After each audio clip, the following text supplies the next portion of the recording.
were talking about chess a lot with Grishuk, and he was telling me that like whenever somebody played a6 against him, just played the knight off against him, he felt okay, this game I won, let's start preparing for the next one. And we've progressed from that point to a 6a3 as a reply. In the first 2 rounds of the first strong tournament of the year, we have 6a3 played by the 2 perhaps biggest figures of 2016. Yeah, very curious.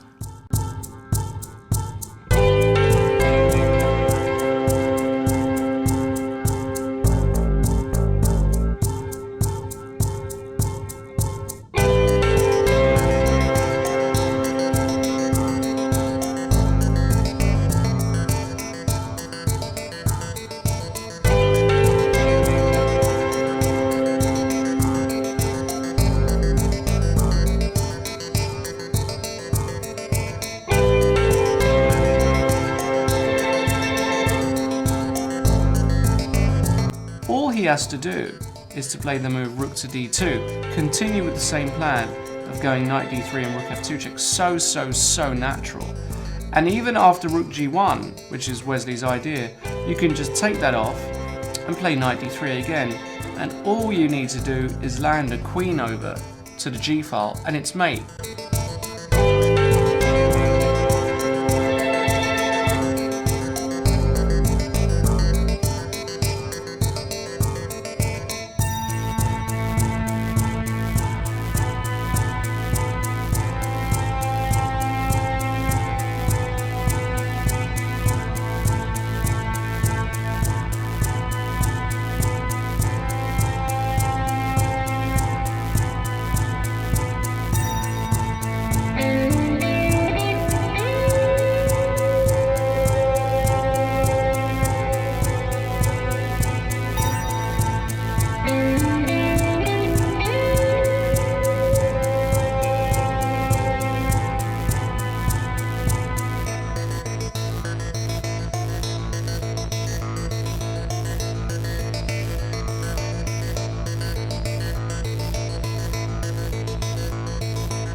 We felt that the most interesting game and the most action-packed game was actually a game that ended in a draw.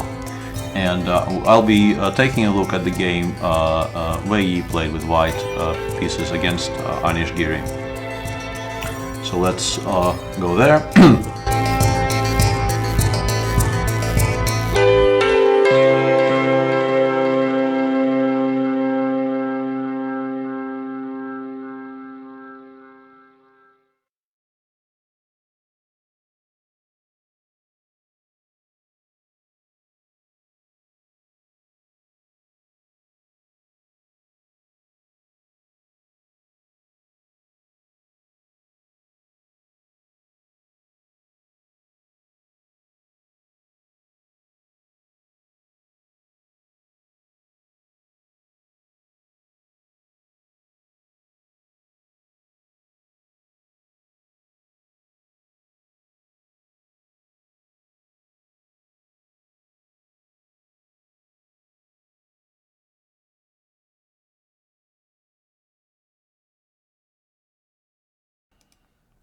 You do the intro.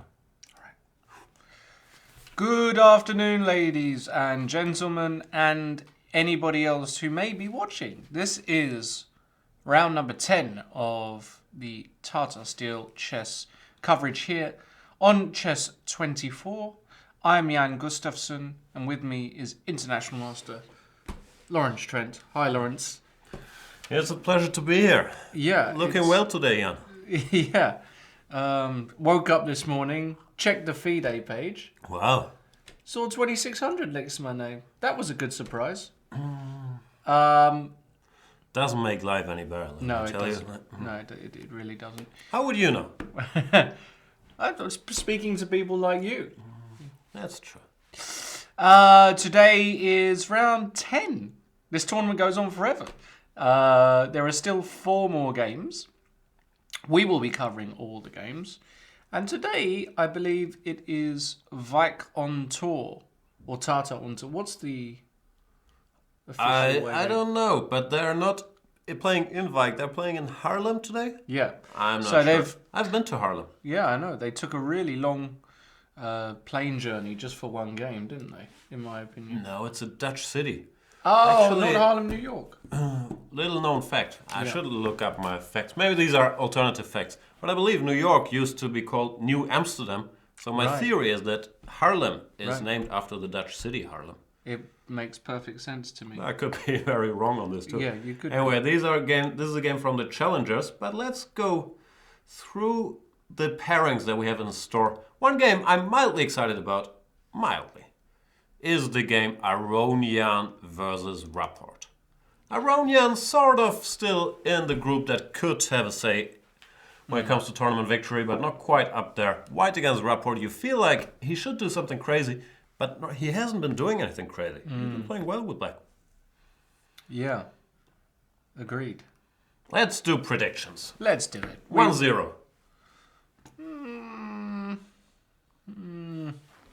I'll go for a draw, just to be different. You are very different. Adiban Nepomniachtchi. You go first. I'll go draw. Okay, I'll go 0-1. Interesting. Hare Long, Krishna long Carlson. game yesterday for Adiban. Might have taken it out of him, you know? Wow, there's so many things you take into account with your predictions. You've been expert sports bettor, like all these really would. details that you. I do. I have been an expert sports bettor. Sure. Check my record, guys. That's good. Hare Krishna Carlson. Nobody has guessed how many corners correctly more than me in a single game of football. Nobody on earth. That's right. not true. I never guessed correctly. No, you're not one to cut corners. Right. Hare Krishna Carlson, you're going for a draw here, aren't you? Yeah, of course. Let's go 0-1 for the hell of it. Beautiful. Then Kayakin Andrekin. Nah, this is a draw. This game. No.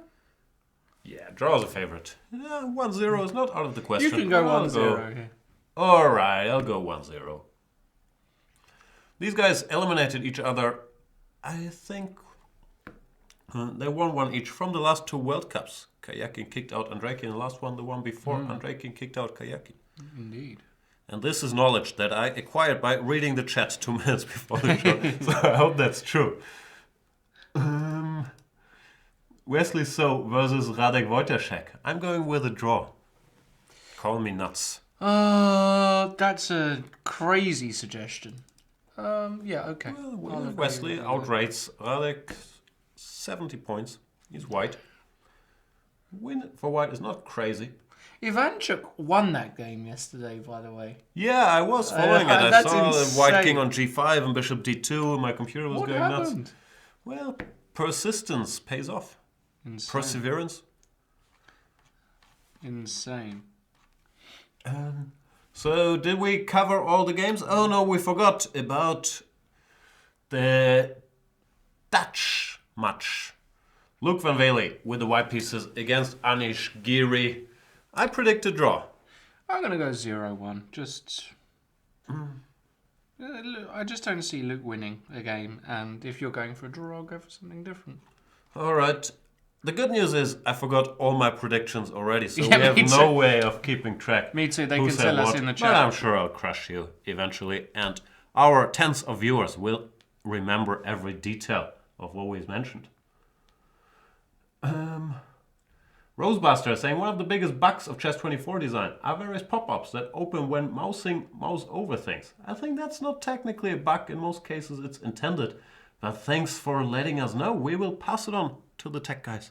And they will check out our bug tracker. That's how we call it. They don't always close properly when the mouse moved away. I see. That's very interesting information. Do you have any interesting information to share with us? I am tweeting that we're live because I think Wow. there's a lack of chat. There's a lack of people in the chat. So It's a premium show. No one's watching. They will be watching. They will be. Because what could be more fun on, what day is it today? Wednesday? Wednesday. Than to skip work and hang out here. Watch 6-7 hours of chess with us. I agree. Couldn't agree more. We're good. All right. When will these games start? I started early so we could get predictions in, but now I have no idea how to fill these 2 minutes. That's one of my Well, weaknesses as a Start commentator. thinking about how we're going to fill the next 6 hours, buddy, because That's what I was gonna say. Like, I really struggle filling empty time with idle chatter. that's Not one why for I'm small here, talk. buddy. Ah, yeah, okay. Well, there Your you go. small talk All has yours. improved over the years. That's the most condescending thing anybody's ever said to me. No, it's not. Okay, that's true. I've heard worse. Who's this? Captain the TT. Do you know who that is? No, He I said should hello know, to us. but I do not know. He said hi. Let's say hi back. Oh. Okay. Nicholas Le... Hit it. Hit it. Okay.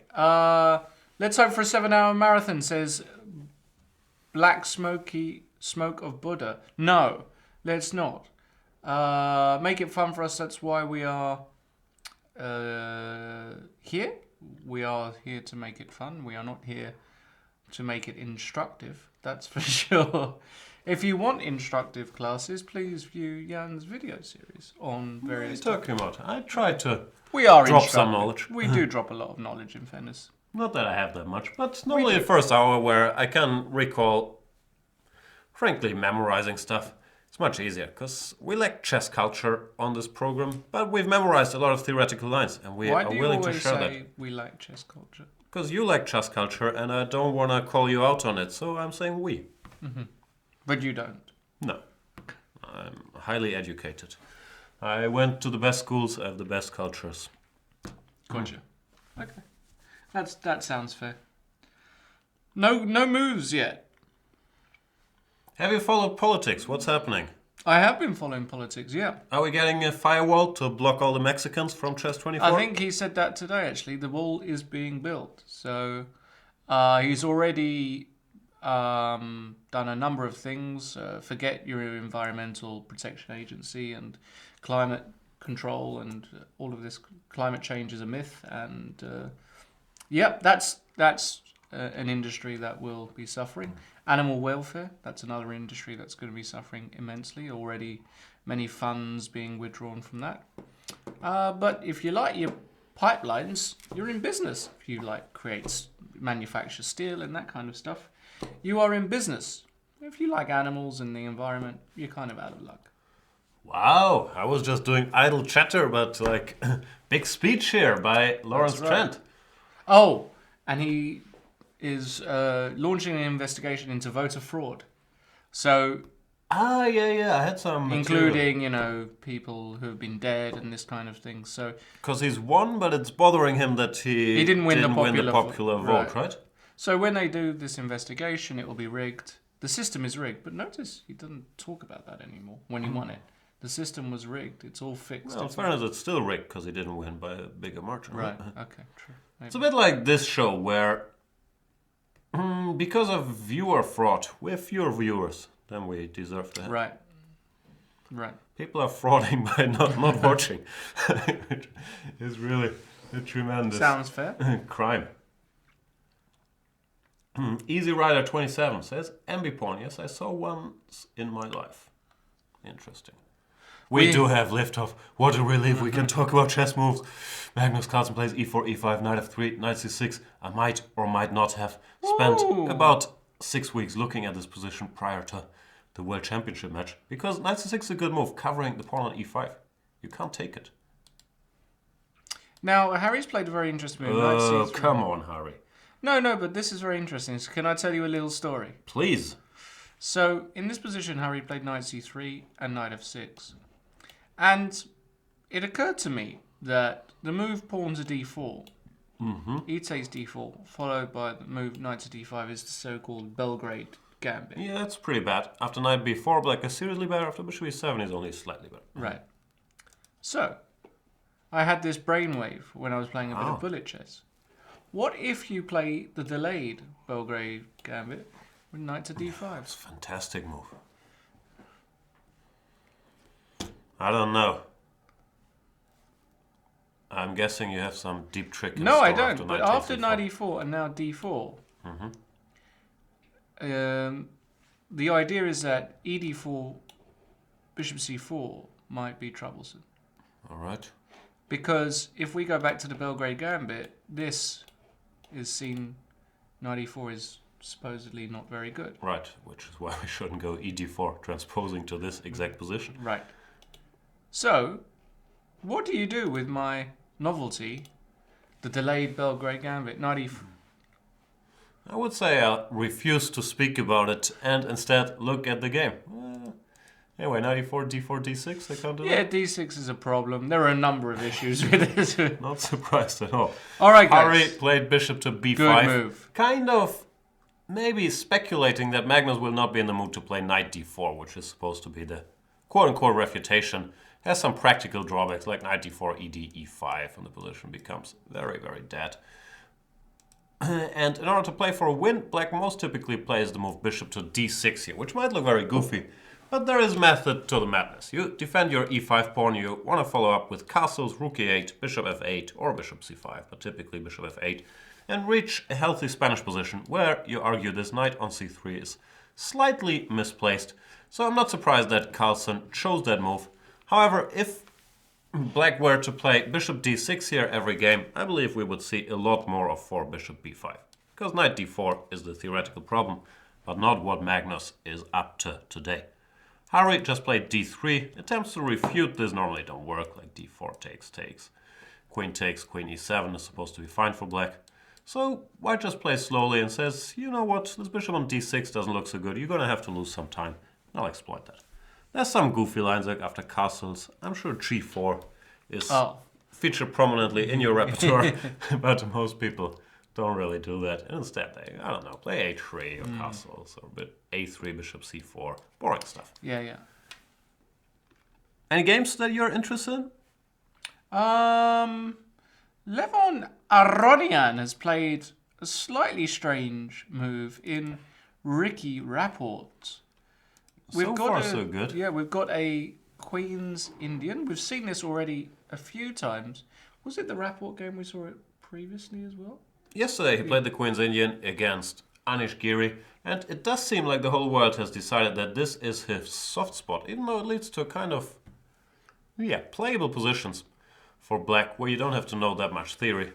And Levon tests him with something new. Bishop d2. The thing is, if you take this bishop, you do gain the 2 bishops, but you give up a lot of space, and white typically grabs the center, and it's supposed to be a little better.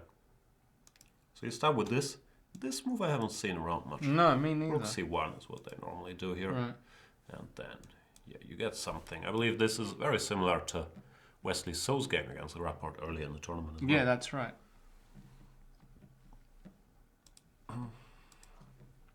So, bishop e1, what the hell is that all about, as we would say? Why? He wants to preserve the bishop, that's clear. Can you take advantage of that move somehow?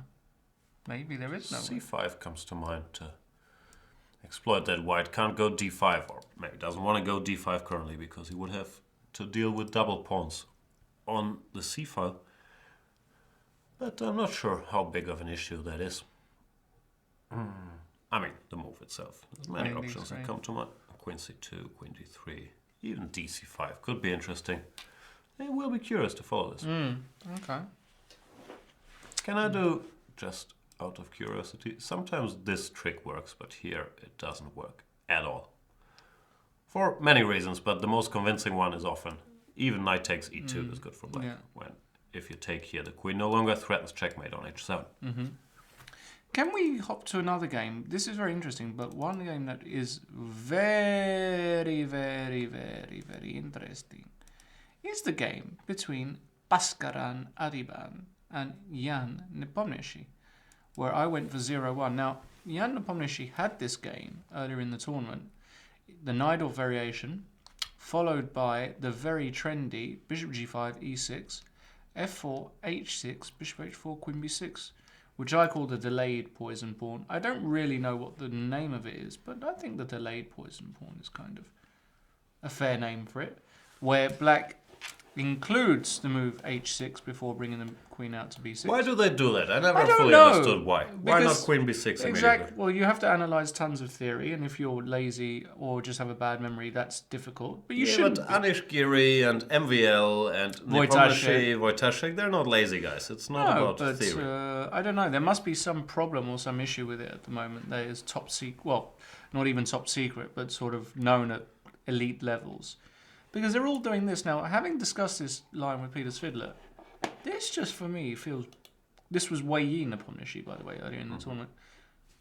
This is great to be able to have this retreat square for your bishop. You know, there are no forcing draws and that kind of thing. So you go a3, and of course, ladies and gentlemen, the trend really started in December at the London Chess Classic, where Fabiano beat Hikaru Nakamura in a gorgeous game. And then Hikaru used exactly the same opening with white the following day to win against MVL. With all very due respect to your boy Fabiano, I would strongly disagree. The trend started there.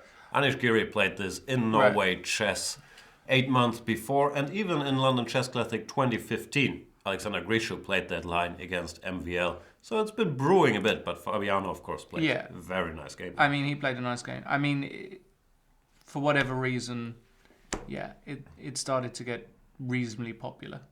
And the point is that in this particular variation, black can't play queen takes b2 because knight a4 wins the queen. And now this bishop has a retreat square. So after the move, I think they are going bishop e7 here. No, they're not. They're going knight bd7. That's right. Well, bishop e7 is the main line. Bishop e7 is the main line. Nepomniachtchi played knight bd7. And now bishop c... And we've got fireworks. This is going to be a very interesting game. Knight bd7, bishop c4 is a very typical move. Obviously, Adiban very well prepared here. And now the move that... You know, you've got to be extremely certain of yourself to play this move in this particular position. Don't you, Jan? Well, this is just comparing computer notes. But I mean, just... Strategically, it looks insane to go e5 when there's a bishop on c4 and all white pieces are jumping around. But nowadays, we do all have very powerful engines that can tell you this position is 0, 0, 0, and then it just comes down to, can I remember all of this stuff, and do I believe all of this stuff, or can I refute it? And Nepomniachtchi seems to have done his homework. I would like to make a small comment there, because we talk about how engines go 0, 0, 0 and this kind of thing. I think the Caruana-Nakamura game perfectly demonstrates that just following the engine lines blindly, without having a bit of a human eye on the position can be fatal for you. Obviously, but everybody knows that. Do they? Yeah. Hikaru didn't know that. No, he knows that very well as well. Things can go wrong in preparation. There's no guarantee you have everything right.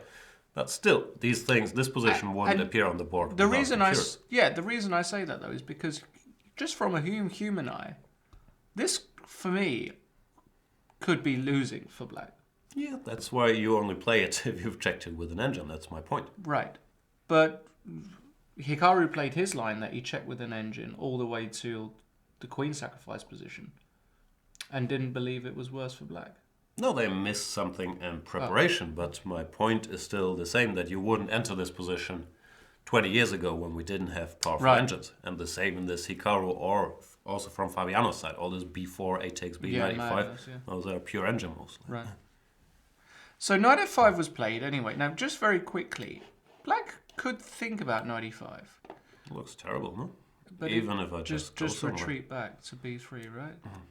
You're threatening bishop takes f6 and knight d5, or just castles in some position, Just queen need my d2. pieces out Yeah. and resign. Yeah. So d5, and then knight f5. And Jan kicked this knight away with g6. We've seen this idea in this particular line many times before. The idea being that, of course, if you wanted to retreat, you'd have to go bishop f2, and after queen c7, knight e3. Even this may be fine for white, because the knight's coming to d5 in many positions. I'm not so sure if queen c7 was forced. You can go queen c6 sometimes, but Bishop c5 maybe? yeah, bishop c5 is also fine, but you analyze this, yes. Yeah, even this, so you're not worried. I think I'm more or less winning it. Queen takes. So there's no doobry dib. You think there's no doobry dib, huh?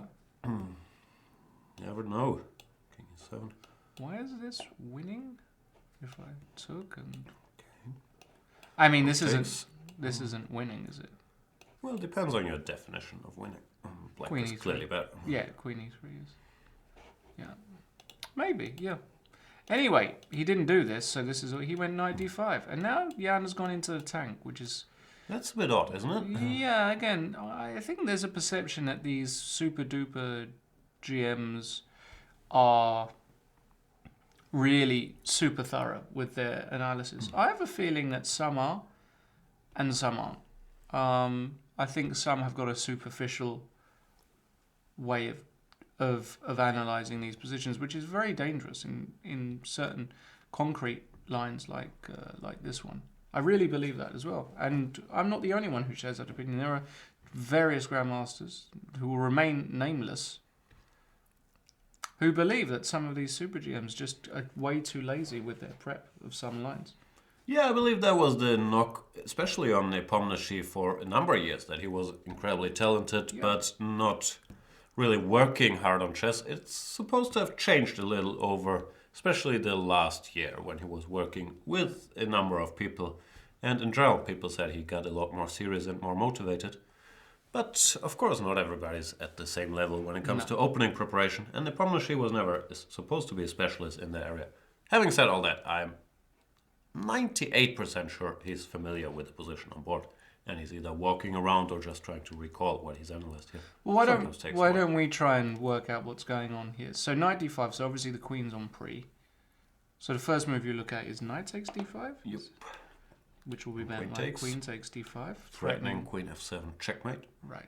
So we have to deal with that threat, which already does not seem easy. No, rook h7, but it's not especially Rook trustworthy. h7. Well, what else? No? I don't know. That's what I'm saying. No, it's the sort of position where you just sack this knight on f5. You just castle long, don't you? Of course you do. You just castle long here. I ain't worried about nothing. Ben And- 2600, Grandmaster Feingold in the chat is telling us Ooh. Adiban's still in prep, obviously. What's the next thing he's going to tell us? Smoking is bad for you? What else you got, Ben Feingold? But yeah, I don't disagree.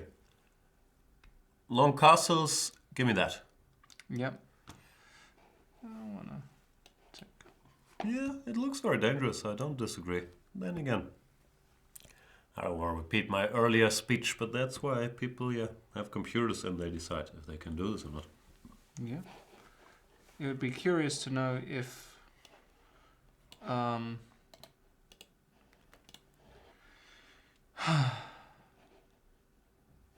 if this is actually losing according to the Mac-Hein.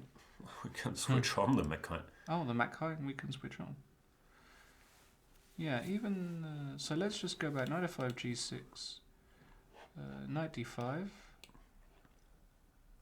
Yeah, we're geniuses. Found 2 only moves. Booyah.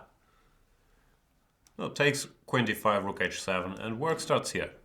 Computer says black is better, but now you could give your speech again that with human eyes this looks dangerous, and maybe Adiban has penetrated deeper into the secrets of the position and found something after long castles gf, ef that he liked, or he thought, you know what, the king is in the center, pieces are all over the place, I'll checkmate you. I'm Adiban.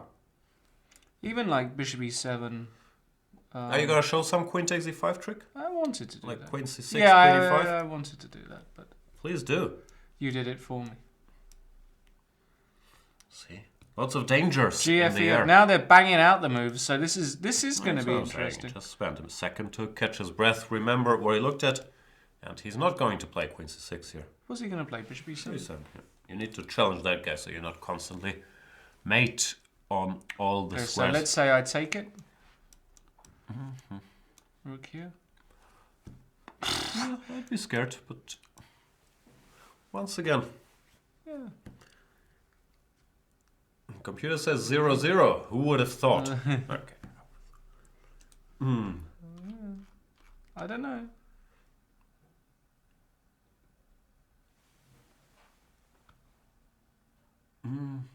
What are we missing? Fizzgig says no audio or video again. Arg. I think people can see us. So your problem, Fizzgig. We need more than one guy to yell before we get nervous That's over true. here. Yeah. That's actually not true. I'm nervous constantly. As is neither Wei Yi or Ulyanov. They're both cool, calm, and collected. Yeah, we've got an IQP here where I like Black's setup here. I mean, it's nothing to go crazy about, but he's got his bishops in the right place. And your bullet mind is telling you, Booyakasha, checkmate, right? It's not actually. My bullet mind says rook e8. Oh, and Develop a piece. hope for knight c6, Right. bc, bishop c6. Right. And then, Booyakasha. That's right. I like how your mind operates. But Wei Yi, he's a more classical player, you know. So That's what he's known for. he took on d4 and played queen d6, you know. He understands how to play these positions. Knight He's f3. hoping for knight f3 when he could win by pinning. This is kind of awkward, really, actually. really difficult to...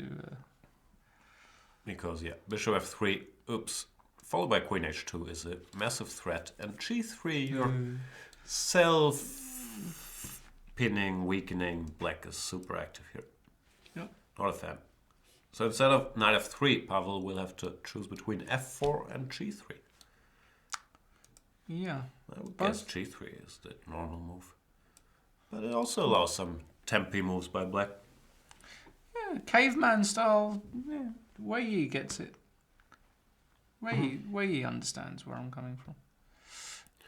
Do you feel you and Wei Yi are kindred spirits? Yes. I agree.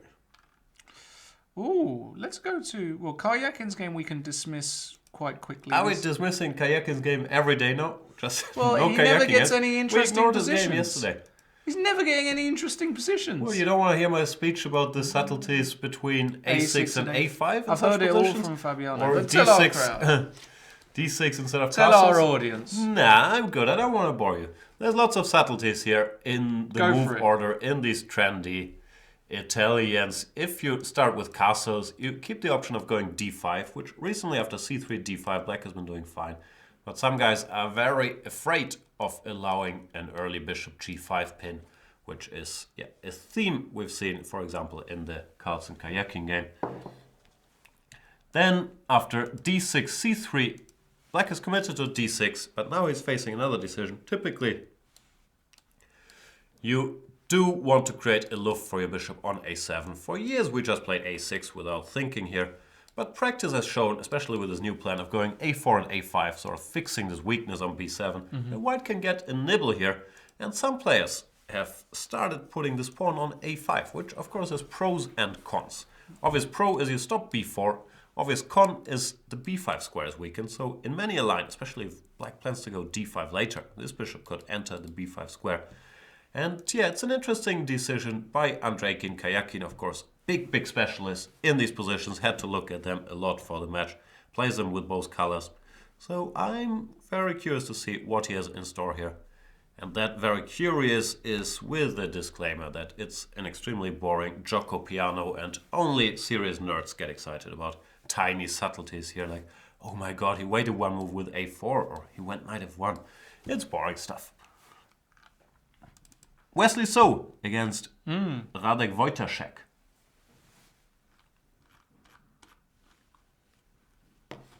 This is an interesting one, isn't it? We had a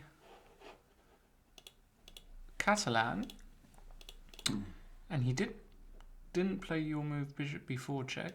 Bishop e7 is my move. Technically, that's what I gave in my video series, which, even though it's almost 2 years old by now, is still, I would say, a modern classic. Queen c2 before castles is a move played plenty by Hikaru Nakamura, among other people here. The point is that after dc4, queen c4, a6, trying to transpose to the main lines after castles, white would go bishop f4 and would gain a nibble. You can see plenty of old games here, for example, Kramnik-Shirov, where this was proven. Therefore, after queen c2, they typically try to punish that early queen sortie by going c5, when dc5 practice has shown that queen a5 check black is fine after any move you can think of here. Therefore, the latest wrinkle is to play short castle in this position, when there were plenty of games, for example, between Nakamura and Anand in last year's London Chess Classic, CD94 and queen b6 was played. Anand in the previous game also played CD94, e5, knight f5, d4, which I might have given in my series, I can't remember. Knight c6 is also perfectly playable, but this structure they feel white is a tad better.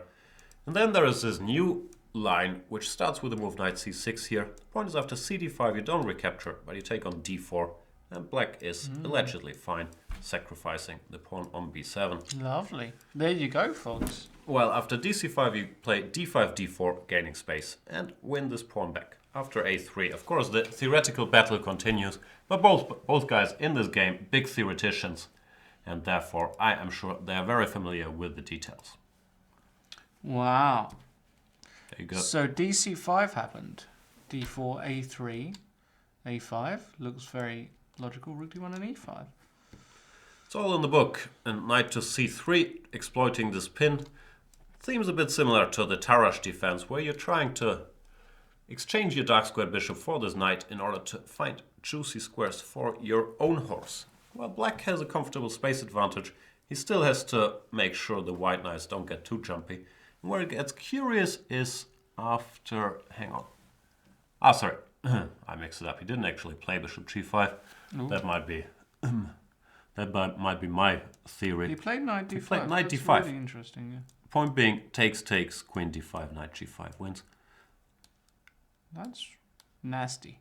He wants some nasty, but now h6, an excellent move, stopping this bishop g5, what I was talking about.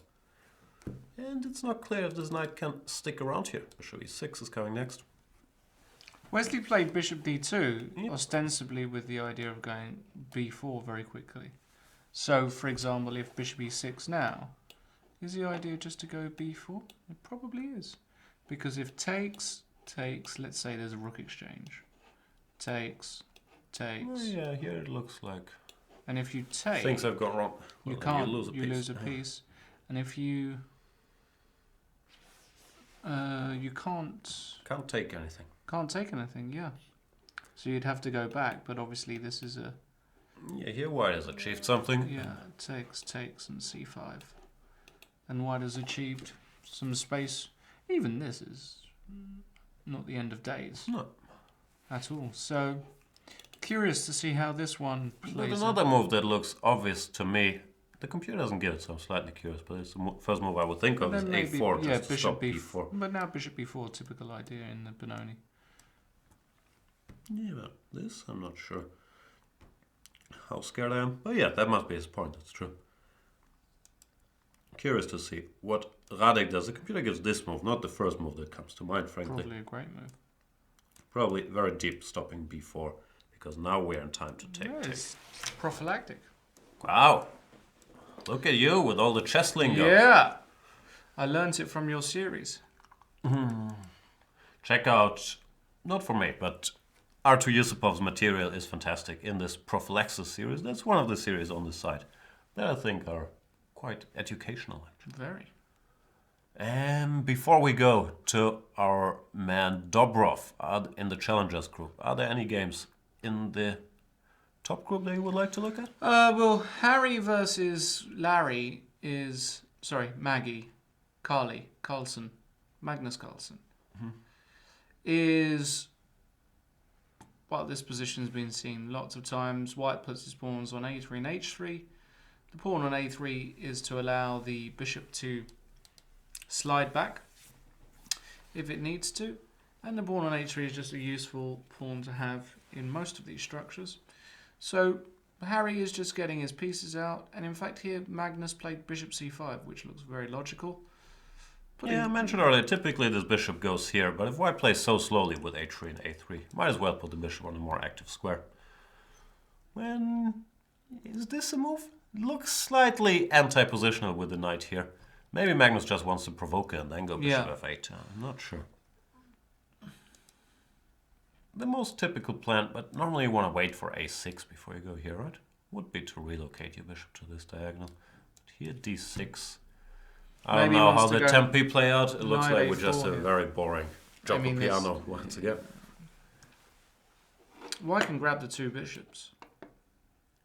That is true. But after this... The problem is often bishop e6 comes next and it's going to be hard to keep them. Right. But maybe you can still. Even this is really nothing for white. Yeah, Magnus is completely fine. Let's look at your boy Luki. Oh, I've played this position. Let's see. Looks like another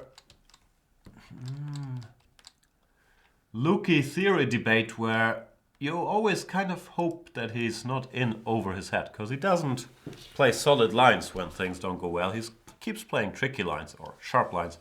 If you want to go solid, you can play e3 followed by queen c2 here. But Luke goes bishop g5, so far so good. h6, not the Botvinnik, where both players are big specialists, but not the opening you want to discuss with Luke necessarily. h6 giving him a choice between the sharp bishop h4, slightly more restrained bishop takes f6, queen takes f6, and here white once again has a tremendous choice. e3, by far the most popular move, when black chooses between g6 and knight to d7. But Luke went for a slightly tricky sideline, the move g3, tending to go bishop g2, short castles, and then e4. Because if you go e4 here too early, then you always run into a big check on d4. So Luke plays g3, the obvious drawback being that this bishop from g2 doesn't cover c4. Therefore Anish takes, this is the main line. Castles, bishop to e7, and white has tried many things here over the years. Nothing particularly scary as far as I know. I think I've had a game here with the move e3. There's also weird knight maneuvers, knight e4, knight ed2, knight fd2, Aronian played c2. this, didn't he? There was an Aronian game in Very this. possible. Many games. Sometimes white also goes for more direct play in the center, but normally black is well prepared to meet e4 with e5 and you've shut out your own bishop, so it tends to be a bad idea. We'll see what Luke has in store. According to me, the most critical is something like e3, followed by knight d2, trying to win this pawn back. And after e5, now with the bishop still roaming, you can normally go d5 with a decent position. There were some games here, I think knight b6, this. I can't remember, but I've seen games in these lines. We'll see what Luki has in store. Okay. Big theory debate, once again. And I always fear for Luki in these big theory debates against Anish Giri, especially because he knows everything about everything. Okay. Where do we go? Are we done? No, we'll go. d5 by Rapport, so he played rook e8 first before committing with c5.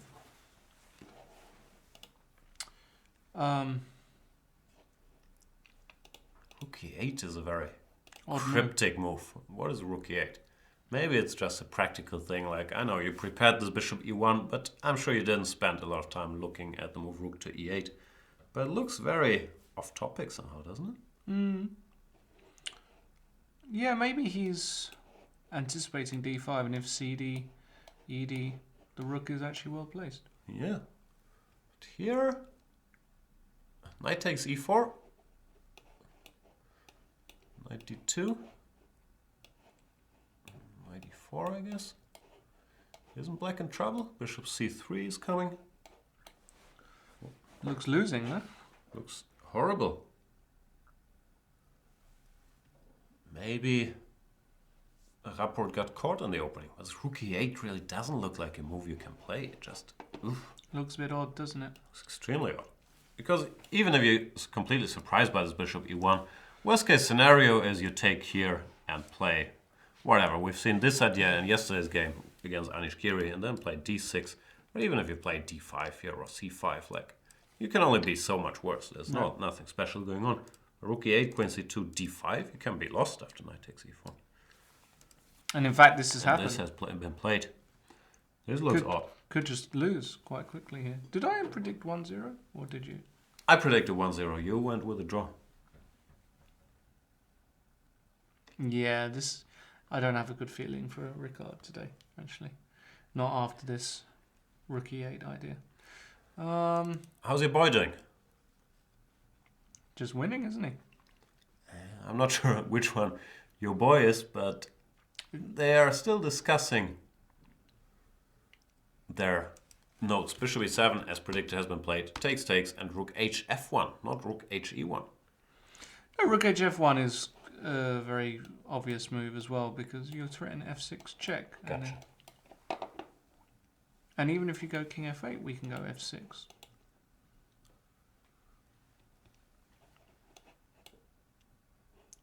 Something like this. I mean, you gotta know this inside out if you're black. And I'm sorry, anything less than knowing everything inside out here is just not acceptable at this level. Just unacceptable? I think it's unacceptable. Do you think you get your Super GM license revoked if you don't know everything inside out? I think you should, yeah. I hear. Next question. Do you like Inside Out? I've never seen it. Inside Out Burger. What's that? It's a very popular chain, I believe mainly in California. Burger? They all pretend like it's the best kept secret since I don't know what other good well kept secrets are. Okay.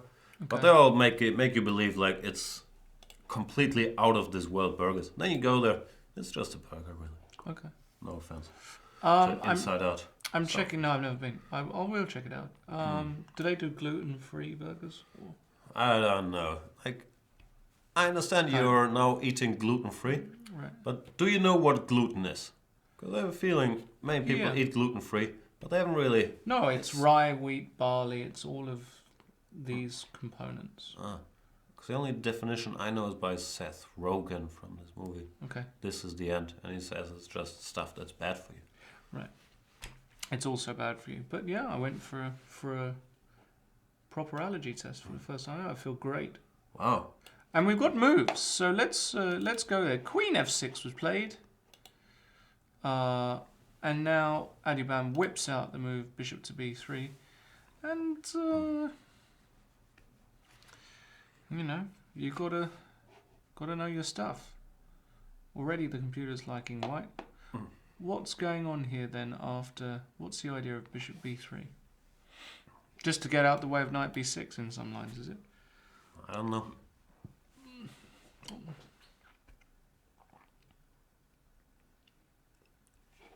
My best guess is it's the computer's first move. It's not. Oh, in this position, bishop b3 is the best move. But queen f6 wasn't the best. No. Now it's starting to really like white. Maybe Adiban out-prepared your boy. Wouldn't surprise me. Because this rook is a bit silly. Black pieces are just a bit silly. But here's a piece up, so one wrong step. That does help. You can win. But I'll go for 1-0. Why not? Your original prediction was 0-1, right? Yeah, but I changed that. All right. I'm a bit like Donald Trump, you know? Just change my mind when I want. Oh, okay. Does he do that? I think so. Very consistent. Is he? I don't know. Gluten is not necessarily bad for you. That is also true, but if you have an intolerance to it, it is bad. Beer is also something that I've stopped drinking as a result because it's made by wheat and barley and fermented all kinds of things, so I can't have beer. So I now have cider So apple and pear kind of. Whiskey? No, you can't have whiskey. Wow. I So can't do you're whiskey. really changing your life dramatically. But rum is fine. Rum is I'm still on the rum. Tequila? I was never a big tequila guy. So rum is. Can you stop talking about Trump? Makes me depressed. Are you watching this from the US? No, Bram van Einatten is Dutch. Oh. Yeah, it's kind of sad. Bishop e3, the idea, bishop a4. Possibly, actually. It's a weird idea, actually, isn't it? Because black can't respond with b5 because the rook hangs, and he can't respond with knight b6 because queen d8 is I made. think it's true. This Yeah, is bishop a4 is a cute little idea, actually. Yeah. And Adiban is just racking out the moves here as well, spending about 3 seconds per move. So, like his chances.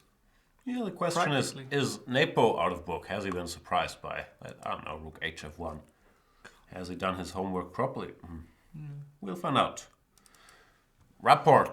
Yeah. Okay, not a lot of homework to be done after bishop e1, but I really dislike what he did. This rook e8 followed by d5 decision strikes me as extremely odd, and it does look like Levo might punish him here. Bishop takes d4, knight takes e4. This is a threat. This is a threat. I don't even know how you get out of here. Queen c8. Oof. Rook d1. It's a horrible position. Just horrible, isn't it? C5, My knight goodness, d6. it's just horrific. It is horrific, this position. You're not making it out of the opening here against Levon. It looks No, like. Wow. that's bad. That's really bad, actually. No more Trump talk. We came here to escape grim reality. They came to escape grim reality, and they're faced with grim Jan. What a life. And grim reality is catching up with us. Stream stuttering. Beautiful. Don't you enjoy that when that happens? However, we are like an hour and we've made it through the openings unfazed. So we'll go on a little break. We'll address the stuttering and then we'll be back with you and with less Trump talk, more opening talk. Less No stuttering. Trumpovskis today. Some stuttering. See you guys soon.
He was interested in giving mate. Sadly for him, there is no mate here. King takes b7, queen takes a6, and king c6. And here he must have realized that something has gone badly wrong, because the king is actually doing very, very well in the center here. The knight on d4 is such an octopus that it's controlling so many squares white can give checks from. f3, queen f5, and it becomes very, very obvious that it's not white here giving mate, it is black.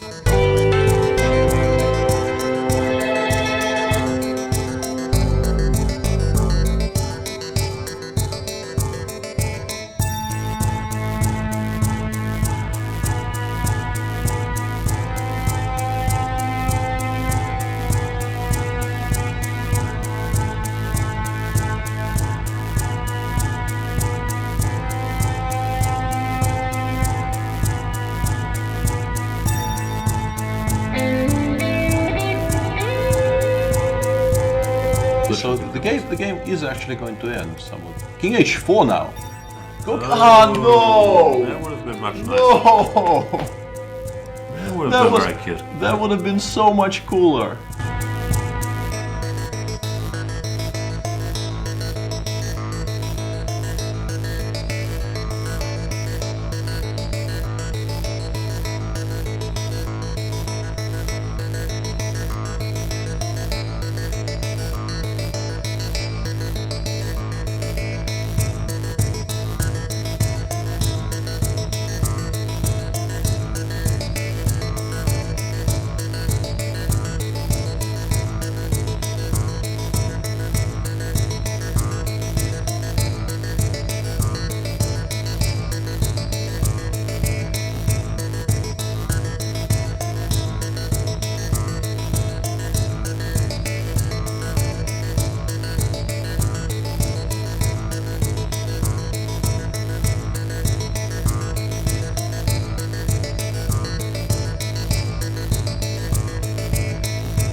What is this, mannequin challenge? I was going What am I doing?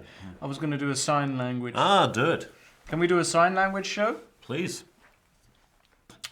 Might be tricky.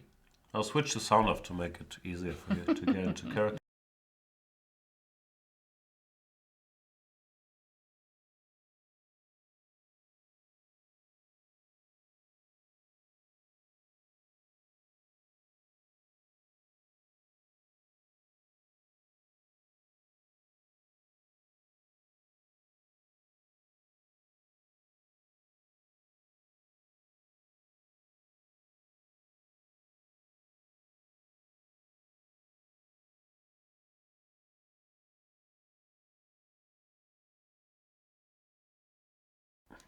Okay, the sound is on now. We tried. You didn't really try, you just kept talking, like, Yeah. which is hard to do with the sound off. Yeah, nobody heard what I said. Welcome back, everybody. This is round 10 of Tata Steel Chess, and we hopefully are less laggy and spewy and all of these kind of things in the stream.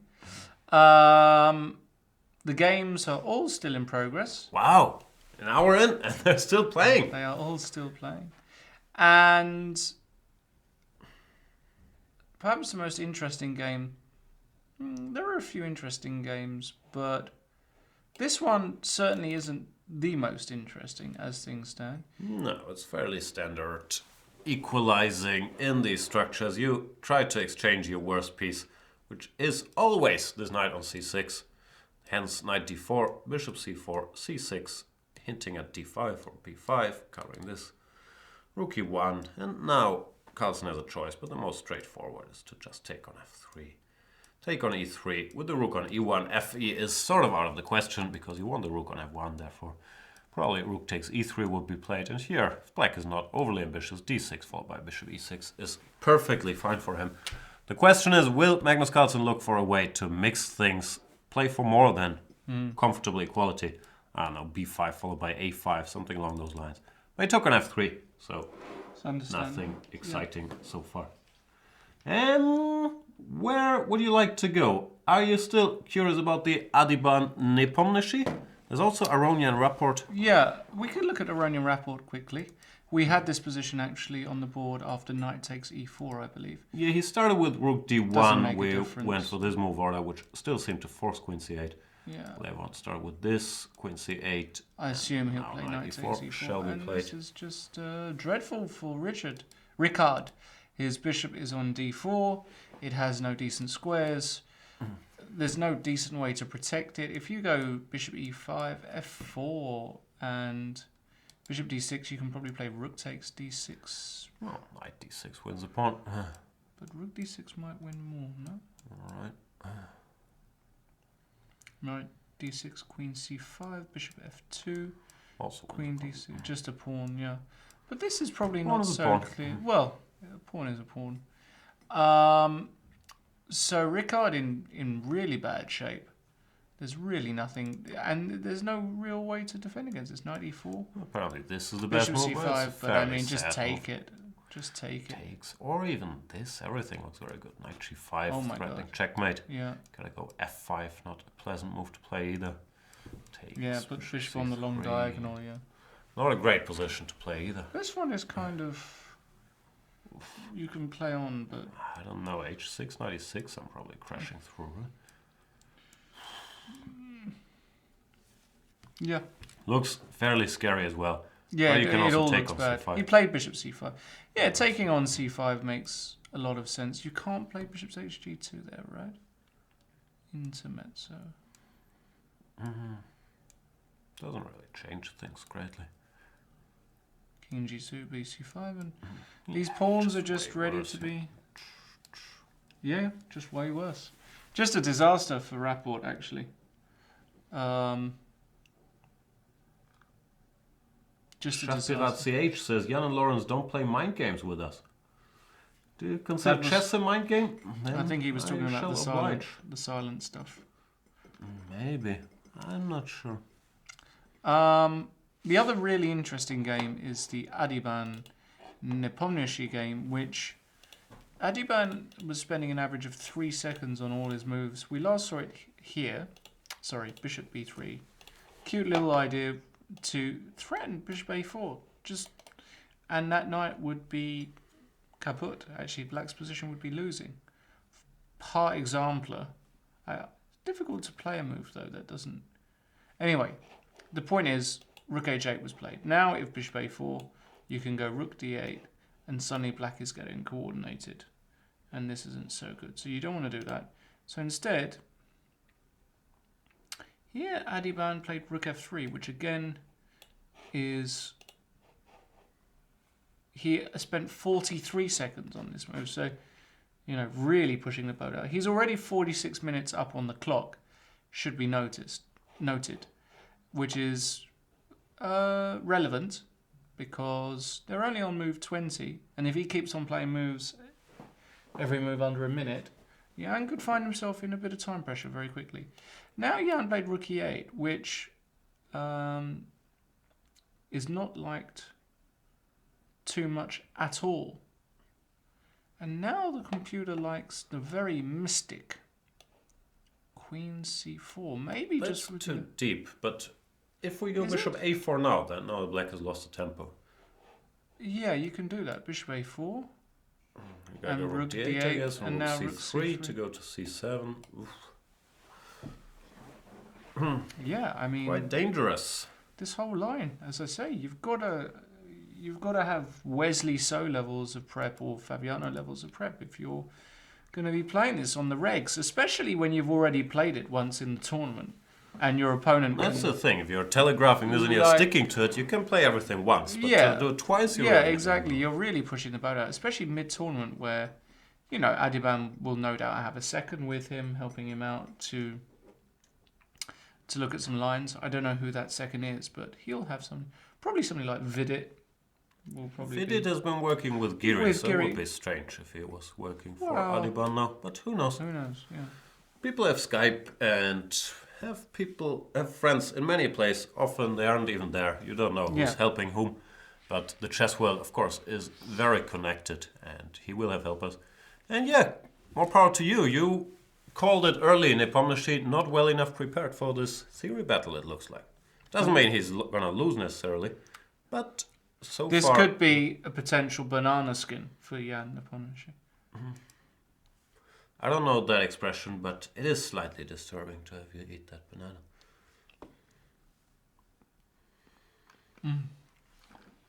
Marvelous.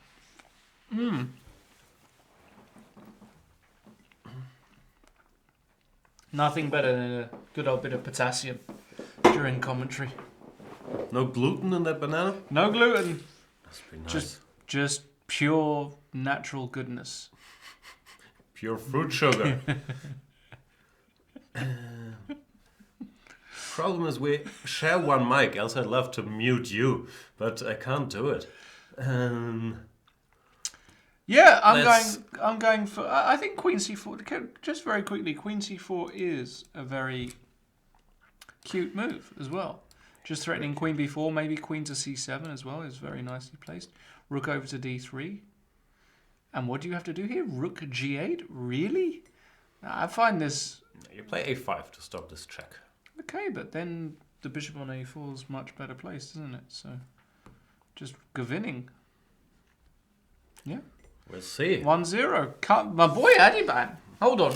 If he wins today... See your boy? Is whoever wins, do they automatically become your boy by winning? But what are the rules for becoming your boy? We've got to have a personal have a lot of rapport. boys. We've got to have a personal rapport. Like you and Richard. Richard and I have some rapport. I've got rapport with Baskaran as well. Like you've got the rapport with Vladimir Dobrov. It's the same kind of thing. Except that I've never met Vladimir Dobrov. You have. I've seen you together. That is not true. It's true. It's not true. He asked you to do some prep for him. You said okay. And you started calling him my boy Vladdy. I can't wait to meet my boy Vladdy. How's he doing in the tournament so far? I have no idea about the results in the challengers. Let's find out. Not sure if we can find out. Of course we can find out. You think so? Of course. I have a feeling it's unfindoutable. Just do this. Wow. Do this. Actually, we didn't even have to do that. And we have here the standings. My boy Dobrov. 3.5 out of 9. Yeah, it's Not too shabby. It's gaining 4 rating points. Can't There you complain. go. That's his... 2499 is his rating starting into this tournament. Now he's 2500 plus player. And today he's facing my friend Niels Grandelius. This guy I do actually He know. is my boy. He's your boy. I do love him. Neil's a great guy. Actually, probably one of the most popular guys in chess, I would say, Niels. I don't know. Like behind his back, people talk a lot of trash about him. Totally cool guy. Really nice guy. And we've got a very weird, and again, a kind of Scheveningen attack. That's what it's called, a Scheveningen attack. The H3 Najdorf, and Dobrov took a page out of Van Bailey's playbook. Always a bad idea in Najdorf. So went for an early H6 G5. Niels, sort of non-standard, but kind of justified by this H6 G5. First of all, because this diagonal has been weak and plays B3. And secondly, Black is telegraphing. He wants to put a knight here, accessing this square, which makes it harder for White to play bishop E3. Therefore, B3, bishop B2. Quite a logical idea. Wow. Now it all got very sharp. H5. Really? Setting the board on fire. It really is. Great move. Not holding back Mr. Dobrov. However, Niels normally doesn't mind when things get a little sharper. F4. Sickos. Not my type of chess. My H5, you know what I would play? F3. Blitz out F3. Cover this pawn. And get the king out of the way. And then have a look around. F4, G5. Madness. Indeed. Anyway, that's what happened, and now the position is very sharp. I have no clue who's better and why. It looks nice for White, right? You take knight f8, you go somewhere, and then you castle, and then you hope to create mayhem.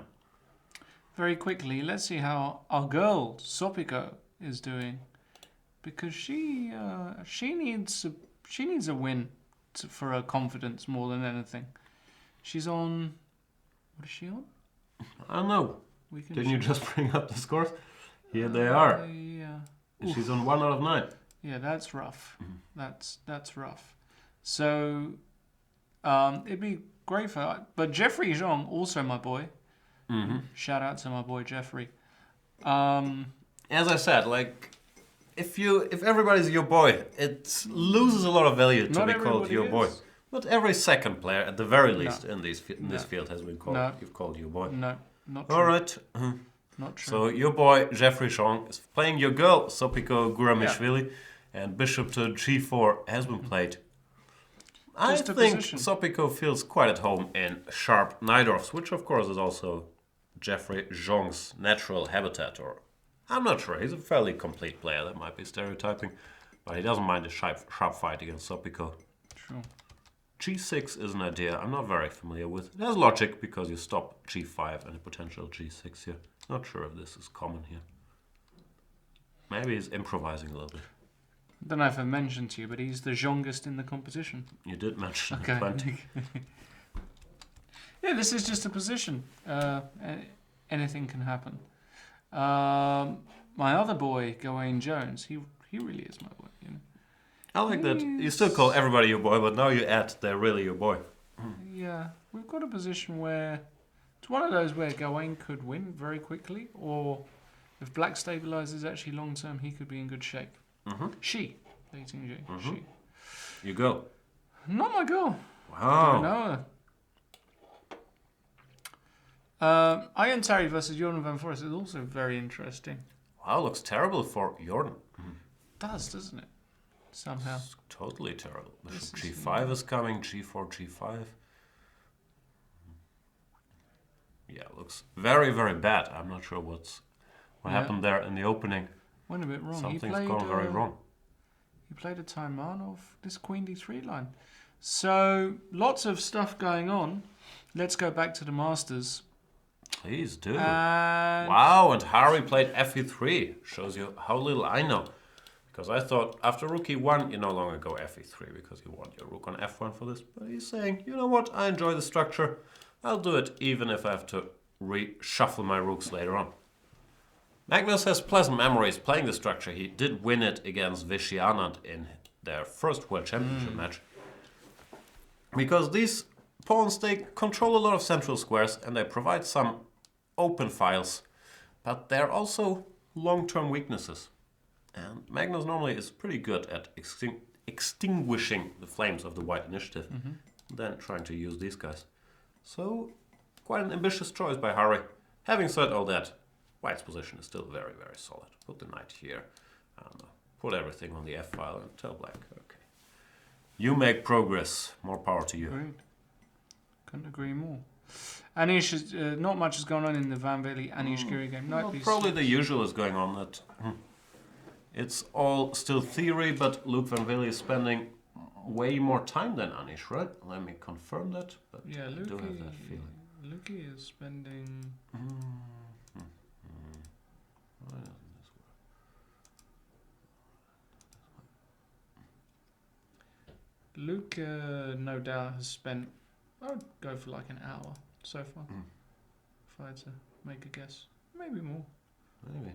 No, about an hour. Well, Anish spent a bit of time as well. Yeah. But it's, once again, it's the same story every day with Luke. This is a theoretical position. And he keeps playing sharp positions, not even quiet stuff, where he's spending all his time, which is not a recipe for success. I'm 100% sure I've seen this position before.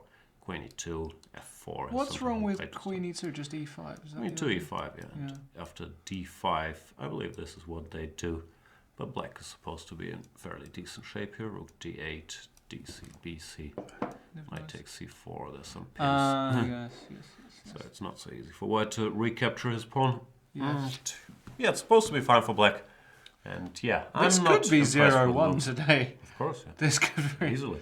You know. Oh, Luke has played a4, which Yeah, but he's is. making stuff up again. a4 again. A5. Will be met by a5, and it's not so clear what you've gained. Yeah. Yeah, Luke, he's just lacking the prep, isn't he? Lacking the prep, and you can't at this level, it looks like. Well, you can, but then you gotta play very solidly. and then at you've least. got to, I mean, like, play and at least E3, play yeah, e3, yeah. queen c2, b3, and Yeah. you got a chess game. Right. Or even in this position, without any knowledge, you can always play e3, Rook c1, bishop and e2, right? take it from there. You're never better, but Lukey's ambitious still, but yeah, it's kind of... Levon played knight g5, which was your idea, Jan, which is well done. Congratulations. Thank you. Rickard's in just awful shape, isn't he? I mean, you have to protect against... You gotta go f5. Well, if you go g6, g6... something's gonna give on this diagonal, right? Bishop c3, and Knight e4, yes. it just looks terrible. Yeah. I think you're choosing between different evils here, but this looks too ugly to contemplate. f5, however, yeah, also looks pretty bad. Takes Bishop this. c3, and if let's just play a move like knight c6 here.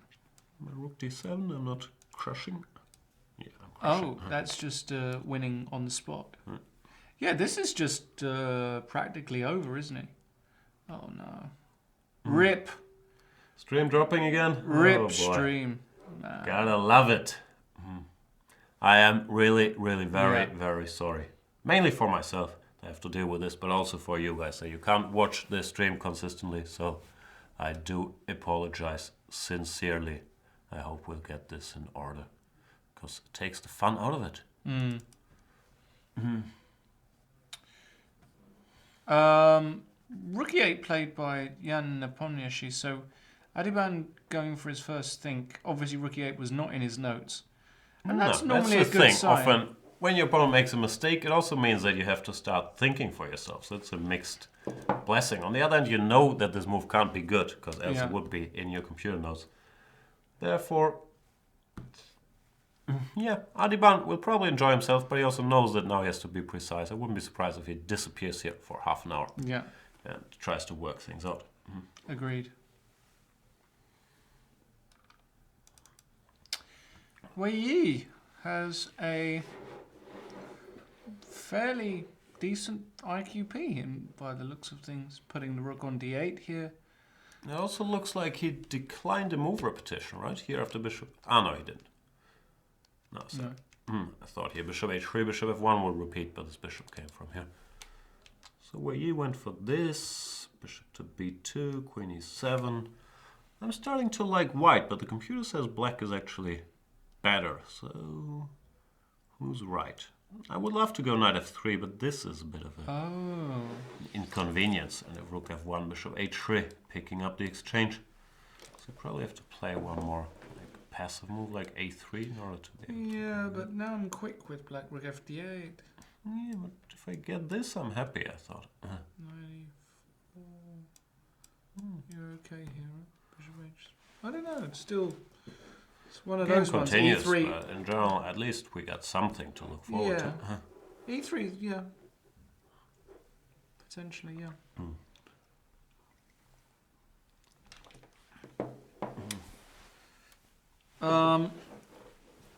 No problems with the stream from the USA. Talking about... No, we can't talk anymore about the USA. We haven't looked at the Andreikin game for a while, have we? Karyakin Andreikin, but... We love Sergei because he's a correct player in many ways, right, Jan? He's got chess culture, he's correct, he's good at endings. He just doesn't light the board up on fire. Is that No, fair he's to very say? solid, especially with the white pieces he's playing for. Small things, and I have a feeling he didn't really get anything today out of this Italian. Not quite sure where things went wrong, or maybe it's just wrong judgment, but here after bishop e6 he allowed bishop takes c4, which is not the most common idea in these positions. It's sometimes seen, but it's a much more common reaction to either take or to play bishop b5 if black played a5 and you do have access to this square, so I would have expected this move actually. After knight g3 takes, this structure you can get via different openings. Sometimes it's a little awkward for black because it's very hard to ever break in the center. White has a good grip on the center. But here with all black pieces already very active, or very well developed at least, I have a very hard time believing white could ever be better. Knight e7, queen d7 next, and I'm not sure what white wants. You never get f4. If knight g4, then black takes, or even queen e6.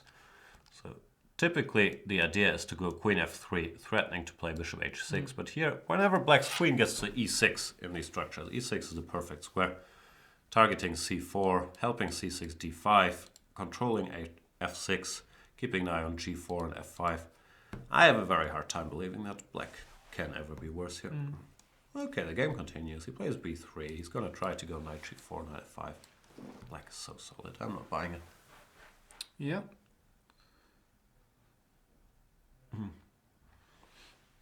Agreed.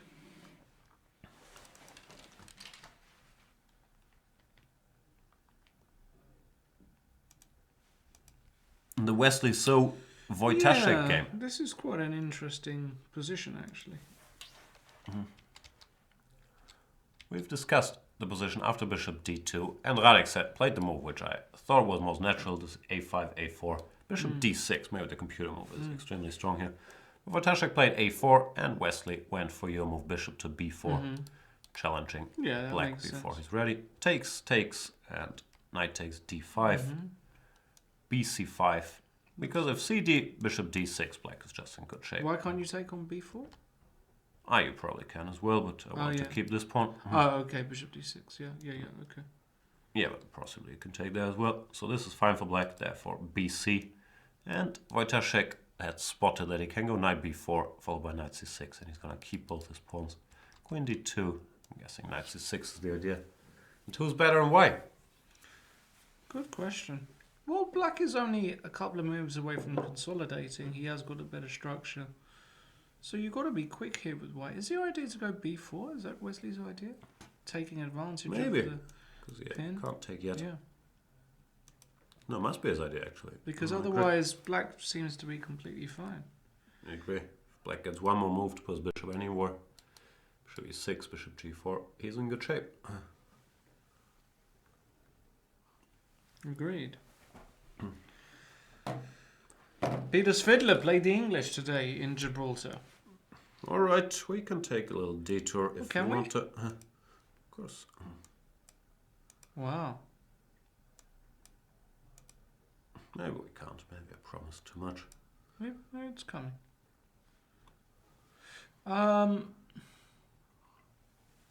Ooh, it's coming. Yeah, here we go. So, very quick detour to our boy, Peter's Fiddler, not even. My boy, Fabi. Yeah, he's played a Chebedenko. Haven't seen him play this in a long time. Yeah, he's decided this is a good opening to play for a win. Bit of a curious choice in my book, because White has a bunch of very solid options here.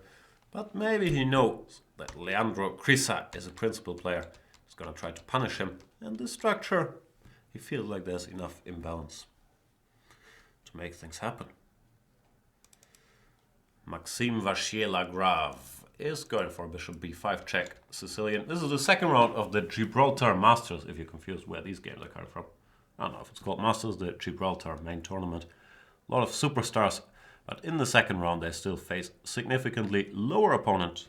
However, even the significantly lower rated opponents are quite strong in Gibraltar. What rating do these guys have? I don't know, 2400? 25? 25 already? Yeah. Really? At the top, 2498, 2496. See. Nakamura also playing sharp Sicilian here. The, what's it called? Richter-Rauser? The Richter-Rauser, yeah. We want to see Fiddler's game. Yeah, and he's playing our boy, Johan Solomon, who often plays on Chess 24 in the play zone. Played a bunch of games against him. Very good player. A young guy from Norway. And I think he had a very good tournament very recently. Actually, I can't quite remember what happened, but yeah, this is a kind of well-known line. Okay. And White can go knight e3 here. Remember some David Navarra games in this position. It's a very aggressive setup by Black, but yeah, we're still in the realms of theory. And thing is, after c4, e5, if White goes knight c3 here, and after knight f6 goes g3, then Black can choose bishop b4 based systems. He could even play 2 bishop b4, which is a recent favorite of Vichy Anand. Therefore, many White players like to go g3, but then Black has the option of playing these c6 based systems that don't make a lot of sense after knight c3, that have become fashionable. For a long time, c6 was supposed to be bad because of d4, and after ed, queen d4, White is a little better, or bishop b4, bishop d2. But recently, Anand and others have shown that after d4, e4, Black is doing perfectly well. Therefore, they stopped going d4 and started looking for other options here, like this knight f3, e4, knight d4, d5. But this is also supposed to be quite playable for Black, so curious choice by Peter, but clearly he wasn't happy with the state of things in other lines and went for this.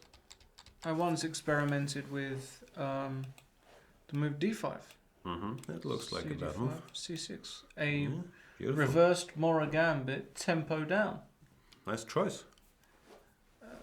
Won the game pretty simply, but you know. Don't try this at home, kids. Just play it from the White side and try your best. Anybody else of real interest?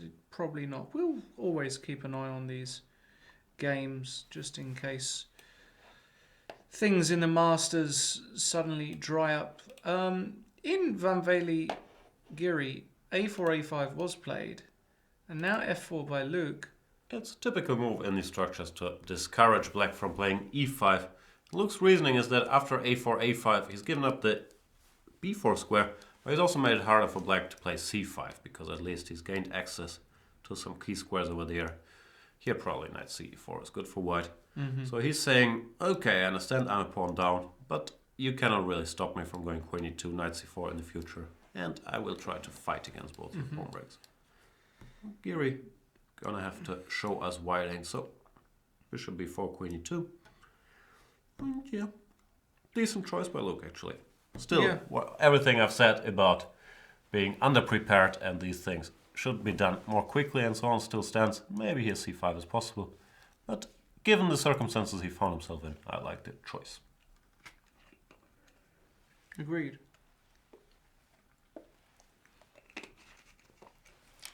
Agreed. Ricard Rapport has not managed to solve his problems. In this position, White's got a whole host of moves which are very pleasant for him. Just rook fe1 makes a lot of sense, preparing e4 very quickly. And if you kick the knight, which makes sense, knight comes back to f3. And if knight c6, just e4 now. And if fe, queen e4, just white is completely coordinated and black's got weaknesses everywhere. Right. This is just a disastrous position for Ricard. Bhaskaran Adiban, after a bit of a think, his first think in the whole game, how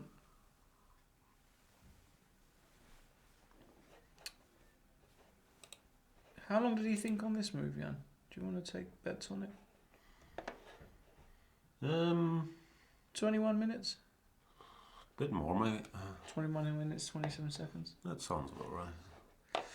Took 20 minutes, and this is a perfectly decent move because... By the way, let me do something. Please do.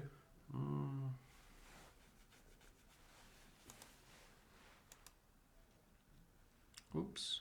No. I know what I'm doing for a change. You know what you're doing? I do know what I'm doing. Wow.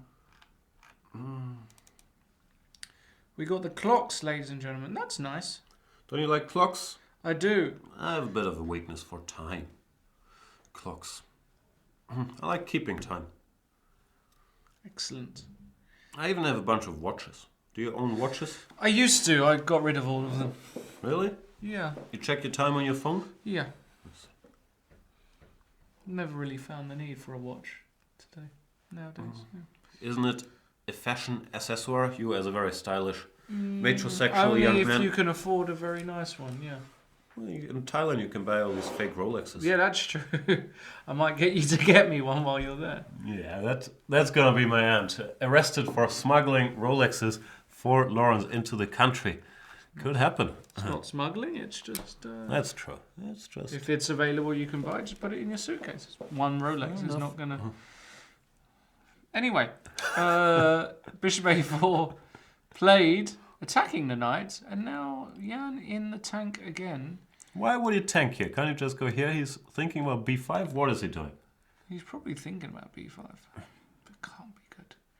Queen It's hard A8, to believe. ba4, rook c3, Queen a7. Just black's a bit kind of tied up here. Word. So rook d8's the most likely move, and what's Adi's reply going to be? Rook c3 again, probably, because he'd probably. Let me show you what's going to happen. Rook c3, king f8, rook c7, queen f5, take on d7, takes,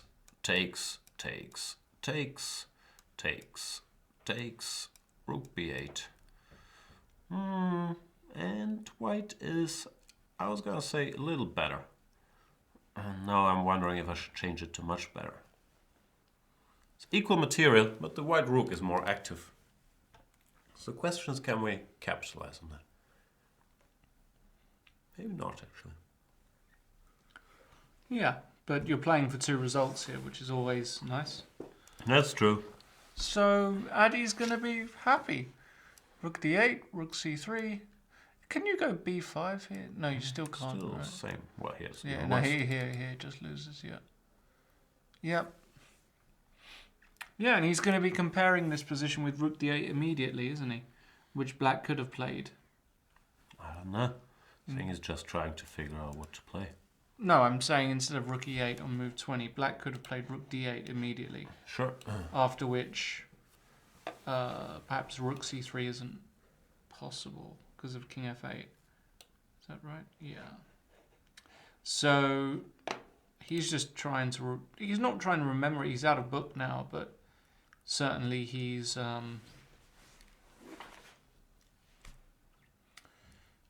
Yeah.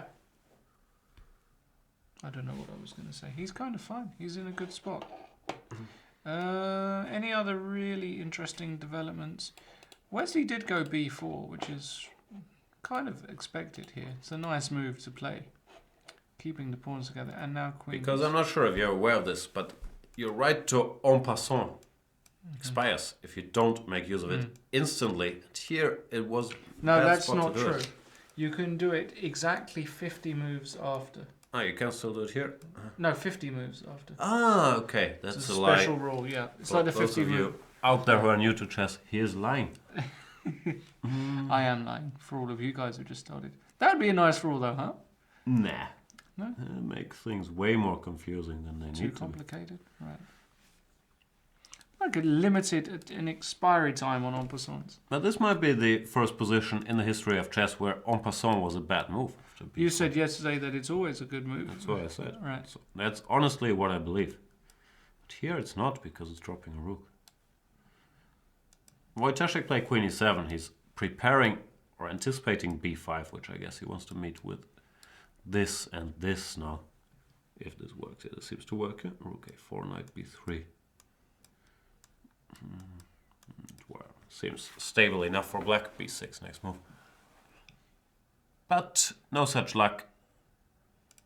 Or I would guess Wesley's not gonna play b5, but some other. Queen b2 maybe. Keeping a bit of an initiative.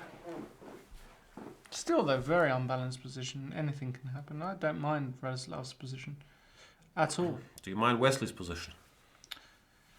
Wesley, I don't. Yeah, I prefer to be black here. Space advantage. Easier development. Bishop g4. It's not clear what white's next move is. So, I think I'd take black. I'd take white any day of the week. Except Sundays. Sundays is a bad day. Sunday is a different thing. You don't want to play chess on Sunday. No, absolutely not. Speaking of which, we'll be here on Sunday. We will, yeah. We will be. That'll be the last round. That's right. Unbelievable. And the way this tournament has progressed, which some people would say is slowly, there could be a lot of drama in the last round, Yeah. because currently we have Wesley so ahead, but there's a pack of wolves chasing him. One of those is Magnus Carlsen, also Elyanov, and Prodigy, former Prodigy, maybe still Prodigy, Wei Yi. They're only half a point behind. When do you lose the prodigy status? I don't know. I think you need a follow-up to Firestarter at some point. But maybe at age 18? 18? Or is that too young? 19? No, I think. But yeah, maybe before you're 20. Yeah, I think the definition of a prodigy is, let me look it up. Yeah, You're the native speaker, you should know such things. I Prodigy. don't think there is a time limit on it, but it would make sense that there is. Prodigy math game. That sounds terrible. Prodigy definition. English rock band? Are they English? Maybe they're American. A young person who is unusually talented in some way. Yeah, and so it all depends on your definition of young. Or of talent. I don't believe in talent.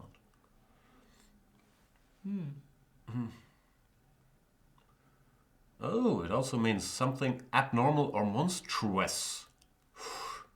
Scary. Alright, we won't find out. We can agree that not Wesley, so he's too old to be a prodigy, for example. That Wei Yi is still a prodigy.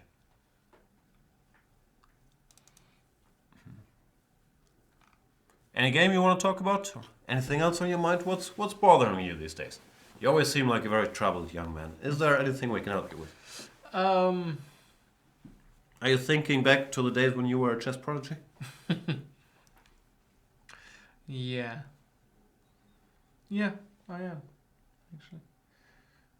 I had some talent when I was young. When you played Tony Miles as a whippersnapper, Yeah. a full head of hair, That's right. the world as your oyster. I was 2250. I was 13 Okay. years old. Some people said, come on, he might have a little something. That's my boy. That's what some people said. Yeah. Tony died soon after we played, actually. Quite sad. Sorry to hear that. I didn't... You know. Well, it was quite sad. Great player, Tony Mills. Chess culture. Fantastic player. Very good rook game. Fantastic looking game. What went wrong for you, Lauren? Oh, goodness. What went wrong?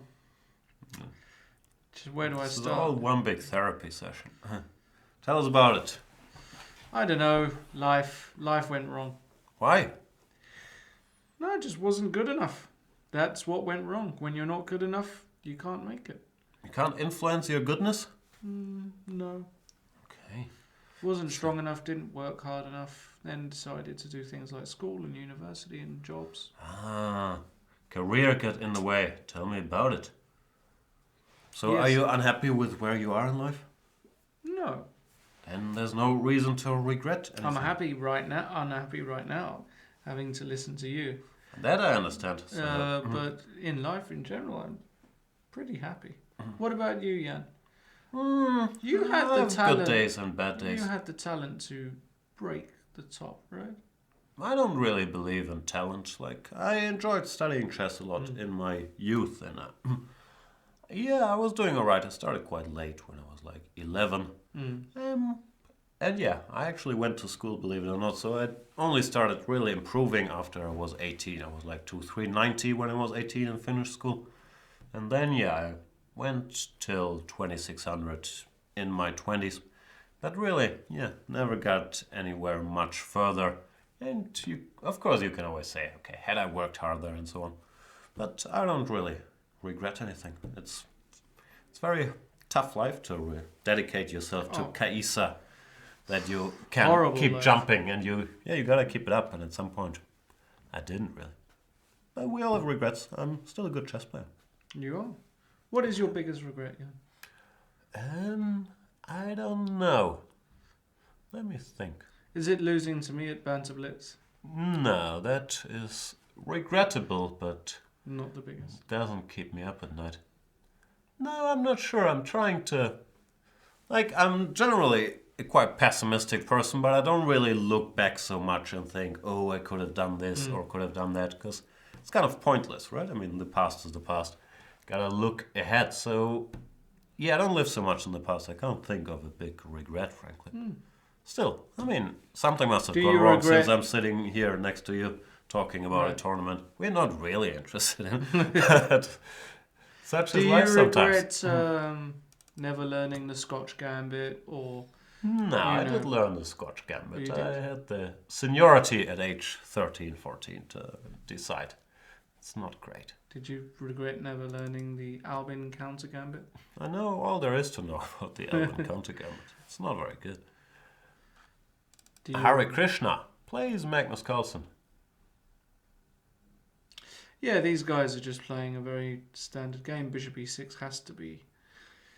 Yeah, still, I think Magnus is smelling blood. Because generally, a game with black against Hare Krishna is not a game you mark on your calendar. Normally it's, okay, we'll play some Italian, we'll be solid, we'll make a draw and move on with life. But Magnus, of course, he is gonna be very, very motivated to squeeze any chance he has to catch Wesley Stowe. And I have a feeling that by going f takes e3, Harry had his dumb and dumber moment and told him there is a chance. I don't mean f takes e3 was a dumb move. I'm referring to the... So you're telling me there's a chance? Well, after rook takes e3, not so sure that there's a chance. And Magnus will try to make this a long game. Just Also, don't mind after a exchanges. move like, let's say, bishop e6, let's just say you go rook f1 here. That allows d5. And if you go knight f5, I'm wondering whether you can just lop this guy off, because actually, if you go ef EF is horrible, d5 d5, yeah. is really horrible. And if you go queen f5, even in this position, there's just no bite. This knight does a fantastic job. Yeah. There's just nothing. There's just no way to get through at all here. No, you don't want to go knight f5, I don't think.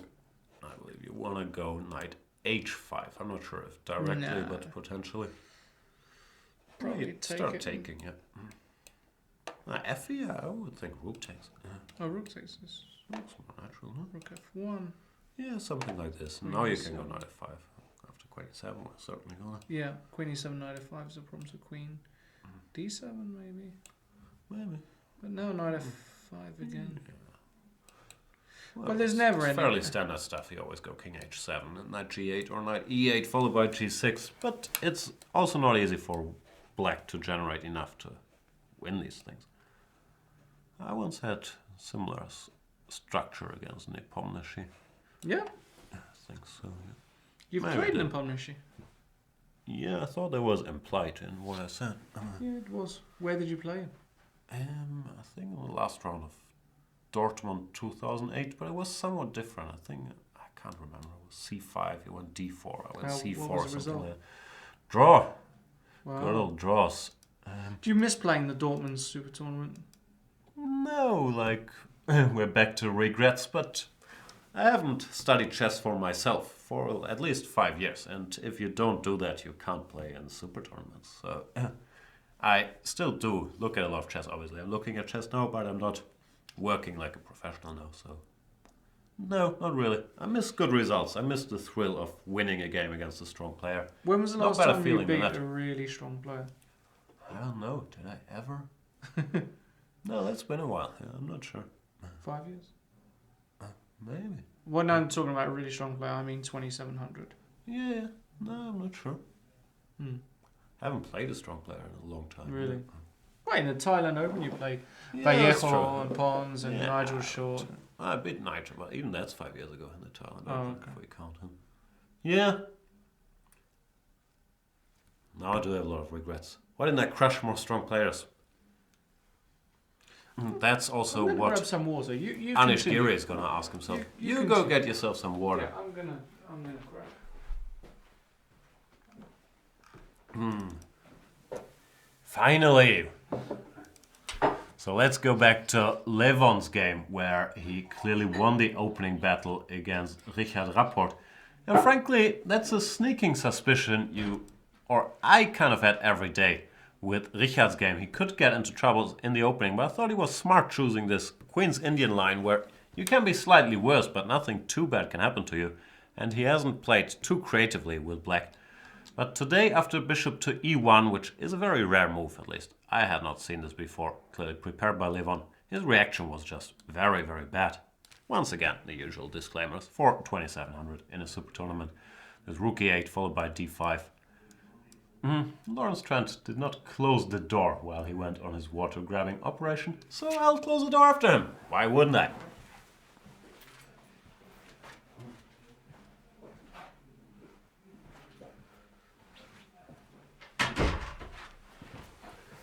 He's back already. So queen c2, d5, yeah, things have gone wrong here. Even d5, just knight takes c3, bishop takes, and now d5 is a much improved version. And after all these things, black ended up in real big trouble. Decision here for Levon, knight takes c5, big structural plus, knight g5, big initiative. He went for knight g5, f5, takes, bishop c3, bishop f8, and... I'm back, if you I was wondering. hadn't noticed. After bishop f8, Oof. white played e4 Oof. immediately, not even preparing a rook f1, h6, e takes f5, Wow. going for it. What's his point after hg? Probably wants to go f6. Wipeout. Just over. Quite dangerous. Levon, smelling blood. How does this end? c5. Whoa, f4 apparently is the only way to roam. Queen g6, queen f7. I couldn't really see what white was doing. Black seems to be defending. But this seems very strong. G6, G4, F5. Just open up the position, huh? Should be right up your alley. Push all your f-pawns and hope for the best. That's what I'm saying. And if E5? Just FG, no? And F6. Oh my god. There's another Guy. Frankenstein and Frankenstein's monster here. Yeah. Wow, that's pretty. Is all of this stuff obvious to Levon? Like, I would never do this in a He's an position incredible where... tactician, actually. Let's not People see Levon, he plays these Catalans and these queens in, but actually he's Rago's incredible tactician. Obviously. But still, you're so comfortably better if you just play rook e1, h6, go somewhere. But he's going for All in. for broke, and this line seems forced. f6, c6 or c5, and f4 only way to play, and black is just not in time to defend. Whoa. g4 also looks fairly obvious. And f5. Queen g6 apparently also possible here. Queen f7, no, I guess just takes. Yeah, with a massive attack. So Well, could be beautiful game of the day, that's actually, Jan. Absolutely. What else we got? What else we get? Lukey took on c5. Okay. Yeah, so far so good. Here, the problem is you can't take on c4 yet, because e3 would drop. Therefore, Loki has to spend some more time chasing the ghost of Christmas past on c4. That doesn't make any sense. Rook fc1, bishop d7, takes, everything comes off. Well, that'll change a whole lot. But black is a bit better here, because this is weak. Yeah, this is black weak. structure is better. Maybe knight takes b6 is not ideal with what's machines. Machine says we can take on b7. Whoa. Wow. How does this go? Takes, b3, takes here. The computer likes this for white, which is actually possible. Sometimes a rook against bishop and knight Especially can be with that very, A pawn, very strong. yeah. And here you just win the a pawn. Yeah, this is very bad for black. This is very bad for black. Yep. This is an important little detail. And if I can't go rook ac8, brings white closer to equality, because here we're like 3 tempi up compared to the line we just saw. Yeah, this should end peacefully. We'll find out. Mr. Wonkish, Jan, will you ever try push to 2700 again? Not sure I ever tried one, but no, it's unlikely. I've been retired from chess for 5 years because I work here a lot. I do a lot of commentary, some training and so on. And as I don't think chess is really necessarily a sport, but it doesn't get easier to improve once you're 37. So no, this is not a big thing in my future, I'm afraid. Sorry to let you down, Mr. Wonkish. However, somebody who's pushing for 27 in spite of being a very old man is our boy Luke at 2695 currently. Then again, I think he's lost a bunch of rating in this tournament, so probably not any closer to 27. But he shows you it's still possible. But he's been a professional for many years. Lukey boy, today against his compatriot. They're on great terms, I don't think there's any bad blood there with Anish, but it's always special if you play your countryman. Like always a little extra spice there. Which game would you like to see?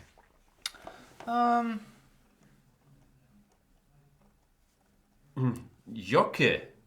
Interesting question. Jan, why do you insist on German? Your name is obviously Swedish. You caught me. But the fact that I was born in Germany to 2 German parents always made me think that I might be German in spite of the name. I also don't speak a word of Swedish. No, I don't. German is my first language. I heard that actually you're from Greenland. Your ancestry. This is probably a well-known fact, but it keeps confusing me that Greenland is white while Iceland is quite green, right? Something like that, yeah. Yeah. Have you ever met anybody from Greenland? No. I have. Wow. Yeah. 50,000. Were they called Gustafsson? No. Ah, okay. There are about 50,000 Greenlanders, I think. And, yeah. Never went there. Met them in Denmark. Beautiful people. Okay. Beautiful. Greenland used to be a part of Denmark? I think it still is a part of Denmark. I think it still is. I'm very highly educated. Let's look it up. Please. Greenland. We're all here to learn. Is it a part of Denmark still? I had a feeling it was still. What about the Faroe Islands? It's very confusing, Yeah, like also. where Denmark is involved. You can read it in. No, let's do the English version. Greenland is an autonomous administrative within the Danish realm. So there we go. Is it a bit like Gibraltar is an autonomous British overseas territory? Something similar. I don't know. Greenland is the world's largest island. It is smaller than Australia, which is considered a continent. There we go. We've all learned something. Let's go home. And it's got... How many people? 56,483. I wasn't off. Wasn't bad. How would my 50,000 guess? No, that's Pretty fantastic guess, which probably was not just a guess. They speak Danish. Okay. And they also speak the Greenlandic. Greenlandic? Yeah. Nothing to do with Green Lantern, I'm assuming. No. I had no idea. There we go. You wanted to know about Faroe Islands? I think they are independent, but... I think so too. Did you know that Greenland joined the European Economic Community with Denmark in 1973? I didn't know that, but it may be turning my head. And Greenland, they became a Danish colony, and when was it? Like 1814, I think, right? I can never remember these things. Was it 1814? Around that. Somewhere in that neighborhood, yeah. Something like that. Have you got any desire to go to Greenland? I'd like to go there, yeah. Is it very cold? Is it just ice? It's very cold, yeah. I don't know.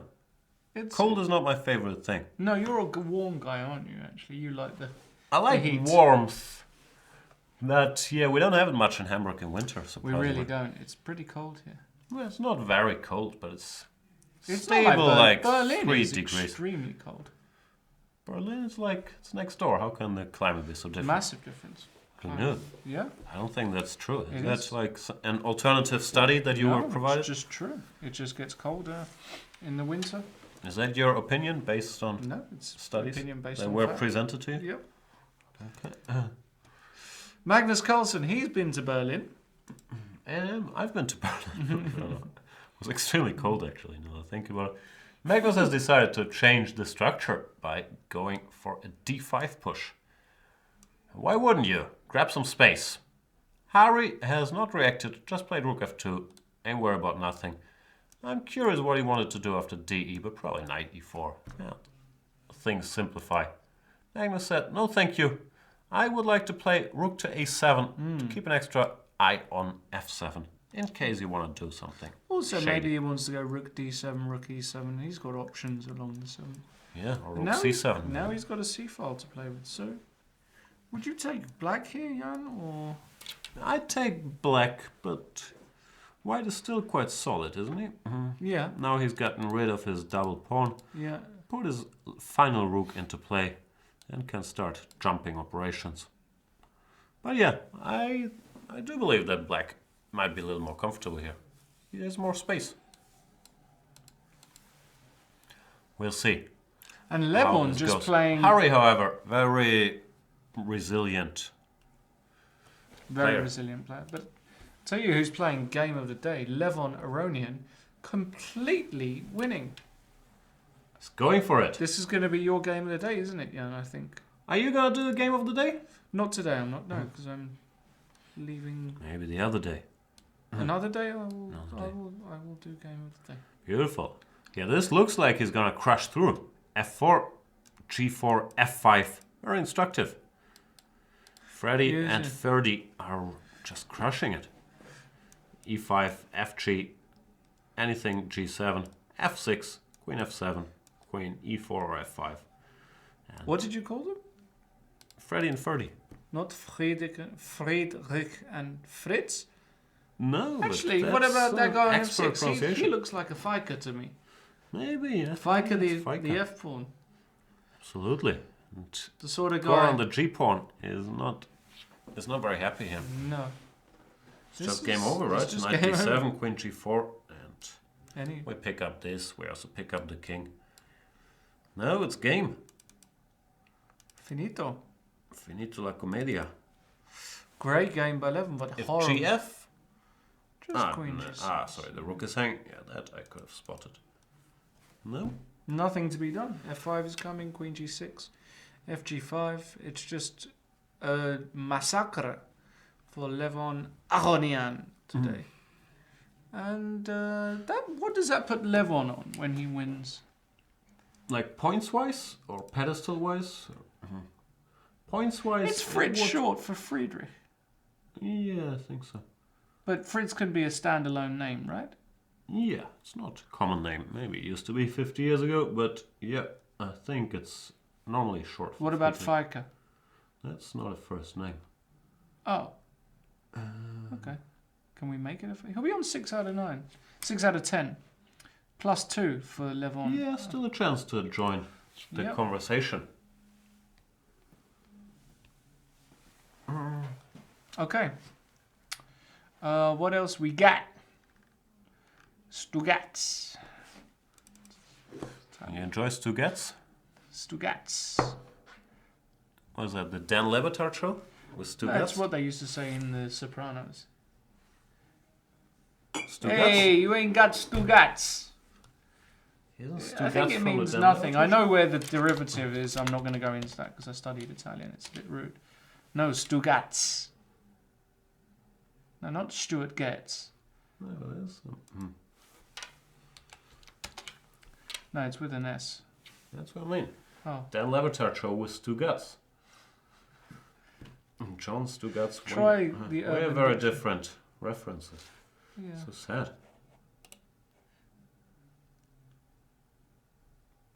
Yeah. Beautiful.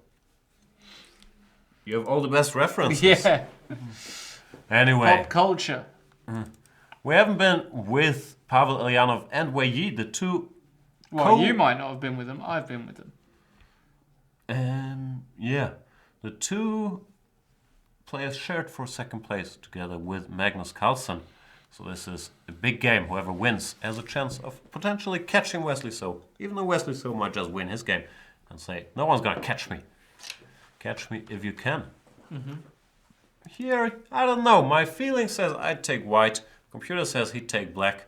So it's like a system malfunction for me, because I know the computers are our masters and I'm not supposed to go against them.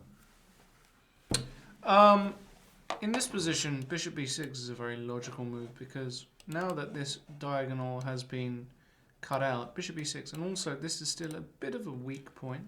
If knight f3, do you go bishop takes e3? I don't know. Do It's you do something crazy? Or bishop c2 is also there, picking up the b3 pawn. So there. this is black's position is still very active. Pieces are well placed. He's yet to even get this guy into the game. So white, this is a very unpleasant position to play with white. You see moves like bishop c2. You don't want to go rook c1 because you can just take it and then the other rook comes in. And even if you put the queen away, something is happening down here. It's just Kasparov would enjoy this position, I believe, with black. Back in his day when he used to play the semi-Tarrasch. Full Tarrasch, I should say. And all this activity. So yeah. I think bishop b6 and Wei Yi is doing just great. Word. Rook d8 played by Nepomniachtchi. Yeah, now rook c3 makes just tons of sense, doesn't it? Yeah. Just invite everyone to the party. Yeah. With a slightly better ending and...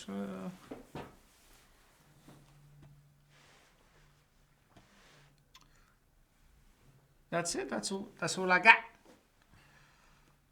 There's plenty there. Let's watch this. What's the term? Carnage? Yeah. What if GF? Just and rook e6, just to mate me. Okay, queen g7. I don't like this check. It's probably winning, but can't I do better? Probably.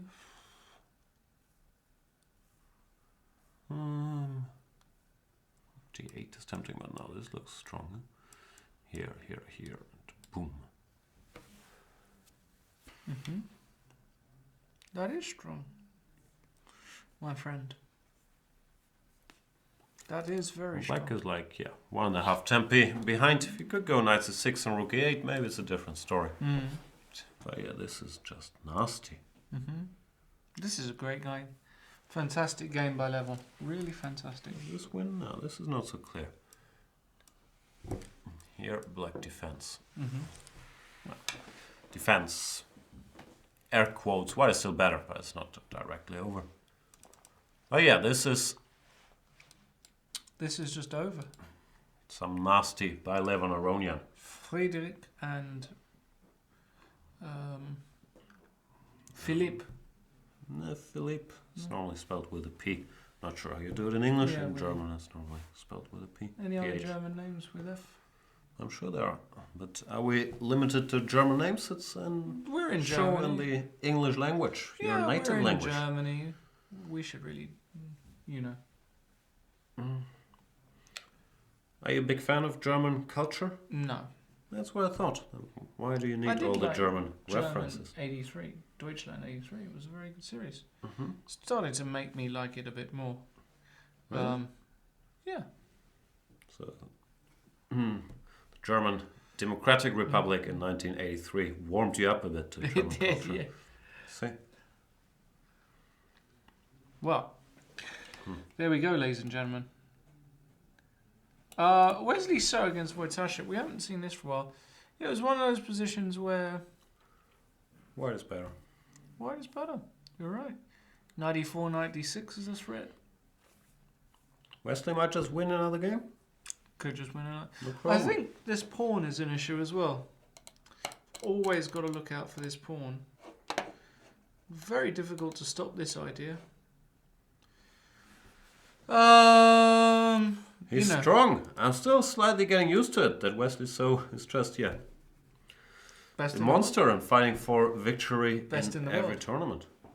Well, I'm still not going there. I still the think world. Second Magnus. best in the world. Well, the rating lists don't lie, but he's number 3 currently, right? And Third he keeps best in the picking up points. Who Fourth, knows? fourth best. Should we have a look at see if anything's going down in Gibraltar? Yep.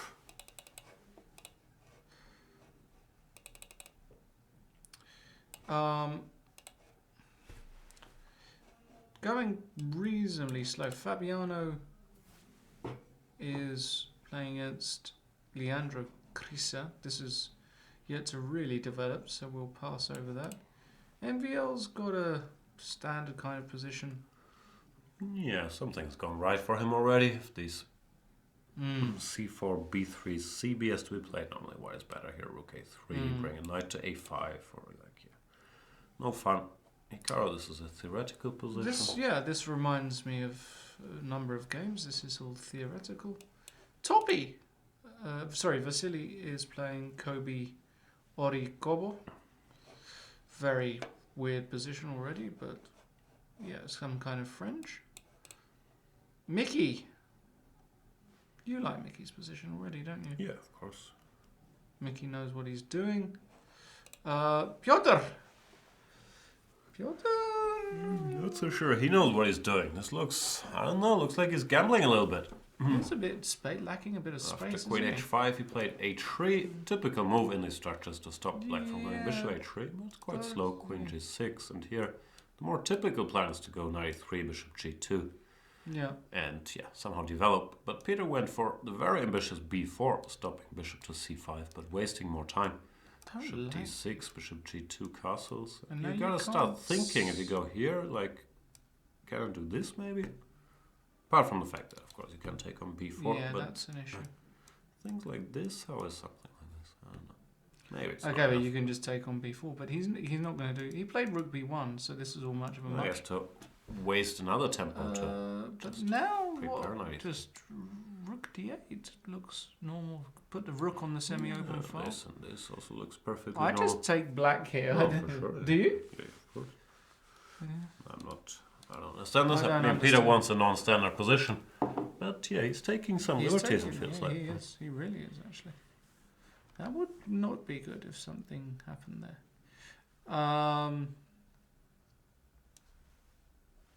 Yeah. Let's check out Luke Van Wely's quest for equality against Anish Giri. Looks like he might just get there. Rook fc1 is played. He's going to reclaim this pawn. Bishop d7, knight takes c4. Here we've shown the lines earlier. Knight c4 is equal, rook a c8, bishop b7 is impossible. Yeah. Agreed. Agreed, Jan.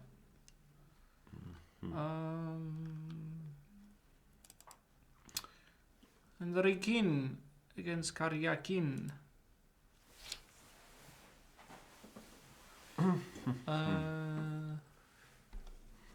Malte's in the chat. Hello, Malte. What can you tell us? How's things on the outside? Malta.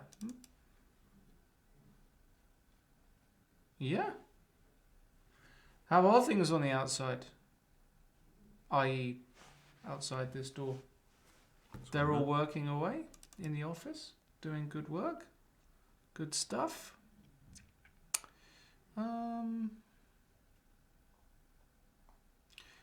This game isn't inspiring me, Jan, looking at this kayaking game. I mean... Not even bishop b8? No. Okay, and how can we get you inspired? Let's get you all charged up. Does this inspire you, this game? Nah. But to be honest with you, few chess games do.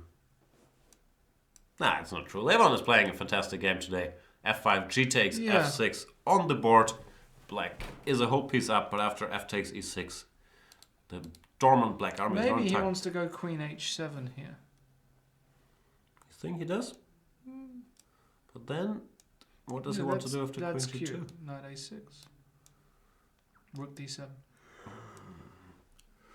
Too many enemy. Can't even go Too rook many e7. pieces, yeah. And rook f6. Something. Yes. Something's gonna give.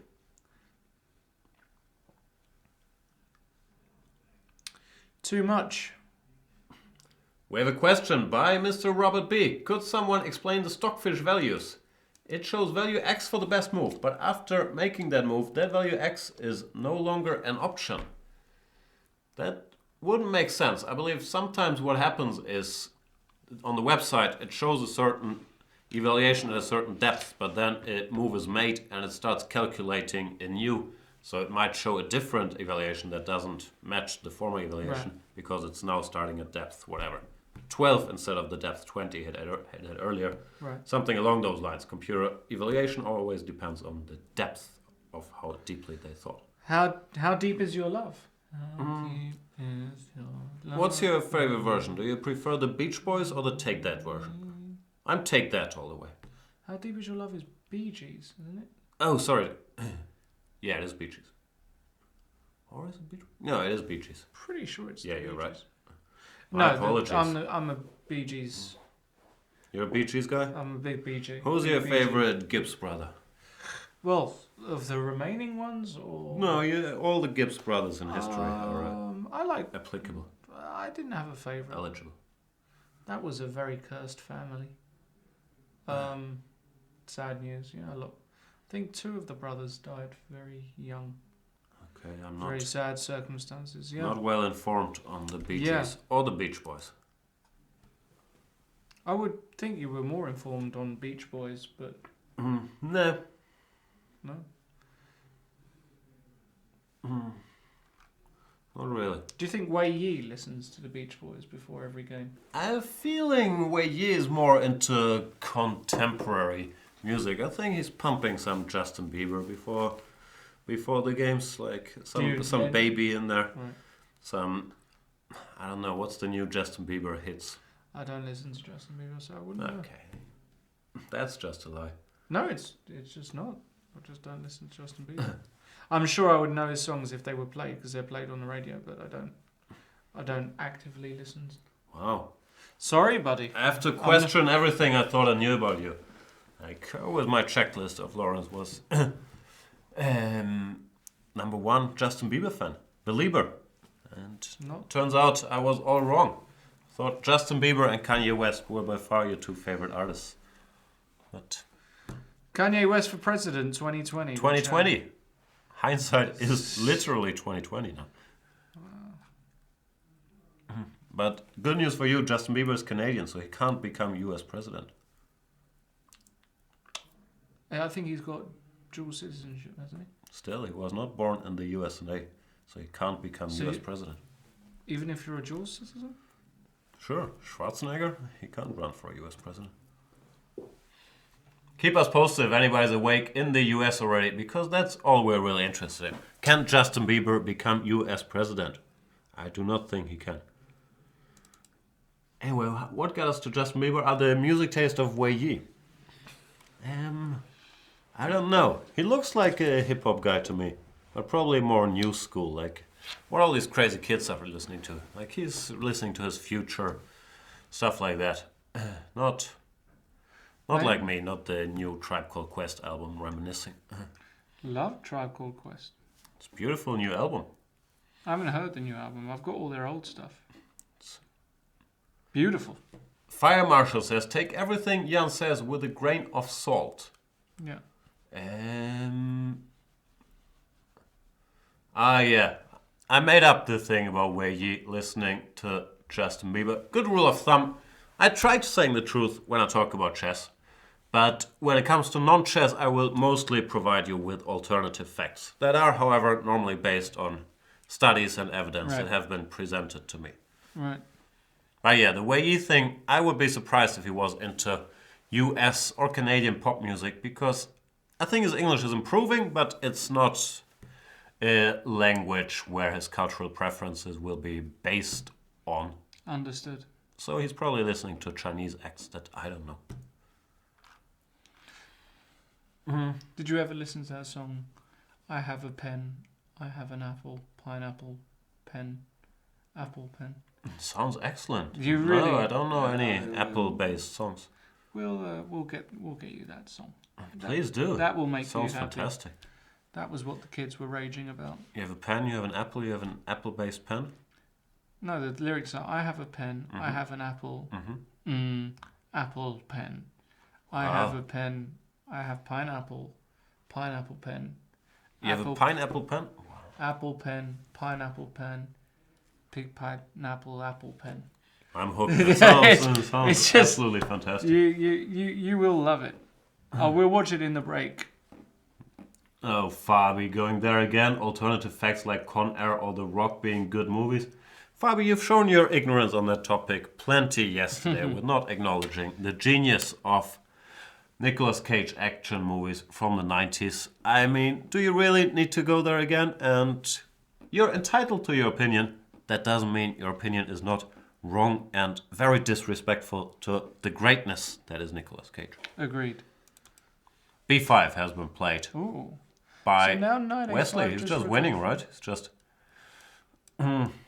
He's just crushing quietly. Quietly crushing, huh? No problem. He Go makes it look B6. so easy, doesn't he? He does make it look very easy. As Vishy said, it looks like he's not even trying, but he's still... You know what? Let's make a bunch of quick draws. Oh, I'm white against this guy.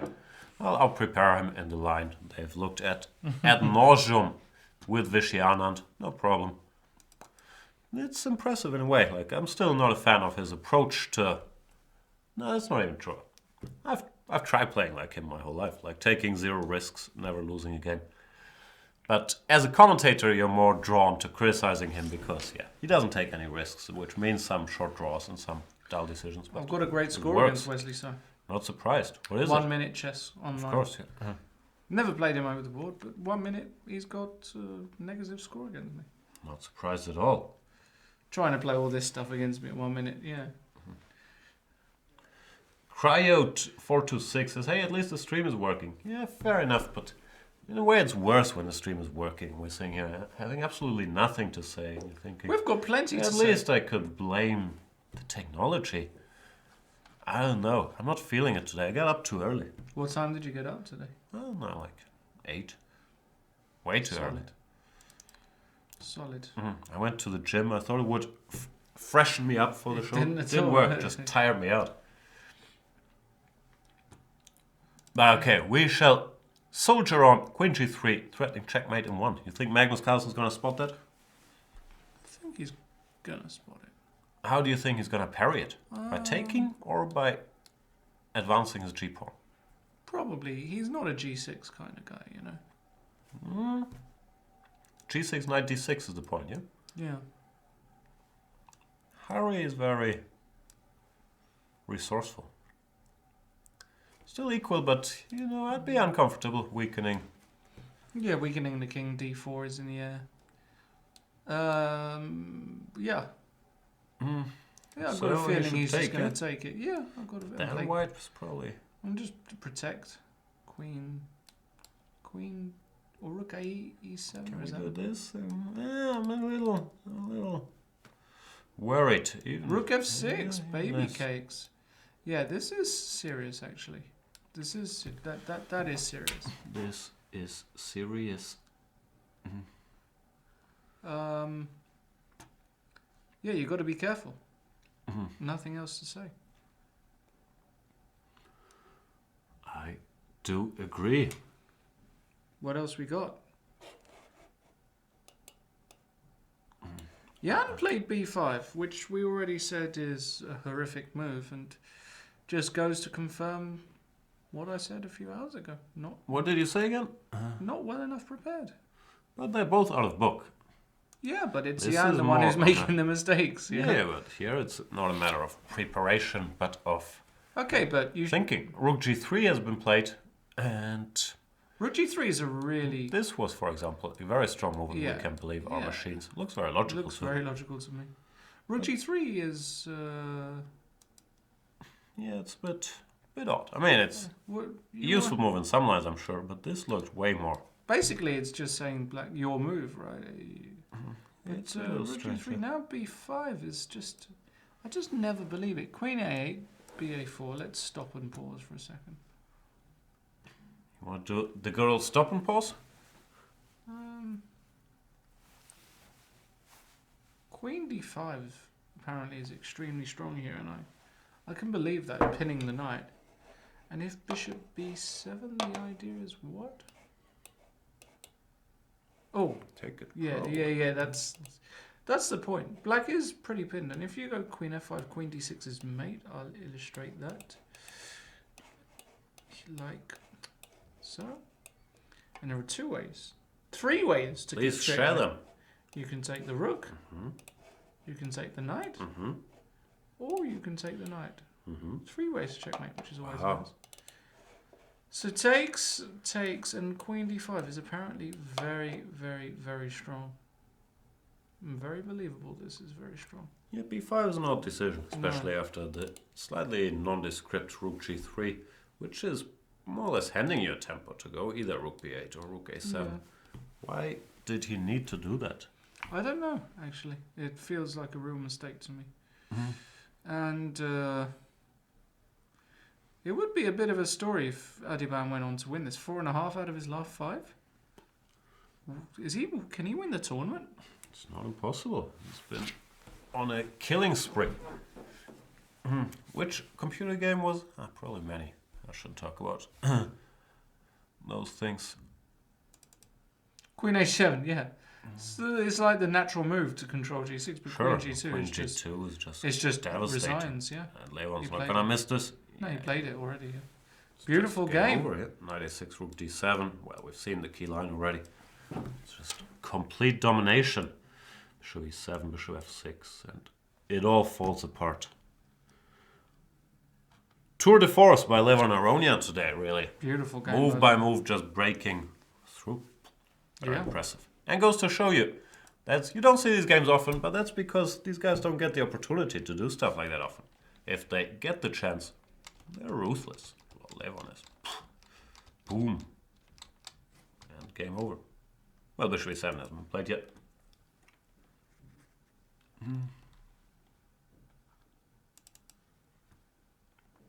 Queen b6 on the board. Yeah, this is equal, as we've mentioned. Yeah. Anish did not want to get too fancy with his rook Right. c8, probably rightly so. Instead took rook c4, queen b6, and now it's just an equal position, rook d1, wherever bishop c6, and the weaknesses should cancel each other out. Yeah, it looks drawish to me. Yeah. Look, not in desperate time trouble either, so it does feel like the Dutch battle royale should end peacefully, which well, neither side will be too thrilled about. Luke gets another draw, but 1.5 out of 10. It's not that much better. No, 2 out of 10 is not that much better than 1.5 out of 9. Gear is stuck around 50%, which has been his fate recently. Yeah. Your boy, Vladi Dobrov, is in trouble, apparently. Heartbreaking. Or not. Very unclear still, no? Well, we could update and see if Oh, things have happened. yeah. Sometimes a series of unfortunate events can lead to Yeah. unpleasant situations. This is an update, and this is bad news. Rook to the G line and 1-0. Yeah, No seems moves. like Niels Grandelius played a nice game there against Dobrov. Oh yeah, Niels is 2650, Dobrov is 2500. If you're black and you don't nail the opening, you can end in hot waters there. Yeah. What other games are interesting in the How's Challengers Sopico group? doing? Bograga ended peacefully. Sopico is playing World Junior Champion Jeffrey Jean, probably doing quite well, very sharp Sicilian. Which I think is a good thing for her. It's better for her than these quiet maneuvering games where she's run into trouble plenty and these bishop b5s and so on. But here, you know, go rook d2, cover c2, then do something active. Or do this. I like her position. Gawain Jones has a bit of an initiative against late Tingje, but if he doesn't break through, black could just emerge a pawn up. Yeah. This is the problem with this line. You've actually got a checkmate black, and it's really not checkmate here. So Gawain has some minor problems, I would say. Very possible. Late Tingje playing a good tournament as far as I Playing can tell. brilliantly. Iron Tari against Jordan Van Forest. You liked I Iron's... liked white a while back. Looks like Jordan more or less survived. I guess he's a pawn down, but he has the 2 bishops. I'm guessing he's a pawn down because I'm not able to count. He is a pawn down. Okay. But yeah, he's definitely holding on here, isn't he? It seems. How did this happen? We've seen this, which looked fantastic for white. King b1, why not? Rook c8. Maybe. This Some bothered him. exchange sack, yeah. So he went here. All very English style. Rook a, rook d3, rook h3. That's not checkmate apparently. Why isn't it checkmate? I would take here, knight e4 works, yeah? Still. Yeah, this is fine. Ah, sorry, I Yeah. take here first. This is check. Yeah. It's a bit of a crucial point. You still take white, but probably Arjan wanted more than this. Took here. Took a pawn, but Yeah. feels like compensation. And Eric Hansen. Wow. Did he already Great win? Whoa. Whoa, 20 move win for Eric Hansen. Yeah, Handsome Blue Hansen. Shanghai. Oh, this is... Okay. Not the kind of line we would expect to win in 20 moves either. But there's a bigger and bigger tolerance for playing this type of structure, also out of the Caro-Kann, even though you are a bit worried about the lost pawn endgame. But black normally generates enough activity to not make a count, and long castle kind of committal. Just checkmate. Knight d5, b5, b4. G4, not even b5. Oh, no. Lu Shanglei put all his eggs In one basket. one H basket. Yeah. Didn't turn out well. By the way, I've always wondered about that saying. Isn't it very impractical to put your eggs in multiple baskets if you have to carry them? Let's say you buy a 6-pack of eggs in the supermarket. And you have to bring like 6 baskets to carry them home. How does it work? I don't know. I've never had 6 baskets of eggs to bring home. So you always put all your eggs in one basket? Yes. And why is it supposed to be a bad thing?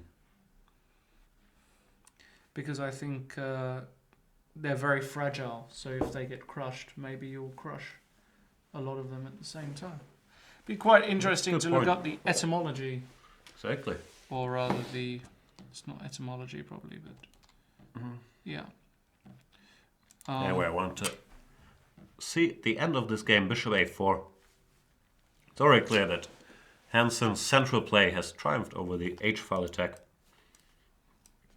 because there's really no attack. Bishop a4 played and rook takes e3. Why is this such a crushing blow? If Just rook e3 and then rook takes rook e2 next e3, move. and you can't defend rook e1. Rook d3 is also extremely unpleasant. Just winning somehow. Bishop e7 wins the rook. This is a cute line. I think we're winning the queen. Yeah. HG, FG, and Liu Shanglei had already seen enough. So you know what? Let's go home.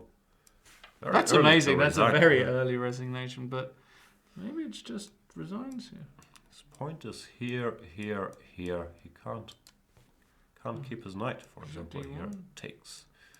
Bishop Game over. Wow. Still very premature. But well done, Eric. C.H. Schoppe says, perhaps you should take a look at Adiban's game. Whoa. Perhaps Yeah, you should, I mean, but we've seen this position. Seen this position. Queen d5 is just very strong. And Wojtaszek is in real big trouble against So, which makes it much harder for anybody else to fight for tournament This victory. is a disaster for Magnus if Wesley wins today. Did we had a? You gave me 3-1 on Wesley. Is that right? I did not. No, 2-1. no, I didn't give You you gave me a even. single thing. No. Well, still. It ain't over just yet, but it does look like Radek is in trouble. Knight b3 here. Well, yeah, that's... Threatening rook takes a4. It's just... Yeah, but then b7 hangs, no? Rook a4, rook b7, c6. All the tactics Child's play. work. Even the tactics work when you're on this kind of run. He's on a heater, isn't he, Wesley? So as they say... it's a heat check. F5 played, knight b3. What can black do? Maybe Radek just wants to go e4 and hope Rook a4? for the best. Yeah, I'm not saying it's winning. Knight d7. Queen b4. Now you're running to b6. Yep, this wins, apparently. Ah, that's strong. Knight c5, queen a8, no? Or knight c5, knight c6 even. Is strong. Yeah, might be stronger than queen a8.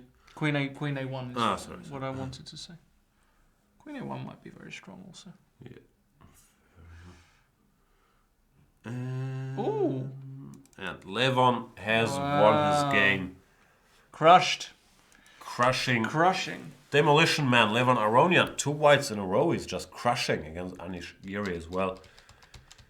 Doing nice work with the white pieces. And Levon is going to look back at this day of insanity he had against Sergei Kayakin, where he just lost like a baby. And he might regret it. But so far so good. Nice work today. I believe we have our winner for game of the day already. Oh, without doubt. Here, you don't even go queen f7, you just checkmate. Well, you can take the queen if you really want to. You can also give this check and then this check. Nice game by Levon Aronian. Move by move, just breaking through.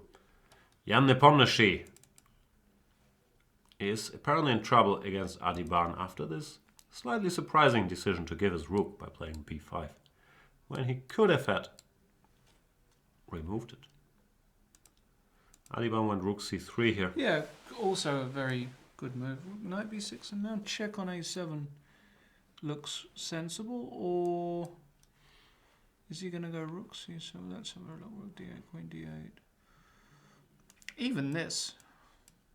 Rook c6. I mean, you're just not keeping everything together with black, I don't believe.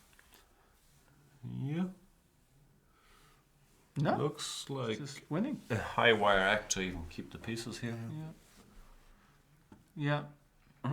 Problems for Nepomniachtchi, who's been, he's had a bad tournament all the way.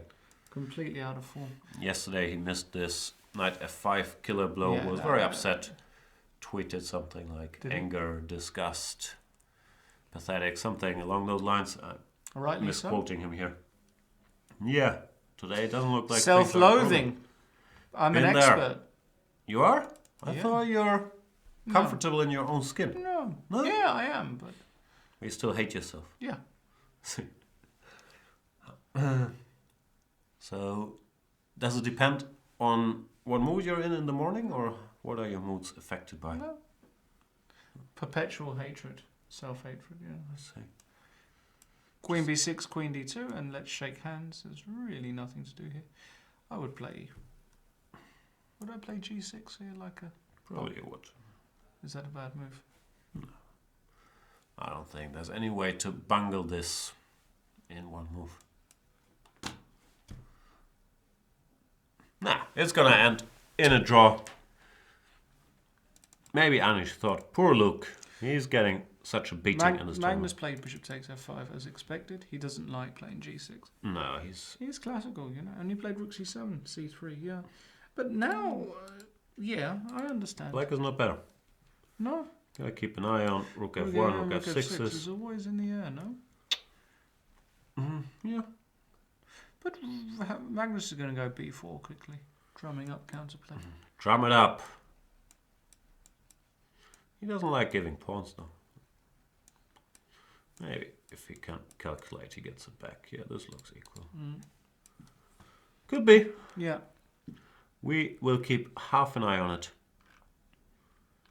But so far it does look like Magnus's game is a favorite to end peacefully. Well, Wesley is a favorite to win his game, which would mean Wesley comes much, much closer to winning his third super tournament in a row. Shit, Not many people not called Carlsen have done that in the last 20 years. ever since Kasparov retired, pretty much. Peter Svidler just looked out the corner of my eye. He was taking liberties before, but I've got a feeling he's really taking liberties without checking the. He should be taking names, not he's liberties. Just marching the b pawn up the board, but maybe he's commentated too many rapport games. Really, like this looks like a rapport kind of plan. But what happened? Rook b1, knight No b7, offense. b5, and now knight b6 is a very strong move, and played. The idea is that takes, and if you castle, let's say, is he just going h5? Is that the idea? Rook e8, rook d8. No space for your pieces. Knight e3. Put a knight on d5. Put a bishop on a6 if you want. Yeah, I'm with you. Black's very active. Then again, if White manages to castle and put his queen here, gets his bishop out, how bad can it be? Knight fd5 and f5, yeah. Maybe not even put the rook on d8, right? Go knight fd5. No, you can't. Yeah. In any case, it's not been his biggest success, I think, from an opening, but a long way to go.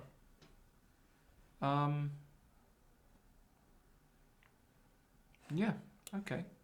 Magnus, of course, played b4. He's got to be quick, and he's got to play before. Do the b4 jokes. You're good at them. No. Yeah, so you were He's doing got great. to do before.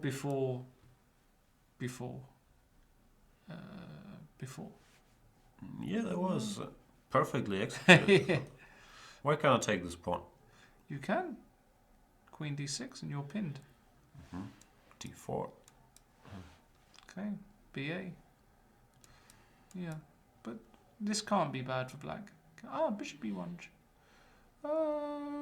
Okay. Still a little care required here. Bishop b1 check is in the air. CBAB on the board. According to the machine, after rook e5, there was some very deep idea. Maybe too deep to play b3 here. And after rook e8, knight e8, bishop b3 is one of the nastier double attacks I've seen. Threatening this and threatening this. That's incredible. This is beautiful. Yeah.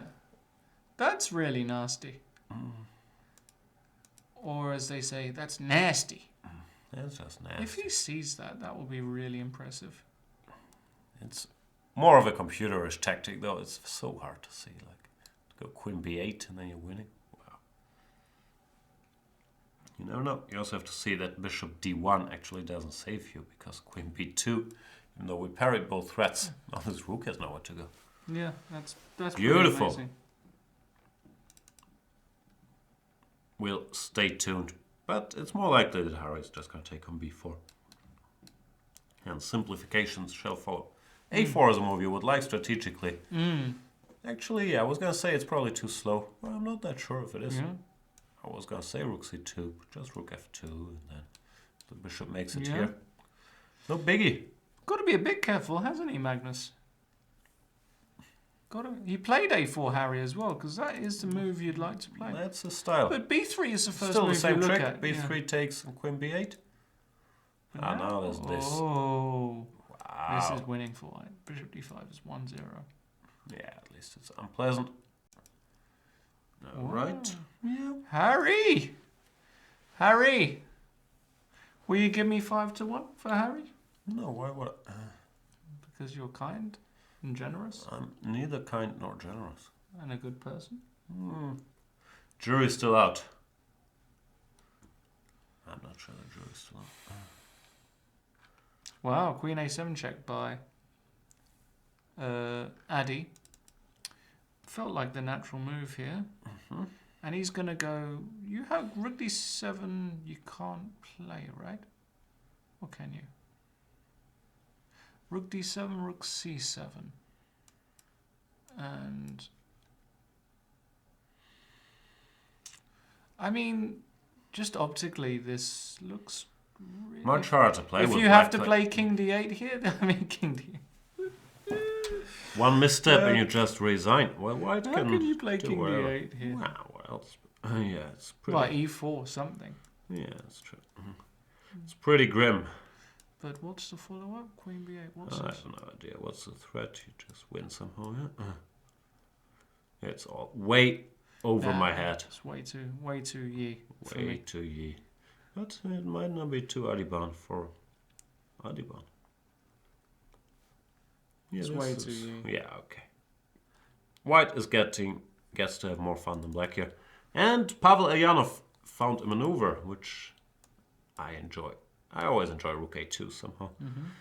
And maybe intending queen a1, maybe also just trying to stop bishop c2 by going knight f3 and then bishop c2, bishop f6 next. Wei Yi went knight e4, went knight f3 is probably asking for trouble. Big trouble. Big trouble in... Little China. Exactly. After bishop e4. Have you seen it? No. Okay. Good movie? Yeah. What is it about? Big trouble in Little China. Where's Little China? Chinatown? Chinatown, right. Okay.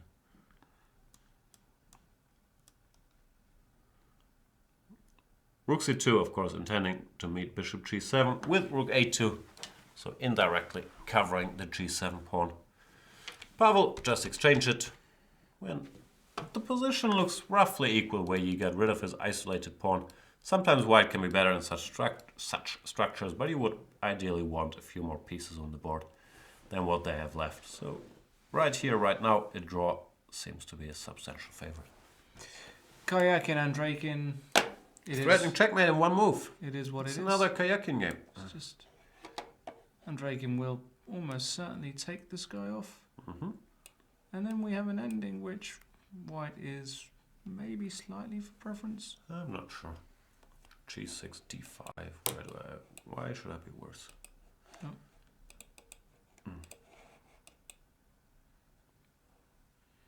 Yeah.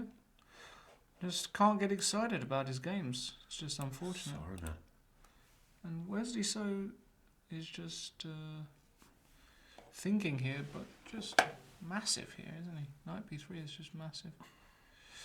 Yeah, he's out-prepared Radek, which is not an easy thing to do. Or I'm not sure if it's out-prepared, but he's outplayed him. How's Sopika? Oh, things went wrong again? She allowed a rook take c3 Sicilian. She did She allowed this this. thing. which is probably not the right way. Some counterplay now, at least. Really, a lot of counterplay, yeah. Gawain, feeling, is in trouble here.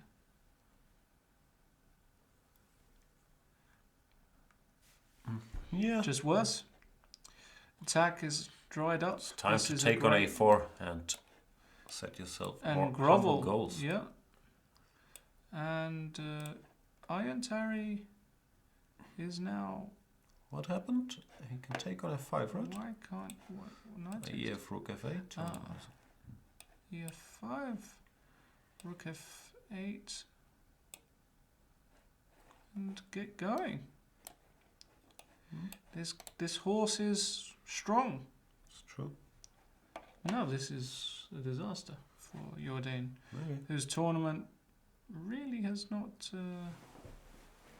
got going. That's true, but he's still very young, and it's nice for him to get some practice against super strong players like those guys. He recently played a match against Sokolov as well, so it does look like he will improve quickly. But this tournament for both Van Foreest and Benjamin Bock, two of the biggest Dutch talents, has not gone well at all. Shall we go on a break? Yeah, sure. I think it's breaky time. Wow. Magnus Carlsen has gone for Wow. b3, queen b8, as Rook we mentioned. f6 But is- after rook f6, he can take here. Maybe that's his idea. Not allowing his gf. Bishop d5. And he probably gets a pawn back Rook somewhere. f2. Yeah, take here. Okay, but what's the score? Score? Still 0-0. Yeah. Yeah, that's what's going to happen. You're right. Break time. Breaky break. See you guys after the break. Thank you so much for watching.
He was interested in giving mate. Sadly for him, there is no mate here. King takes b7, queen takes a6, and king c6. And here he must have realized that something has gone badly wrong, because the king is actually doing very, very well in the center here. The knight on d4 is such an octopus that it's controlling so many squares white can give checks from. f3, queen f5, and it becomes very, very obvious that it's not white here giving mate, it is black.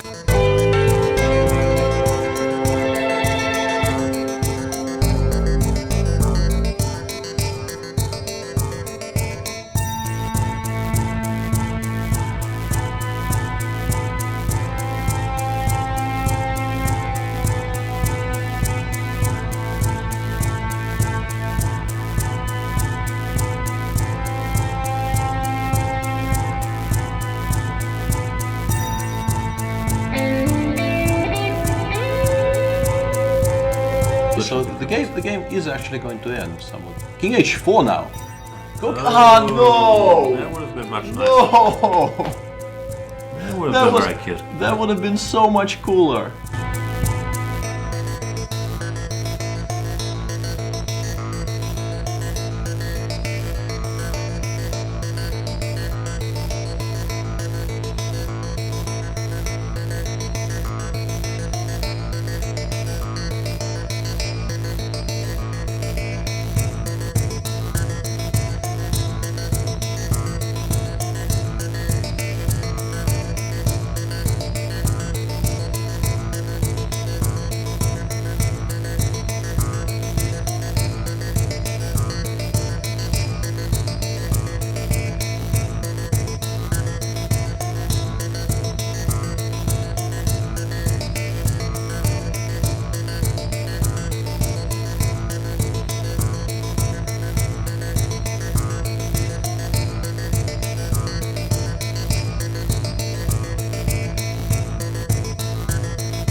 Hello, ladies and gentlemen. Welcome back. This is round number 10. That's 1-0 of the Tata Steel Chess Tournament, Masters Tournament. I am a very weak player in comparison to these players. My name is Lawrence Trent.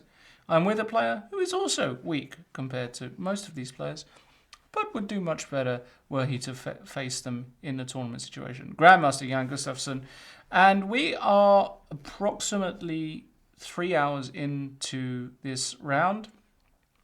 And in the next section of this commentary, we're going to be approaching what is known as the time control, as they say in certain parts of Leipzig. And What do they say in Leipzig? the time The control. time control? Yeah. They say that. Only East Leipzig. You're right, East Leipzig. And to give people a recap as to what has happened thus far. Let's do. Hari Krishna Carlsen, we've got all of a sudden a very unclear position. We last left it at e4. b3 was an excellent shot by Magnus. The idea being bishop takes b3, queen b8. And the idea is that after now rook takes f6, which is a very standard exchange sacrifice, were black to capture here, actually white would be for preference potentially after bishop takes e5, because the bishop would come back and he's got this passed a pawn with huge compensation, not to mention this extremely weak king and weak structure. However, rook a3 was played by Hari, not allowing this. But after e4, this introduces a fantastic threat. The point being, if d takes e4, this would be a huge mistake because of the nasty rook c1 check. King h2, rook h1. King h2, rook h1 is a nasty deflection tactic. So, after e4, Hari had to play king h2, and Magnus took on d3, and now he's got a passed d pawn. But is Hari's idea that he just wants to play bishop takes d5 here and put the rook on d3 and claim, I ain't worried about nothing? Shouldn't he be worried though? The d pawn stays alive. d2. Yeah, d2, rook d3 makes complete sense to me. Rook c2 makes complete sense to me. But then you exchange queens. Okay. Yeah, Let's and do now it. even this one and this. Yeah, I mean, who's better and why? I don't know. Maybe it will all end peacefully. Like, takes rook Yeah. f5. And queen is a good move. Queen, rook takes, rook b3. But if you're Hari, you're happy here because you know you're never losing. Okay, well, it's a you're draw. also never winning. It's a draw, but Rook b2 is coming, or rook takes e3. yeah. rook So a2, it's just a if draw. rook a1, the problem is rook b2. Yeah, or rook e3. Or rook You're never in e3. time here to queen your a pawn. Rook e2, and always rook a2 worst case scenario. So if I go here, something like this, black has always got rook a2. Yeah. Even this is a draw because 3 versus 2. So white can never lose because it's always 3 versus 2. So probably going to peter out. Bishop d5, d2 now on the board. Rook d3 will be played. There's just no other move here that makes sense for Hari, and it should peter out. Van Veli Giri, I don't know quite why they're playing on. This is just dead equal. Probably mutual disrespect. They both think, nah, against this guy I'm going to squeeze out to win here. Yeah, they both know this is going to be a draw. We've already seen the demolition part by Levon Aronian, as they would say in certain parts of Marseille. Brilliant game by Levon. And Jan Nepomniachtchi seems like Adiban made a mistake. Is it true? Wow. Around here, we looked at this and I said, if king d8 is the best move, that's sick. He played king d8. And now, apparently, rook c takes d7 check was stronger with the idea knight takes c7. Very difficult move. Queen c5. Not sure what this is all about. Queen takes f5, queen b6 just to win this guy? It's Yes. fantasy chess. It's fantasy chess indeed. So rook d7, knight d7. Rook c3 is a good move. Queen d6. And here, Adi played a bit of a weird move. Queen a8. Ah, they've repeated. Queen a8, knight c5, queen a7, knight d7 on the board. This is a weird repeat. I think Adi's going to try a bit more here, don't you? I don't know. It's I mean, the king's still open. There are still weaknesses to target. still your material down, and Yeah, black has the passed e-pawn.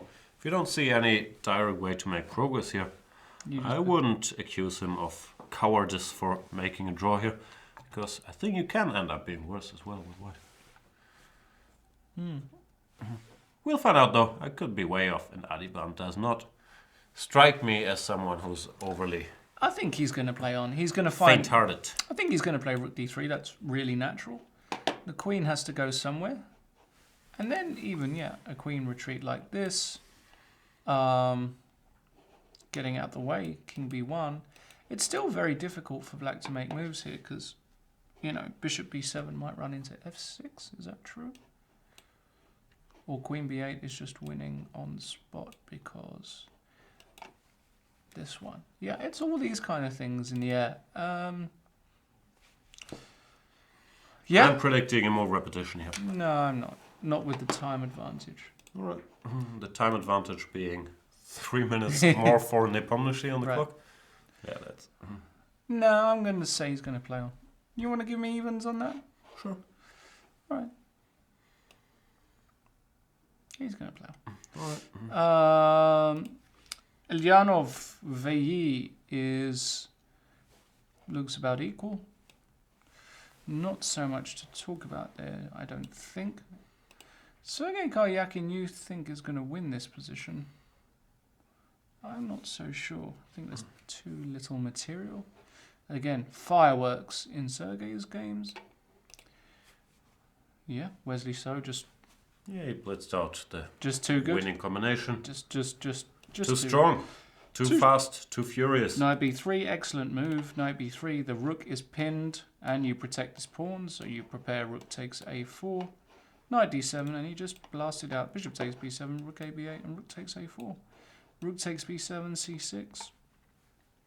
Crashing. Just wins. Just Yep.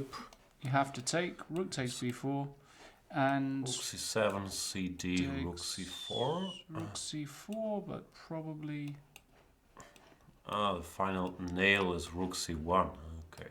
And bishop b5, rook c8. Just too strong. Just no other word for it. Just too strong at the moment. Just can't. Unstoppable. Kid's unstoppable. Kid is completely unstoppable. You don't think he can be stopped? Unstoppable. So that's what we got in the Masters.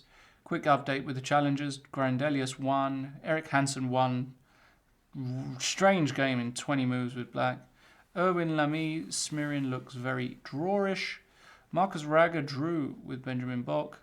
Sopigo is getting outplayed against Jeffrey Zhong, who, don't know if I told you this before, he's the Zhongest in the tournament. Ah, okay. He's also the strongest in his family, right? He is the strongest in his family. And Gawain seems to have c4. That's very curious. She just wants to liquidate here. Still, black is fine. And Aryan Tari botched it. Again? Yeah. Had a great position. EF5, king f7. Right. Go! Push! Why didn't he push Why it? wouldn't you play b4 here? That for me is just automatic. No? Looks natural. Rook d1, rook g8. That's a bad move. He's afraid of rook g8. That's why he spent some time but covering then suddenly, the whoops, g2 pawn. oops. Didn't look like a priority. Still, rook but no, d4 here rook d4. is still good, yeah? Knight f4 is a complete kajumble, allowing huge counterplay. And Well, it sort actually, of feels like black is will win winning, this if yeah. things go wrong a little. black's going to win this position. You don't defend with 1 minute left on your clock. He's got to make one move, but even still, you don't defend this position. I don't know, but yeah, he's Bungled it. made a series of unfortunate decisions in time trial. Rook d1, knight takes f4, and g3, Yeah. letting your dame back. Now he took on d6, which Yeah, might be another, I don't know. No, the C Still pawn. feels like a draw, but you gotta deal with this Nah. too. Who knows? Too much. I will carry on. Anish is still playing on against Luke. I don't. Is there a 30 move rule? No, it's a mutual disrespect thing. Right. Well, still a draw. There's nothing really. Just exchanging pieces. What are Let's go to Magnus. Magnus. Sure. D2 on the board. Is there any move apart from Rook D3? Nah, I gotta go here. you gotta go behind, haven't you? Just to chill. Knight D5 is a mistake, is it? Yes, so. No tricks. Takes. And this rook covers. Yeah, too many rooks. Too many rooks spoil a broth. Too many rooks on the dance floor? That's a curious idea. I'm not sure I have a good follow-up. This That's cute. Yeah. It's really cute. G3, D1 equals queen. What's going on? chaos. That's sick. This is gonna happen, Magnus. This is gonna happen, right? I have no idea who's better and why. Probably white is better. Yeah? We have two rooks. This is a queen. That's sick. I've never seen anything like that. Yeah, it's a weird material distribution. What? How did that go? Rook takes A3 in this position. Well, it's a natural move to think about, right? Rook E3, D1 queen, Yeah. and queen E3. We have some Abzug Schach. But this, unfortunately, doesn't work because queen F4 or queen Yeah. G3 just wins. But Rook C3 is really So that's really This something. followed by this is the only That's idea beautiful. there That's is. very. Apparently, hang on. Oh yeah, G3, Oh, queen. There is no other. queen, and yeah, it's all forced. You can't take here. Yeah, you got to play BC. BC, and Queen A4. no, Knight we D4. can even take here. Because this would be very bad news for white. Oof. Nasty. Nasty. But this is stronger. With a completely unclear position. Yeah, I don't think black can ever win. The question is if white can win this. Maybe the other rook. No. Why? So we keep Oh, tabs okay. on F7. Yeah, Rook Queen B2, Rook F2 is a problem. You don't want to go into this queen ending. No, Might it is- still be a draw, but you don't, yeah, you don't but want okay, to. but not with two passed pawns on the. No, I'm sure He's going to Magnus do considering this. these things. I'm sure but he's going to it's do this. It's so Magnus. He wanted to push all game. more sane, I guess. Yeah, to but Rook play C2 this. is just so obvious. You could just take and go B3 and Well, it's just a drop, yeah. basically. You need to see this one trick, but okay, it's child's play for him. D1. And takes and takes. And this you don't need to calculate further. You just know this is a draw with two active rooks, two white weak pawns. It's just ending the game. But I believe, yeah, he's going to come to his senses and go for this. But it's The tempting champagne to go move. to Yeah, take. it's champagne time.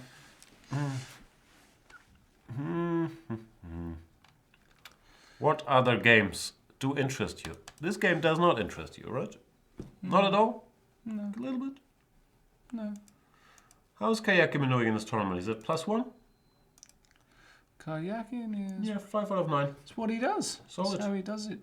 Hanging around. Barely lose. He did lose one game, right? I don't know these things. He lost to Adiban, right? Ah, yeah, that was weird with white. Yeah, that was a blow up.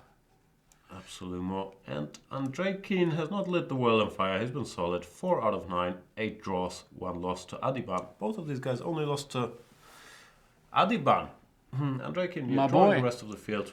Yeah, and Rook C8's on the board in the Wesley So game. Just Wesley doesn't ever make mistakes. It's just so gross. says, stop playing games. Rook and start C8, taking names. D8, Bishop C8, Knight C5, Yeah, this is and B6, B7. Comped. game over. Just resigns. Yeah, hard to bungle this. You can start with this. Yeah, it's really. Whatever makes you happy. And Wesley plays B6. this Radek's is probably going resigns. to make a couple more moves. Yeah, okay. But even after King E7, you can go King F1 just to bring the king closer. Yeah, F4. So. But even Most straightforward, this knight will never the get knights, trapped you know. or whatever here. No, it resigns. Let's just resign. Nothing No, he to just talk resigned. about. He did resign. Yeah. Wesley So expands his lead. Another very nice victory today. Very nice homework, as we've grown accustomed to from Wesley. And surprisingly, slightly less nice homework maybe by Radek. I'm quite familiar with his line too. I was surprised by the move knight to d5. And maybe it's one of those where the computer already says black is fine, therefore he didn't really go any deeper, because you have enough positions where it's not the case. Knight e5, h6, bishop d2, this was his idea. This move bishop to d6 might be strong. Queen d6 is another computer idea. And after Radek played the most natural a4, bishop b4, he ended up under some small pressure, which Wesley expertly increased in this position. Star move being b4. Basically played a perfect game, yeah? Yeah, he's pretty good. No, He doesn't it's make just- mistakes. It's just unbelievable. That's the one side, and he's also Might just has be ideas. world for- champion very soon, this kid, if he continues. Who knows? If he doesn't ever make mistakes, it's hard to play against the guy, you know? Yeah, well, he also never takes risks. At some point, yeah, people might. Well, but it's easier said than done to push him to take risks. So far, so good. What a run by Wesley. So, 51 games? Or is it 52 now? I I can't don't know, might be 53. Three, yeah, I can't remember. Somebody update us if it's. Will you give me No, a hug? no, Umarmung? no. Is it Umarmung? It's a weird word, but yeah, it's Umarmung. Kuschen is the kuschelig. Yeah. Is that right? Hug, Excellent is it kuschelig? pillow talk in German. Is it kind of huggy or Kuschelig Cuddle, is more cuddle. like cozy. No, kuscheln is cuddle. Kuschelig is cozy. Oh, okay. So, if I asked you to kuscheln, I know all these words only from books and TV Right. shows. Luke van Vele trying. trying to create a weakness and then blunder it around move 39 to give meaning to the geary winning attempts. But no, it's just a draw. Rook Is d3 Wesley So played. going to be world number one by the end of the tournament? Not Question. impossible. What's his rating now? I don't know, 20? it's getting. No, it's more, no? No, he lost a bit with these draws he made for a couple of rounds, right? No, it's not updated Yeah, yet. 20. 220. Yeah. No, it is updated, right? Yeah, probably. Just unstoppable. The Soster.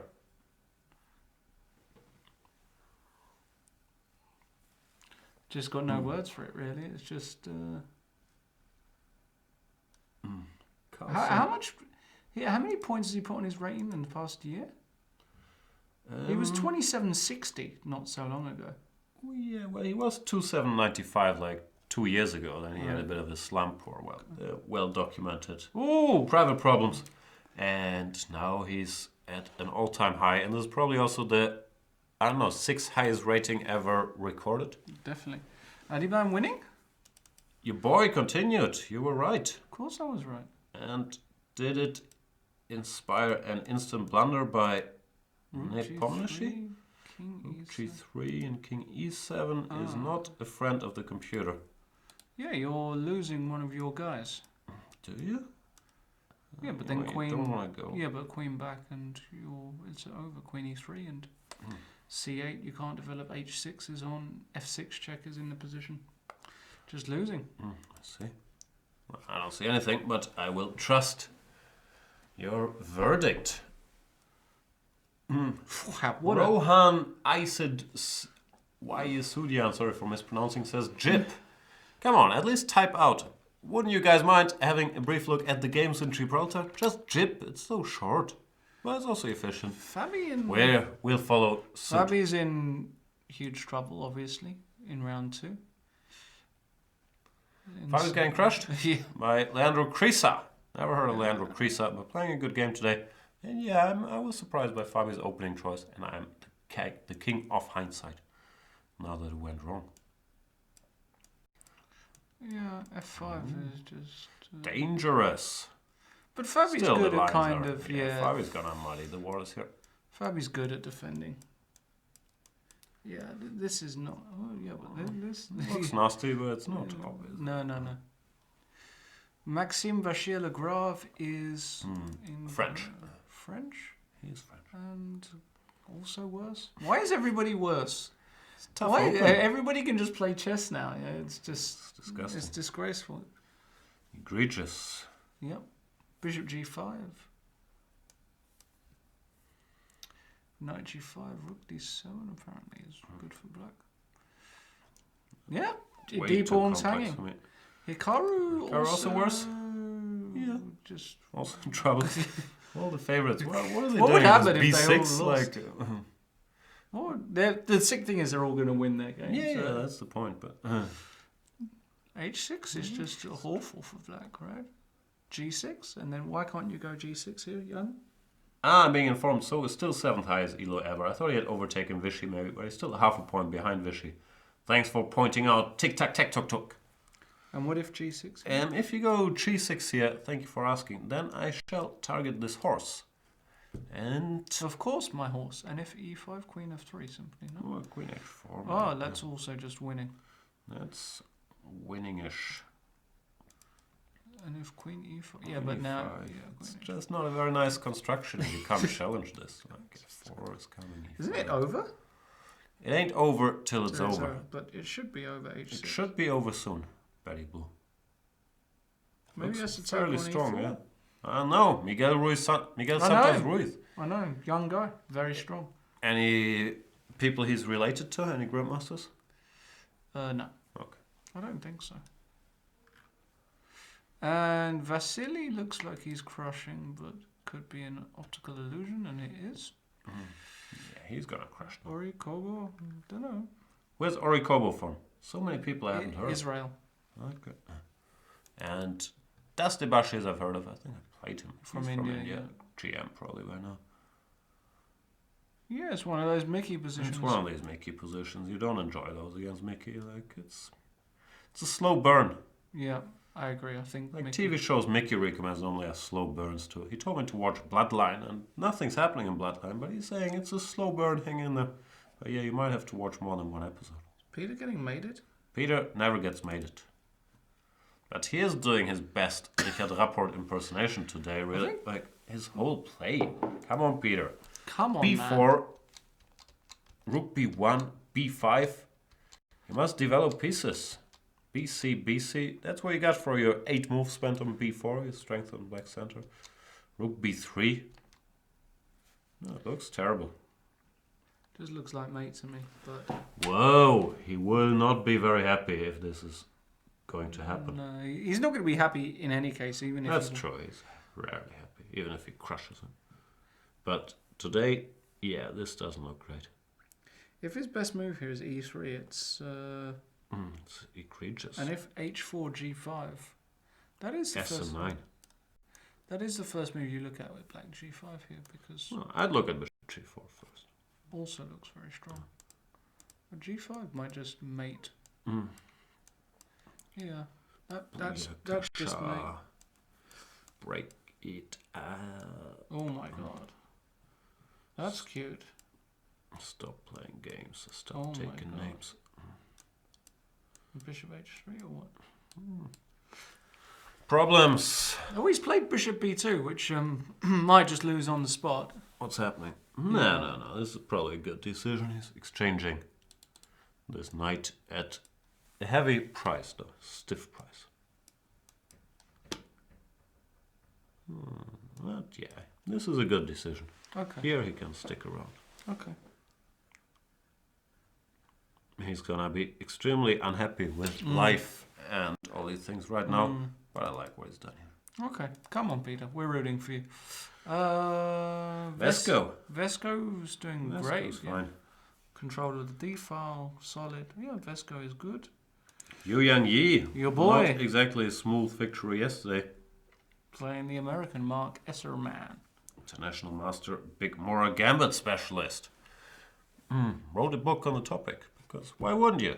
Today, however, he played another terrible opening, the Dutch, and it looks like he might get punished by the ever-aggressive Yu Yang Yi. Yeah. H1 or H5 maybe, according to the comp even this works. Oh, sorry, takes. Danger. Stranger danger. What about your boy, Arkady? Looks like he's doing well. No? It does look like that. What? Only. What's kind of hanging on in there, right? Yeah, I don't want to bore you anymore with this game. Agreed.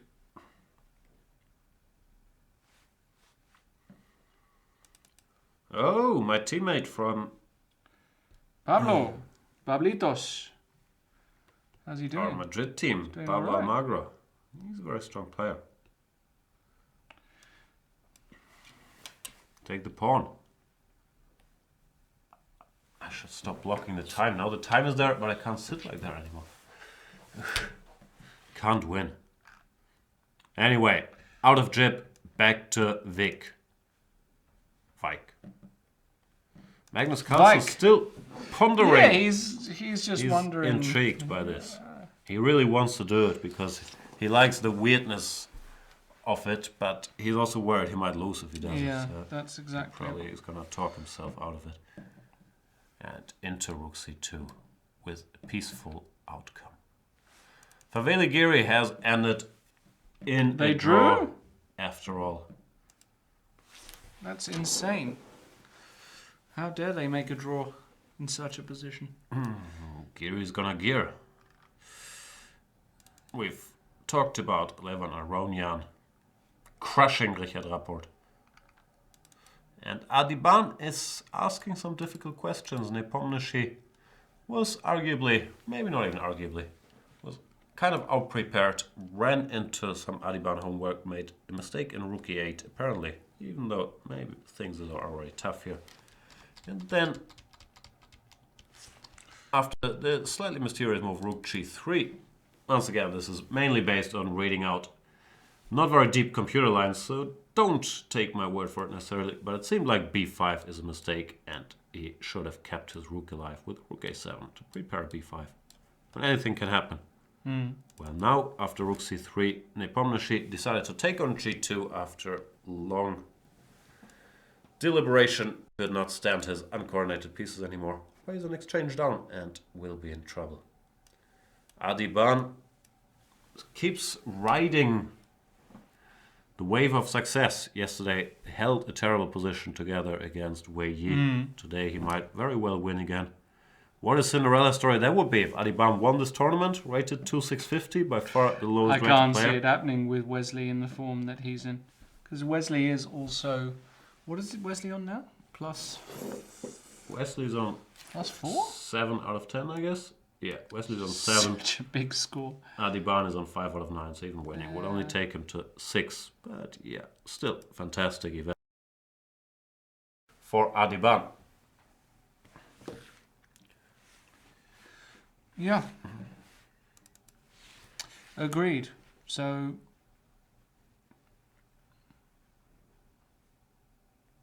What's this? Kayakin? Kayakin's got something, huh? He manages to do that a lot as well. I thought black should be okay here, but apparently it's white installs a knight on c5, does he? But then knight d5. I think he installs a rook on c6. So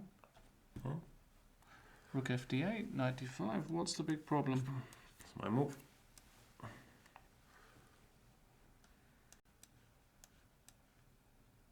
Ah, you queen your d pawn. Yeah, that's a bit of a spanner.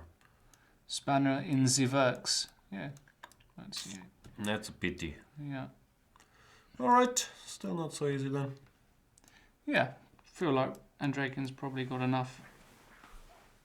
You never know.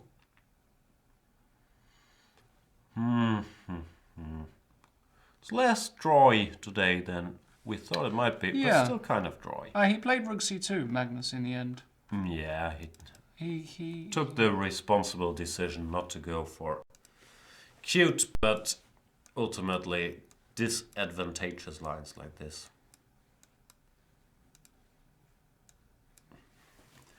And went rook c2, which should lead to a draw, because after takes b3. This was the easiest way Yeah. in this position, at this level. It's not even worth continuing. Maybe just easiest just to go rook d2 here. Rook 5 Yeah. d2. Doesn't matter. It's just a dead draw. Yes. Okay, so Adiban, went in for this, so the idea is that you give a check, let's say you take the pawn, you give another check and you win f5. Check, check.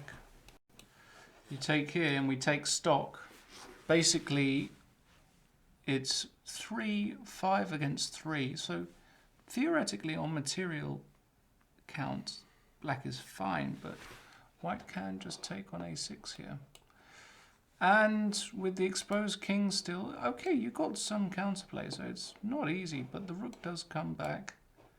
You would love this pawn to just leave, so you can just start walking. What do you think? I have no thoughts on the matter. Does it? White should be winning because rooks are better than knights, especially with pawns on both flanks. But there's still play. Yeah, it's not an easy position to play, is it? Still, Adiban doing great work. And did Jeffrey Zhang? Oof. Poor Sopiko, yeah, she's just not able to cope with these guys. Rook d8, king g7 on the board, but that's actually very bad. Yeah, she might just lose very quickly. 92 feels end a3. Does that lose? Queen b5 check, yeah. Yep. a3 is just end of game. Rook a3, queen b5, win nets everything. So, Gawain, wow. Gawain in huge trouble. Lost probably. Yeah. Yeah, it's just lost. Just, A pawn is not going anywhere. Rook c8, rook c3. yeah, king to expose. 2 minutes, yeah, it's gone. And Jordan, wow. He might. No, but this should end peacefully. Yeah, it should be a draw. Yeah, very You difficult. give the rook for the e-pawn whenever you have to and push your... Wow, and Queen side. Fabiano in for this line, which is much worse for him. In it to win it. Rook f5, e6, rook g5. And if f6, you can just take. Take and knight c4 with... It's a nice little square. Yeah, this bishop is going to be useful. So Fabiano in huge trouble. Maxime also in a bit of a spot here, but it's a kind of position where Maxime... You kind don't of- bet against Maxime in such a situation. That said, this guy is not really influencing matters ever. And this guy is dropping. So maybe we're going to be in for a huge shock. And Hikaru, oh my god. h6, rook c8 played by Hikaru. hg7, knight e4 being the idea. Yep. But this looks like a very sensible move. Protecting your pawn, developing a piece, Very and if nice. g6, queen f4. And, Where do you crush Hikaru from this position? no. From this particular position, would I crush Hikaru? No, I'd still lose. I don't know, my position's pretty good here. Like, I've had much worse positions. Yeah, So you would crush him. no. But still, the favorites really struggling in today's Weikanzai. Unfortunately, that does extend to our friend Peter Svidler. However, I'm slightly more optimistic about his chances ever since he went for this. Cost him a pawn, and objectively he should be worse, but at least there's targets, he's not going to get checkmated. I think he took a good practical decision in a bad situation. Back to Vike. Draw. As mentioned, this is a draw. Well played game, blah blah blah, but that's not gonna make him any happier because Wesley So won his game and is a whole point ahead of Magnus Carlsen and others on 7 out of 10, while Magnus will be on 6 out of 10. Yeah, agreed. What's happening in the news? The end of the world is upon us. Why is that? Brexit, that kind of stuff. I thought Brexit was slowed down a bit. Can't Yeah. like your parliament, whatever it's called. Yeah, that's rule true. Some, some other things going on. Not great stuff going on, it has to be said. It seems. Wesley So apparently doesn't even count how many games he's won. He just avoids losing, plays chess well, and has other priorities. What other priorities does he have? Probably spiritual ones. You think those are his priorities over chess? Of course. Seems fairly focused on chess. No, but spiritual is much more. Yeah. Must be nice.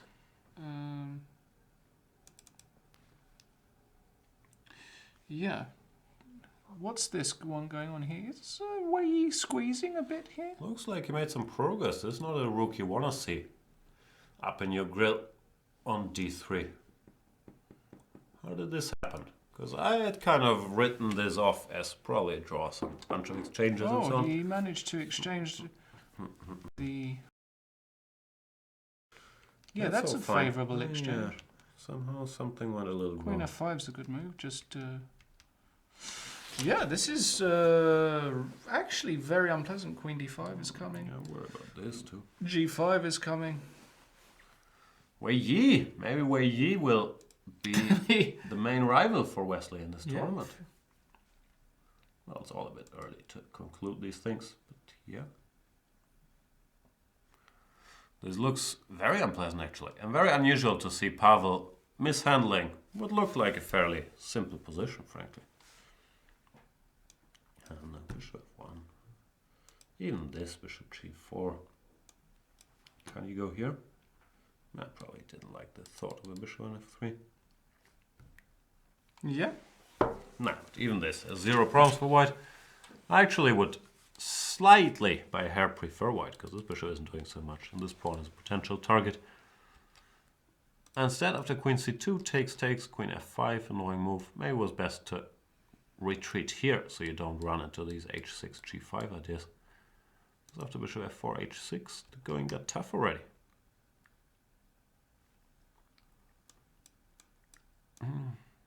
Yeah, but this you never want. Because you can never get to the pawn. It's horrible. Queen b3 is coming, queen c2. Yeah. Even queen d1, same story. Yeah. It's really bad. Yeah. Yes. As the Norwegians say, yeah. Hare Krishna Carlsen has ended in a draw. A draft. Yeah, correct play. Magnus might be looking back at, I don't know, some situation somewhere outside of the opening, thinking, well, I had to be a tad better. But Harry is very resourceful, as we might have mentioned.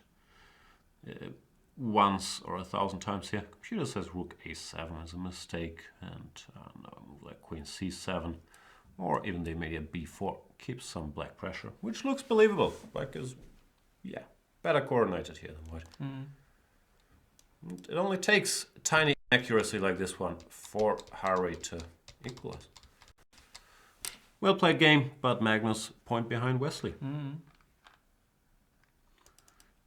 Mr.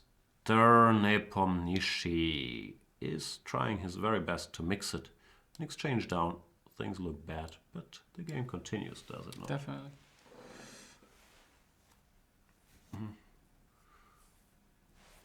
What's the chat saying?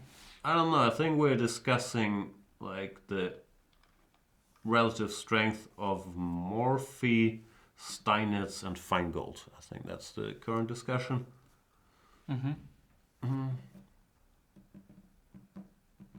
Morphy was very good from the games Fantastic. I've seen. He seemed like a good Morphy, my favourite game versus... Do you know my favourite Morphy game? It's the most famous one. player. I have no idea. Count, what's his name? Count Dracula? No. Count Dooku? The famous one. E4, E5, knight F3, D6, D4, Bishop G4, DE, Bishop F3, Queen F3, D5. DE, Bishop C4. Yeah, knight F6, Queen B3. Yeah, that's Count there. of... What's it called? Can't remember. I don't know. Oh yeah, Morphy was a good player. Steinitz, well, he's the father of many modern principles, blah, blah, blah. Taught us the value of, I don't know, bishops restricting knights. But it looked like he should get checkmated every game, really. Count Isouard. He had a lot of goofy beliefs, this Steinitz. But it's always hard to do cross-era comparisons. So, they're world champions, caliber players. Yeah, they absolutely were. Like, mainly Feingold. Duke of Brunswick. Duke of Brunswick, that's it. Duchess of York. Great game. Duke of Brunswick. Just... Seems like they have a cemetery somewhere where there's a lot of famous chess players. Would you like to be buried there? I don't really believe in occupying all this space You with like just want to be cemeteries. burnt, yeah? I don't know, I just want to vanish, like Kaiser Sossi style. We can burn you alive. I'll Who's tell you? you, if I'm still around, I'll be there. I'll help. Yeah, I'll put you on the I don't flames. like that idea. Yeah, Caruana loses, and so is world number 2.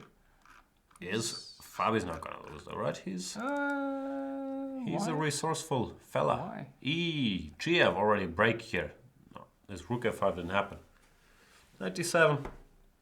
Hanging around. Yeah.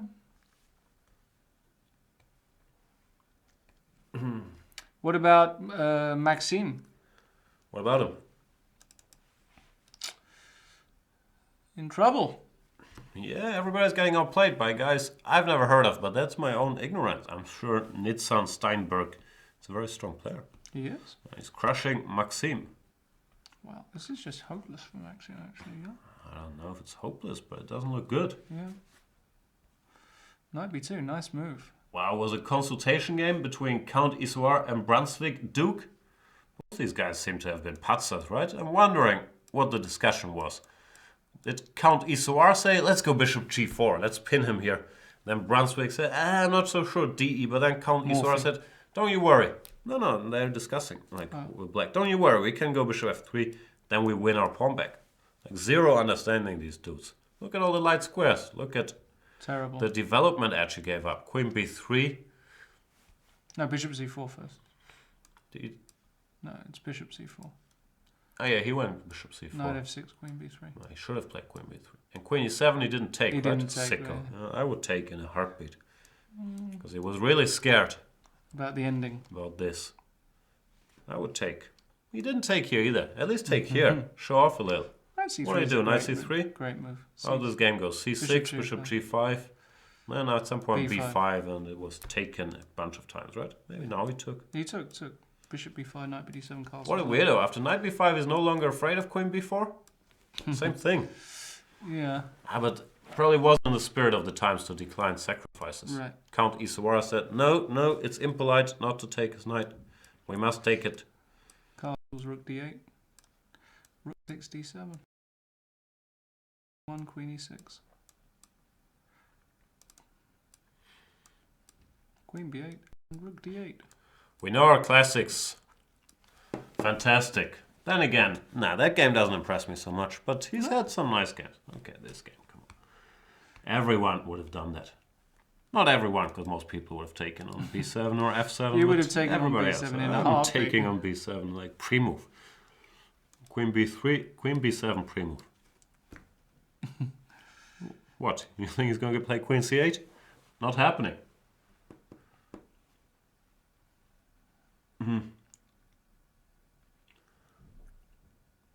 What are we discussing? People want a higher band for Bantamblitz sessions. Yeah, anytime, Ben Feingold. We'd be delighted to have you. I can offer the same deal that we give Lawrence Trent, which is one smoothie and half a banana. Like, you can have the other half of this banana. But seriously, yeah. The petition seems to be gaining strength. I've only heard great things about Ben's... Haven't seen a single thing Ben's ever done, but I've heard good things. He's got drier humour than you. Dry humor? I don't have any humor. I just have See? Nothing. Yeah, this is not awkward. What about Hikaru? I don't know. Still in trouble, yeah?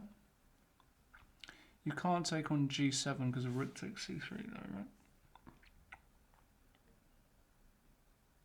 Is that correct? HG7 rook C3 is a huge issue. I'm sure he'd be delighted. No, knight E4 is also.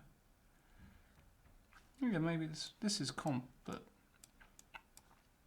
knight E4. This is major comp, but yeah, but he can just go F3.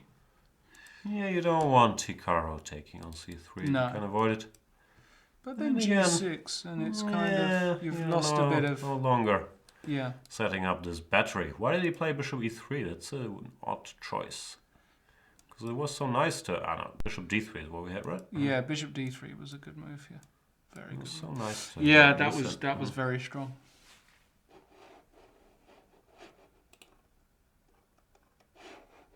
What about our boy Piotr? Very quickly, is he? Okay. Okay. He's back in. He's back in. Yeah, he's back. He's doing fine. That's what I told you. He's gonna be alright. Yeah, he is going to be all right in this position, actually. He's going to win it. Vesco's going to win. Everybody's going to win. What about your girl, Lizzie Petz? Weird position. What opening was this? Some weird... Okay. Oh, he just went for the... Vichikov just went for the old H5, G5. As you do. But G5 without H3 makes... Why not? Sure. He's trying to mix it. Not so easy to win after castles, bishop e6. Let's exchange all 5 bishops. 4 bishops. Doing fine, no? Bishop f2. Does bishop f2 work? Nah. This would work. King h1 might be more unpleasant to deal with. So maybe you start with queen f6. Hope for this. Nikita is gonna be alright. He is. True that. And, yeah, a lot of strong players in trouble, it looks like. This round, very weird. Very, very weird round. Back to Vike. Let's see what remaining... Yeah, Jan has played e4, which looks like... Do you expect this to appear on the board? yes. I don't. He's not gonna blunder mate in 1. That's true. He is going to c4, but you kind of weaken b3, and yeah, it's all a bit... Not so easy to play, especially in time travel. The good news is you can always do something like that, I think. That's true. He should do that, in fact. He really should do that.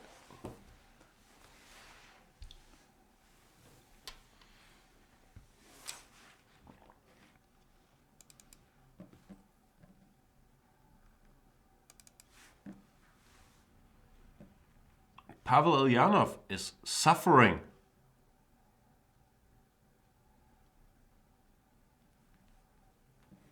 Badly. Yeah, he's... Queen d5 is kind of nasty.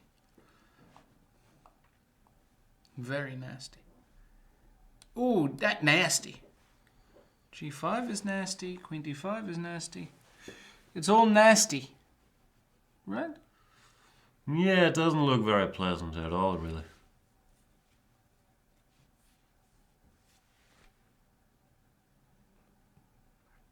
What about Dmitry Andreikin? Is he doing the Bismarck?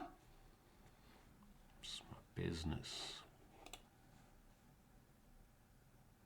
No. Sergei is strong, no? Sergei is very strong, especially in technical positions. You don't want to mess with Sergei.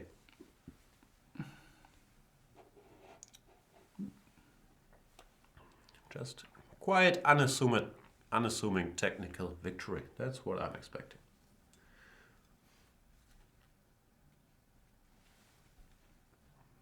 Yeah.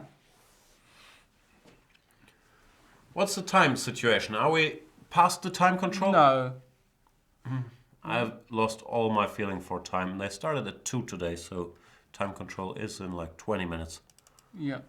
Anish Giri ended in a draw versus Luke van Wely. So did Hari Krishna, Magnus Carlsen. Well played game by both sides. Levin Aronia, Krisht, Rashard, Rupert. Sorry. Completely crushed him. Yeah. Crushed Richard Rapport, whose up and down tournament continues.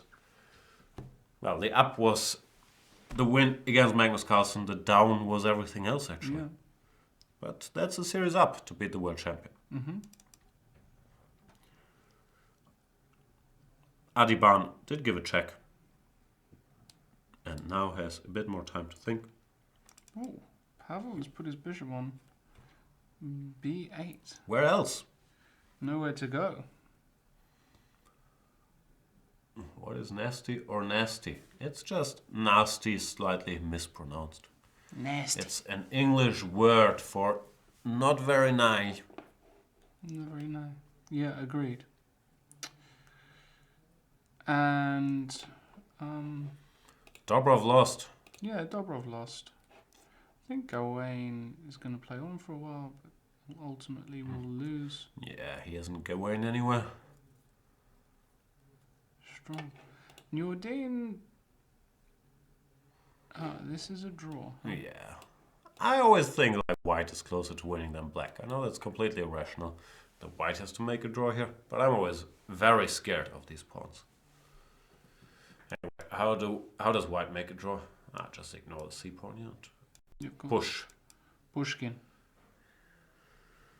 Yeah, it's a draw. Yeah. b7. King c6. King c7. Queen. Rook takes queen. King f5. King g5. Not this? No. Okay.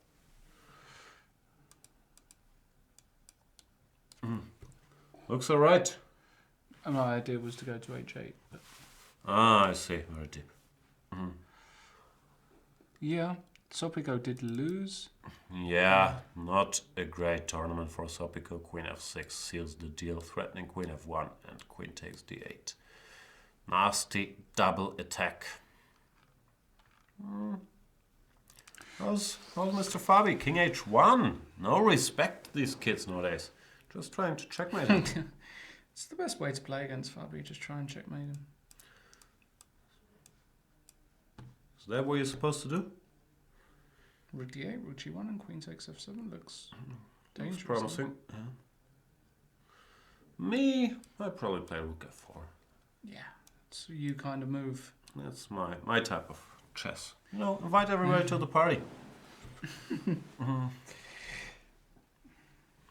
Yeah, Fabi in some trouble, but he can calculate, you know, he can. Is he good at calculating lines? Like, I go here, he goes there, that kind of thing? I don't think he's ever calculated in his life. He's a field player, you know? No, I don't think that's true. Oh, okay. Like, there's always like stuff going on. Right. Were you in charge of his calculation regime? I was, yes. Did you give him Morphy games to I figure did, out? yeah. I gave him Jan Gustafsson games. Wow, classics. Calculate how to make a draw in one move from X position. Yeah, some move repetitions that Yeah. I spot quicker than anybody We did have else. a move repetition exercise with him, actually. Very nice. Yeah. Did he repeat? He repeated the exercises, yeah. Oh, okay. So it's just the same 10 exercises he keeps doing over and over and over again? Precisely. Sounds frustrating. Camptown Races, big student of Fabiano's draw, says Fabiano should offer a draw like against Rufeng Lee and Vegas. Another very talented young American player played the Evans Gambit versus Fabiano and got a very good position. Sergei Kayakin should not offer a draw. He might just grind out another victory here.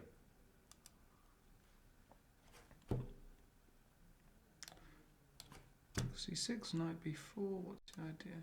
What do I know? Take, run. Right. Yeah? Could happen. What do we know? Little. Wesley So has won another beautifully played game, making it look easy. This is his big gift. B6, picking up a piece. Radek Wojtaszek. Not Radek's tournament so far. And at 4 out of 10, -2. Probably not what he had in mind. Wesley So just keeps cruising. 7 out of 10, +4. Knight C3 by Andreikin. Is that good or is that bad? The eternal question. Deep stuff going on here. Deep, deep stuff. Deep stuff 9.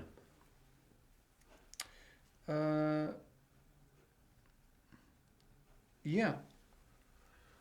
Solomon played the best move, which will frustrate Peter Svidler. Don't you hate it when they do that? Play good moves. It tilts me completely. Does it? Can't Queen stand it. A7, Rook A8. Is Just take the pawn. Rook A8?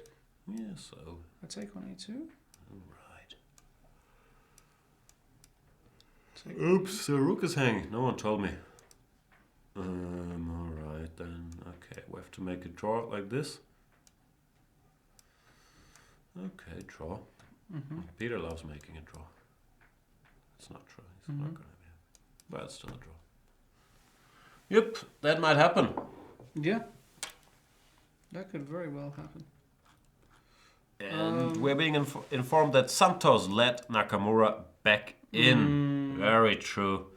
This is not a position you want to play against Nakamura. Yeah. Especially the way things went. But also in general, it's a pretty good endgame player. That's it. You are ganging up on H7 very quickly. I take. Okay, Rook You D3. go CD? I can go Rook D3. Why rush? I don't Any know. move. Feel the rush. Any move Rook H1? Any move Rook H4? No. Okay. You lose D6. I thought you were going to go Rook H3. I was. Okay, then I'll play this. Oh, you have to play this. This? Mm-hmm. If you defend, I can go F6 or E5 or whatnot. Yeah, just in timber, just in time. Yep. Yep.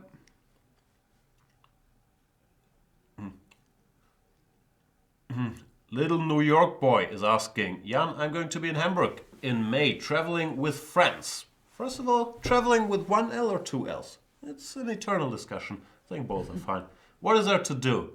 There's literally nothing to do in Hamburg. Ask Lawrence Trent, he's lived here for 3 years. He's never left the house.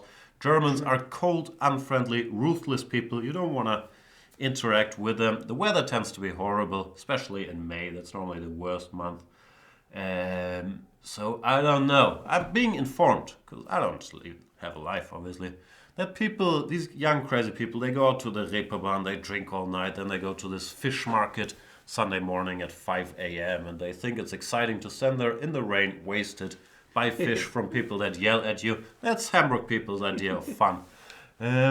What else is there? We have this fancy new opera house that we spent $1 billion of my hard-earned tax euros on. They told us it was going to cost 88 million. It cost 888. Here's a 888, same thing. Just 700 million over budget. And 5 so there's years. a fancy building Is where it you 5 can, years late as well? I don't know. You can probably go see concerts there or whatnot. Yeah. What else does Hamburg have to offer? It's got... There's musicals. I've never been to a musical in my life, but Lion King. Lion King has been running forever. There's the...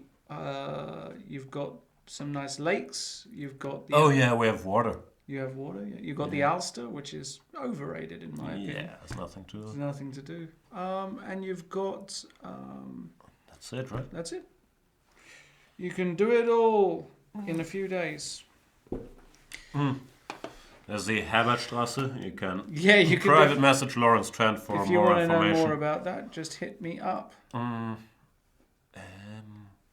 I'm thinking here. There's all these boring-ish, touristy things like Miniatur Wunderland. Very Yeah. boring. Been there. Hamburg Dishwater. Dungeon. Yep, Dallas Dishwater.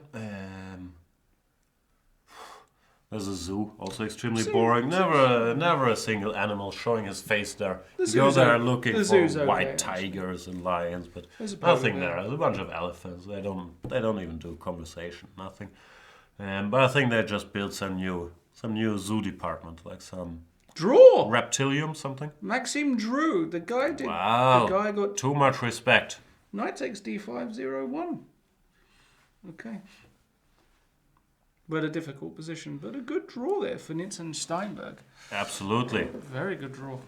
Okay, before we keep praising the wonders of Hamburg, let's have a look at the Adi game. That's so sick. C4 played, E3, Shelby played, Shelbyville. I'd rather be at Shelbyville than Hamburg. This pawn is gonna advance. Queen d8, king d6, c5, king d5 is the idea, I think. Little New York boy is 28. Don't send me to the opera. I already told you what the crazy young people do. Go to the Reeperbahn, get wasted, drink all night, hang in there till 5 a.m. and then go to the fish market on Sunday morning. Fantastic fun. You're wasted. You probably didn't bring enough clothes. It's cold. And then there's people yelling at you, trying to sell you all kinds of overpriced nonsense. Stinky, horrible fish. Tell me about it. Yes. You can have fish burgers, actually. The locals... We don't go out near Reeperbahn, it's mainly like shady English people. They go in an area called Sternschanze. Right. Which, is the same thing, basically. It's not the same. No, it's different. It's the more hipster area. It's more hipster. Sternschanze, You've got some nice coffee shops, you've got some nice bars, there's the odd nightclub here or there. But it's a bit much more like a... It's more like wooden doors where it says nothing where you walk in and you're in some weird party if you're cool. So that kind of thing.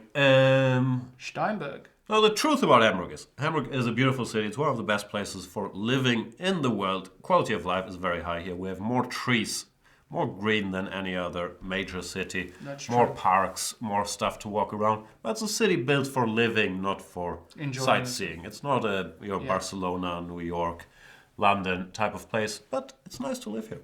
That is my honest opinion. If you've got a family like Jan and you can afford to live in the suburbs like Jan, then it's a great city.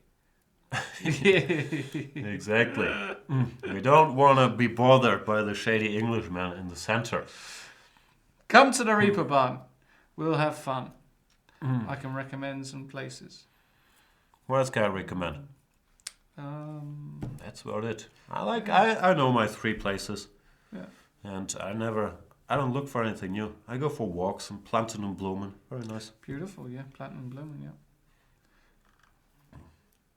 I don't know, like people always ask me what to do in Hamburg. But if you live in a place, you don't have a clue.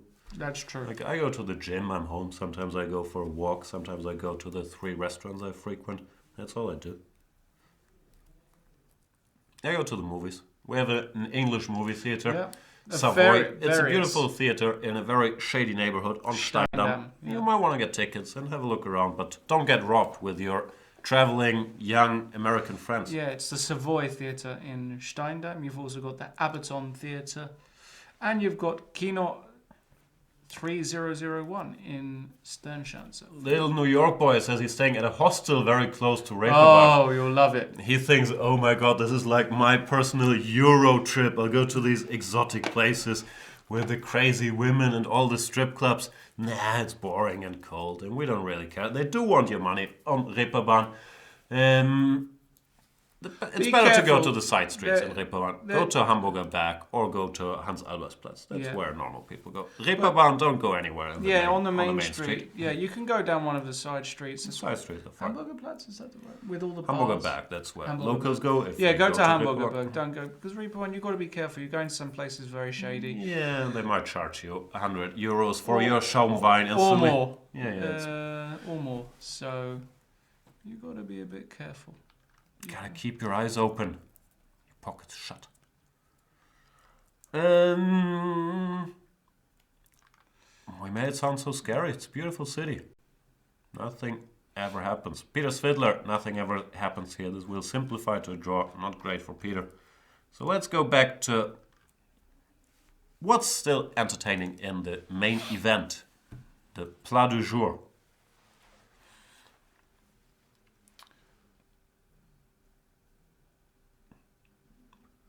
Okay, so if Queen d8, hold on a second. Queen d8, King d6, c5. Is king d5 a blunder because of c6? Why would I know? Or rook c7. And the point is your king hides on a5. That is the point. No checks. And Rezainovich. so you have to go king e5, which is a kind of scary place. Yeah, that makes sense. You want to go west King to e4, f3 or f4, where you're king safe f4. from all these pieces. Apparently this is just an Queen equal. e4 or e2. The e pawn is gonna save the day. Why? Why would I know? Queen Queen c4. c4, e2, no? Yeah, that's strong. Very strong. Rook e8. E2, rook e8, 95 straight away, right? E1 equals queen is You check. want queen check, might be a move too. Yeah. What do I know? You have to go here. Okay, and if e2? Oh, this is very complicated stuff. Bungling Robbins. With this is bungleable. Absolument. Queen e1. Still unpleasant for Pavel. Wei has improved his king, got nice protection, can always go f6 if he needs some space. Or f5. I like f6, but just saying to White, okay, your move. Make a move. And Wei plays queen d3, which is also fairly reasonable, it seems. And yeah. Why wouldn't it be? Penetrating. Looks good. We've got... Let's see, Maxim's, that's already a draw. Hikaru played rook c5. Yeah, you got a feeling Hikaru's going to win. He's going to win somehow, yeah. He's good at these things. Yeah. And Petersford to play queen b6. He wants to keep the knight. After rook takes a2, knight d4. And queen d7. And apparently, yeah, this is still good enough for Peter. What? Okay. I don't know. I'm reading the chat. I'm not interested in What's any the of chat this. saying? The Dark Horde hates going anywhere. He says, seriously, no one wants to go to Hamburg. No one goes there for chess. The Dark Horde just never goes anywhere. Where is the Dark Horde from? Let's find out. Maybe he's living in the perfect place and therefore has no reason to ever travel. He's from Taiwan. Wow. Very condescending about Hamburg and places in Europe in general. Maybe Taiwan is the place I have to go to overcome my Thailand obsession and check out Taiwan. I've heard good things, actually. And someone else is plugging a tournament in Ghent. I played in Chas van Gent when I was a young boy.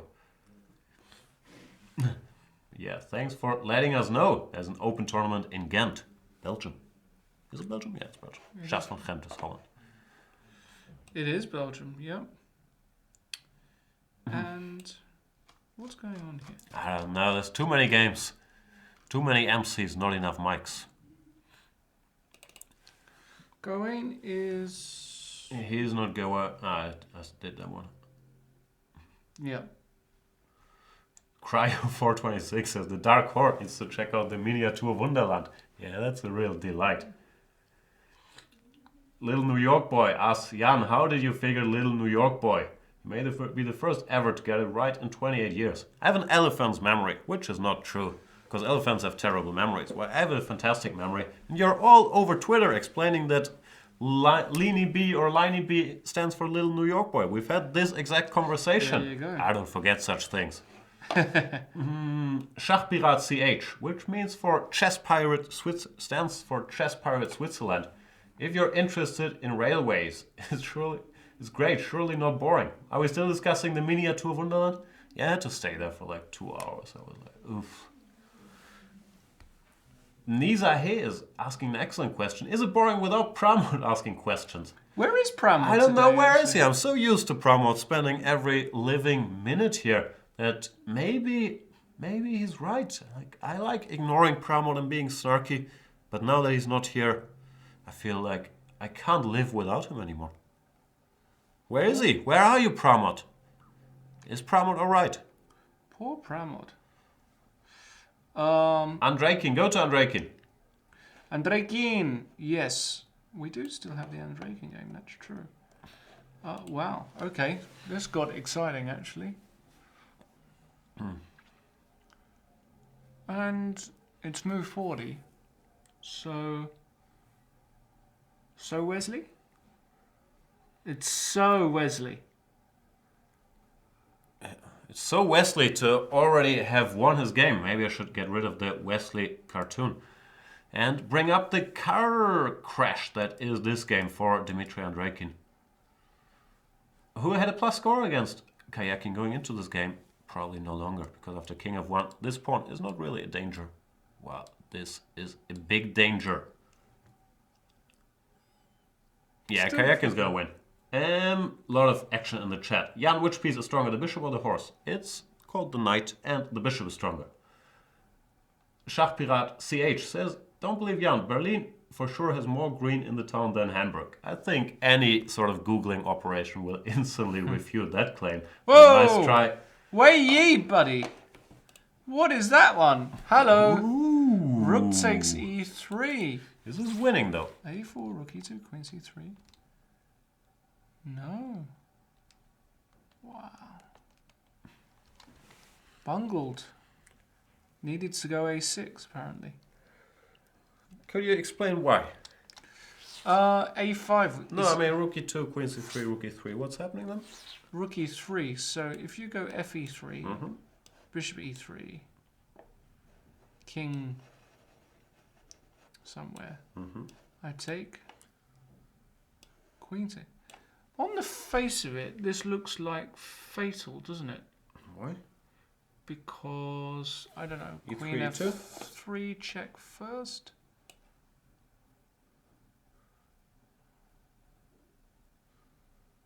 But actually, after this, white's always got this. And Yeah, white is probably not just losing holding. due to his extra piece. I mean, can you try? You can try. Yeah. You can try. Especially if at first you don't succeed. You can try. Try again. Like, this is quite interesting, because in this position, if queen g1 is the only move, because this, you have to find queen c5 here. I have no idea how we got here, but I'm sure it's like What? weirdness. This is, why? You I make go king h1. Okay, king h1. You take. I take. I take. I give a check. I go king h2. I go e3. Now I must have options, no? No, Why not? because you don't. Okay. I'll go f5. I block the check. Oh, okay. But this is kind of e2? I have no idea what's happening. I'll just figure it out. Probably King have a h5? perpetual. h5. Oh, I mate! thought I can do this. You can mate me. Queen j8 is just perpetual, yeah? Looks like, no? Yeah, no, that's perpetual. Yeah, that's good. That's good enough. Okay. Should end peacefully. Should. Adiban still has a good position against Nepomniachtchi. Has to figure things out here. Apparently after c5, king e5. Black should survive if both sides play perfectly. So technically he doesn't have a good position anymore. Kayakin seems to be winning against Andreikin. Typical quiet, very efficient Kayakin positional job. Not quite sure where things got out of hand for Andreikin, because the position he had out of the opening looked perfectly fine. Here, for example, knight d7, all right move, but why don't you take and play f5, and only black can be back. Yeah. Je ne comprends pas. Anyway, the position they have on the board now is possibly winning for white. King e1, knight b3, rook b5, and if rook takes c4, white has time to take here. You don't want to go b7, because rook c1 checkmate would be a pity. But rook b3, and black has nothing better than hustling back to stop this pawn. Well, white goes king d2, king e3, all the good stuff. It should probably win. Yeah. Actually, here there's rook c2 check, so What do we do? B7 and then king d2. Yeah, this looks winning.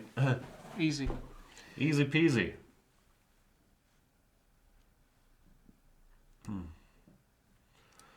Little New York boy. No, I don't think I've ever eaten at the table. That's one of these fancy restaurants. Die Tafel. No, I've never been there, but I heard it's great. So you might want to check it out. I've been to what's called Die Bank. Die Bank is very good. And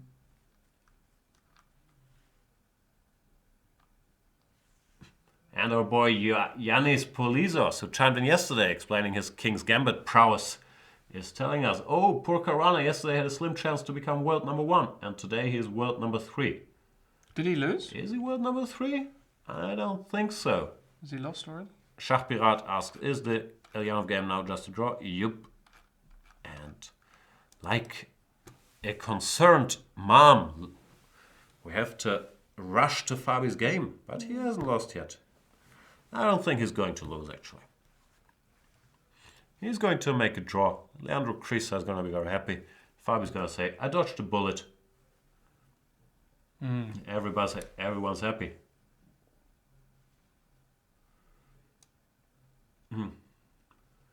Little New York boy. Yeah, you don't sound like a psychopath so far.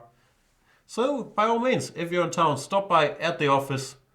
And we'll talk for 5 awkward minutes. We'll accommodate. And then I'll say, okay, I gotta go back to work. It's been a real pleasure to meet you. Please sit there in the corner or leave. Nah, I'm joking. By all means, stop by. We'll talk, because I have great discipline replying on Twitter. And we'll make something happen. When are you coming? May? Because April is my Thailand month. I won't be here in April.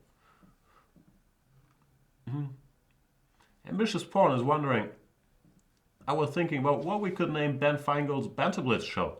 The fashion of the time. I thought we call it Banterblitz with Ben Feingold. That might work.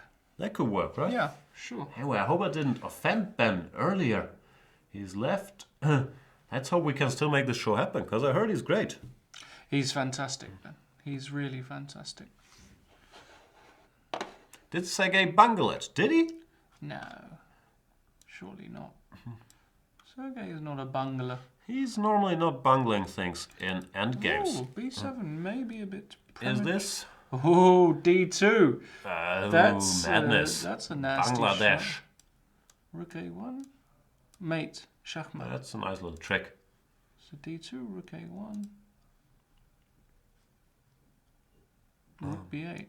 Yeah, then it's a... He's hoping for this and resigns, so D2 Yeah, is the only chance. And Andreikin is a He's resourceful fella. Yeah, he's gonna... Especially past the time control. He is going for this. See, I knew little New York boy was on his personal Euro trip. Oh, we gotta go to Berlin first, check out all the crazy party scenes. I heard really great things about how vibrant it is. Check out all the clubs. Then we'll go to Hamburg, bit of culture, you know, northern vibe. And then we'll end up in Bratislava, like on Euro trip. Check our pockets, see if we still have 50 cents left. You know, that kind of thing. I agree.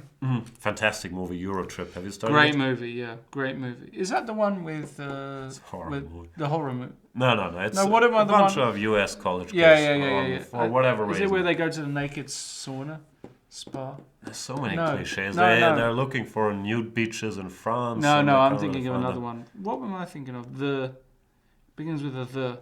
The?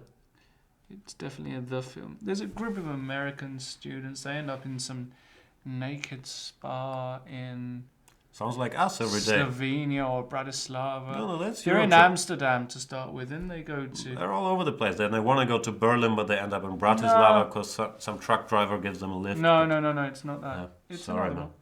It's another one. What? Well, no, nowhere near Berlin? Yeah, the German capital. Did I mispronounce it? It's only like an hour and a half by train from Hamburg. It's not so far. What did you say? I don't know. Berlin, I don't know. How I long don't on know. a train? 90 minutes. 90 minutes is correct. Yeah. An hour and a half, that translates to 90 minutes. Right. I know you don't have the metric system in Right. England, so sometimes there's misunderstandings. It is 90 minutes. And also, Hostel. Fat Ups. Yeah, my boy.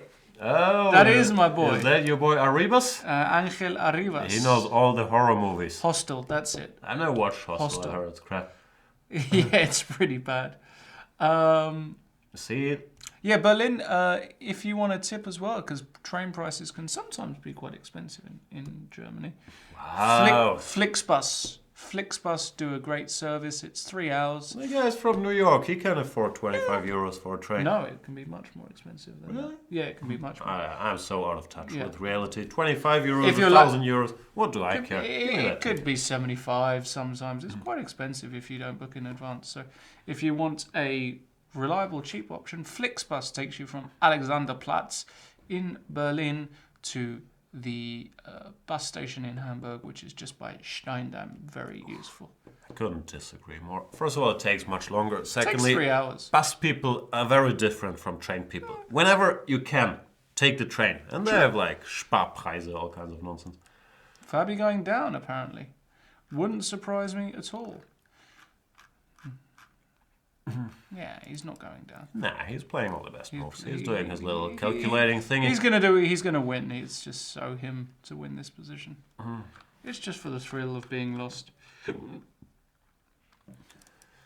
This is the key moment. Will Dima Andreikin come up with d2? Very nasty little move. Threatening d1 checkmate, and if knight d2, there's rook c1 checkmate. I don't think Kayakin has missed this necessarily. He's just thinking, so what? I'll play rook a1. Stop all your cruel intentions. Rook b8. Rook b8, knight takes d2.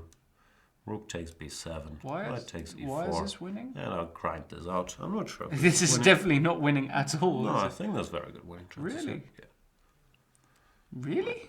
Might be a draw, but I think there's excellent winning chances. Yeah. Well, you'll be here to grind that out for a few hours tonight, yeah? And I hope you're looking forward to that. Not really, no. No, but you've got the chat. You've got, Yeah. I Fat got- Ups. Fat Ups is around. Fat Up. Great name, Fat Ups. Right? Dr. Boki, who I believe Yeah. knows his way around, is also saying take the train. Yeah, no. Any normal. Take the train. Dude It's does. much better. I'm just But yeah, they have these new buses that are going Yeah, every 20 minutes. very right? good. Can't complain. If you Madness. something for €8, €9, can't complain. BlaBlaCar? Are you a BlaBlaCar Yeah, guy? I've done that before as well. But that's more in Spain. I did that, I think. No, I'm not. I don't know about in Germany. I don't think I did it. Okay, what else is going on in the world? Schachpirat CH keeps doing research on the green distribution, Berlin versus Hamburg. But you gotta go per capita, not total. Berlin is a much bigger place. Anyway. And also don't research on visitberlin.de, Berlin versus Hamburg. Go to visithamburg.de, Hamburg versus Berlin. You think I'm gonna believe any alternative facts from visitberlin.de? Come on, Schachpirat CH, you have to do better than that. And also, I've been to Berlin plenty. Oh boy. Don't be too. You're so proud to be a Hamburger, right? We have this thing, but we're right too. Like Hamburg, Berlin, we have a thing. Do you? I love Berlin. I love Berlin. I'm sure you do. I really do. Every street looks the same though. That's the problem with Berlin. Like, you go into Berlin, get confused very easily. There's lots of like, it's very hipster. You get a lot of organic juice places and Thai restaurants. You can and- get your chai latte with kale and What's the some famous thing they broccoli say thrown about in. Berlin? Nobody's got any money, but everybody's got a Mac. That's true. Everyone's got- Well, they don't. They're all homeless, so they They're can all- sit in their coffee shop. They drink their With one their- chai latte all day with their MacBook Air. €2,000 MacBook. We gotta No, love Berlin. The problem is or not the problem. Well, big plus Berlin is housing is incredibly cheap. Like rent is way But I lower don't than Hamburg. think it is now. I think It's that's going up a changed, bit, but yeah. still, it's much cheaper than Hamburg, which is weird because normally capitals are like way more expensive. Yeah. Should he go to East Berlin or West? And depends. Berlin is very big. It has different centers. Like Does, I'm no expert on the clubbing scene, but I think there's There's tons One- of places. beef I have with the places. You normally need an hour to get from center A to center B. But there's many different scenes. Like where am I normally? Like Ostkreuz, I think, is nice in the east. But there's so many different. There's also hotspots. Kreuzberg. Yeah. Kreuzberg is very. I spent a lot of time there when I was young. But now I'm old. That's, I avoid these places. But it has a very vibrant scene. It certainly does, Such yeah. a vibrant scene. How is the Wei Yi scene? The way you've seen is Nietzsche, apparently. Bishop takes a7. Housing is definitely not incredibly cheap in Berlin. Yeah, exactly. I'm not arguing with that, Fabi, but try Hamburg or Munich and then get back to me. Try London, then get Or back. London, exactly. Or Paris, or New try York. any other Try New York European as well. capital. Yeah, exactly. I'm saying or Munich, which is weird because normally the capital is like way more expensive. Yeah. Someone's giving his, I don't know, that's still a little New York boy giving his address in Berlin. Can't help you on Berlin, but I think we have some Berlin dudes in the chat who I'm sure can help you out. Fabi, Dr. Boki, sound like they know their way around it. No move yet here. What are you waiting for, Andrejkin? What are you even calculating? He's calculating this because he doesn't have a computer running. It's my guess. It isn't so clear on first. Yeah, but yeah, basically you have You no see, moves. you can't do anything. Yeah, you have no moves. Yeah. Yeah, precisely. London, looking for suggestions. What London? I would suggest go to a Secret London Facebook page or Secrets of London Facebook page, because you can find all the normal touristy stuff in any sort of page. But London has a lot of gems that a lot of tourists don't know about. So try looking for a secret places to visit in London Facebook page. I know there is one. It's very good. Is it like a secret menu at... It's something that In Hamburg Nordbergen? doesn't really have. We don't have any secrets. There's no It's all right secrets. there for the taking. Was it? You're not allowed to have secrets after the war, right? I don't know. Maybe it's a historic thing. Right. Yeah. So, don't mention the war. What do you want me to say? I'm just saying, don't mention the war. Is Wei bungling this to the extent of bungle? The big old bungle? I don't know. I'm not gonna. Feels like a bungle job. A Zippian bungle. Pushing too hard? Pushing too hard. Rook takes e3, not necessary. He was firmly in control. Maybe he missed something and then he Yeah. felt he had to justify it. I go Yes. for this, and now? I don't know.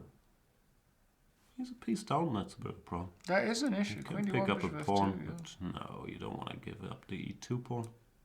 No, this looks... I don't know, we only have one pawn left. It might still be a draw, but it looks like white can try. Probably a draw. Yeah, I think it's a draw. Well, you'll be happy to grind that one out. I'll be there in May 20th, the final day of the EPL. I want to know the spot. Yeah, there is no spot. Depends who's winning. Wages in Hamburg are much higher than in Munich or Berlin. I'm not sure that's completely true. I think wages in Munich... Munich must Munich be even is higher, right? extremely Bavaria high, is yeah. supposed to be the richest. Wages in place. Hamburg and Munich are very comparable, but probably, yes, more in than in Berlin. It's all very odd. Isn't all the hipster industry in Berlin, all the cool startups? It's like they all look homeless, but have got the most up-to-date technology you've ever seen. It's pretty, yeah, it's full of startups. It's full of everything. Berlin's a great place.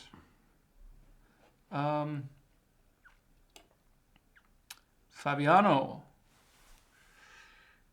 Draw. Oh, it's a perpetual if he wants it on the board. Yeah, it is going to be a draw. There is no other way. Has to take the perpetual. Told ya, would end in a draw. Draw, yeah. Leandro will feel good about himself. Fabiano will think, okay, dodge the bullet, let's move on.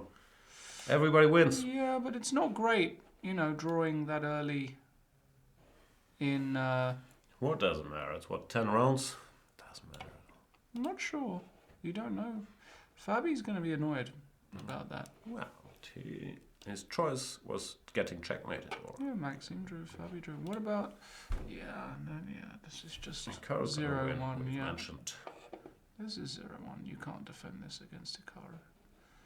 Karu's too strong here. Vasily is, well, not doing, again, another position where he's hardly better. Mickey Adams. And Piotr Svidler. Is he in any danger here? Nah. Bishop comes out here sometimes. He's gonna draw without problems. Yeah. I'm also pricing in the 300 rating points or however much it is. But also, yeah. Pawns only on one side. Double F pawns the knight whenever it gets reshuffled to F5 or D5. Nah, I think it's gonna be fine. But on D4 it's pinned, no? Yeah, I'm just speaking in general terms. Nah. So like if I went here? Okay, I went here. Rook D6.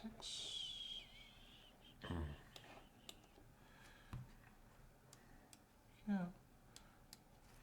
No, I wanted to go E3 here, but I suppose it doesn't matter. Yeah. Peter will make draw. Okay, come on. They haven't covered Wei Yi recently. If by recently you mean in the last 24 seconds, you're probably right. If by recently you mean in the last 4 minutes, you're wrong. Because we just had this position on the board and we agreed that Wei Yi has bungled this and his best hope is probably to reduce material. But he played the move, which I indicated by the force of arrows. He's trying to improve his king. He's saying, you know what, I'm so active, nothing bad can ever happen to me.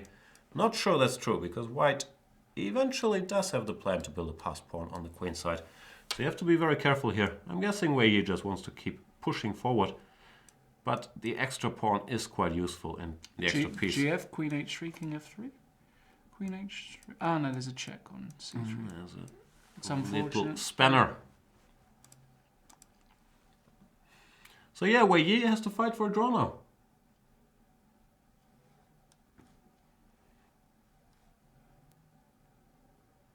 What are we talking about? Bath as a designer city of the 18th century? I have no idea what we're talking about. Bath. Lovely city. Highly recommend it. Where's that, in England? In the southwest of England, yeah. Who knew? I knew. You knew. I did. How's Mr. Adiban? He might bail out here. He's kind of lost the thread. So I expect Adiban actually to draw now. I don't think he's got anything. Yeah. I say that. He could. It depends if he wants to gamble with Queen D8, King D6, and C5. I'm sure that's what you're thinking about, but this King E5, it's starting to feel like the king rushes to the king's side, and it's gonna be safe. Yeah. The E-pawn is no less dangerous than. But you take anything. with check, you know, it's kind of. Yeah, Some- King F3. Yeah. It's kind of weird, but. I don't think it is. The rook on C8 now is out of play. The E-pawn is just too strong. Queen H1. Yeah. Probably King F2 now, so we can push the E-pawn. Just to draw, huh? Just to draw. Maybe. Maybe black's better. Maybe we start playing for a win. Yeah. It's very possible. Very, very possible. The king can kind of. That would be cute. Yeah. I think he's going to bail out now. He's kind of slightly mishandled this, but still a good game from him. They're saying some stuff in the chat. What are they saying? Lizzie Petz was winning. Wow. Why aren't I playing? Because I dislike playing. That's why. Holy smokes. Wow. What is this? So we saw That this. escalated quickly. Queen. And he did play bishop f2, which the computer said was bad, yeah? Queen e2 is just winning, apparently. That's what she did. And g3. 3. Just knight h3. g3. Not the most mysterious move in the world, actually. But she probably disliked bishop takes hg, h4. h4, yeah. This is a bad move. Wow. Fireworks. Still holding the balance. Don't underestimate Lizzie Pett. Inyu Youngie, Mark Esserman. Youngie's doing well. And Peter Svidler has drawn. Yeah, no surprises there. So a great result for Johan Solomon. So there's 3 mini upsets already. And, you know. I don't know. You don't know. And if you don't know, now you know. You know that song? Yes. Okay.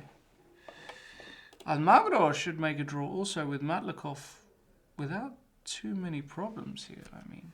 Well, he played rook f5. That'd be the sickest move in the history of chess. Why would you play that move? Keep getting checks. What is this? Rook h5. King g4. Oh, g5. What is... King g4, I give a check. Huh? You can actually... This is bungleable. Checks. No, this is bungleable. Rook f5. Well, I'm sure this is a theoretical draw, but now you have to be extremely cautious. And I think he's a favorite to bungle now. Rook f5 is extremely weird. Yeah, that's a really strange move by... I'd even prefer rook f8 by a landslide over rook f5. Yeah, rook but f5 really, if you is... give the check. Why would you play rook f5? Okay. Almagro, what are we going to do with you, buddy? Ironico is asking, excellent question, which is better, Hamburg or Kragerö? It's a bit of an apples oranges kind of thing, being that Hamburg has 2 million inhabitants, while Kragerö has 5,000 or 6,000, more in summer, because a lot of Norwegians have their summer houses there. Kragerö is fantastic resort, fantastic nature, beautiful place. I'm not sure how many job opportunities there are, for example, so I'm not sure it's a place to settle down. But I highly recommend going there for vacations, or I think they have a chess tournament in February. You can check that out. It's a lovely place. Yeah.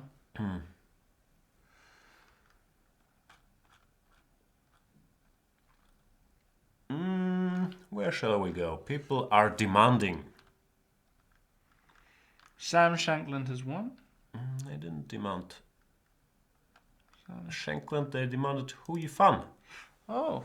But Playing it's against- playing against Shukova. That's a boring position. One of these typical slow maneuvering Frenches I don't understand.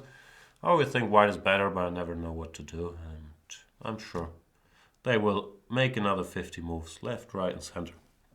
For now, Is David seems Anton equal. in trouble, or is he better? Friend of Chess24, Who's that? David Anton. Nino. Weird Playing position. against experienced German Grandmaster Matthias Vomaka. Vomaka, your buddy. Do you know him? I don't think I've met him, no. Well, probably we've been in the same room, but no, I don't know him well. Yeah, who knows?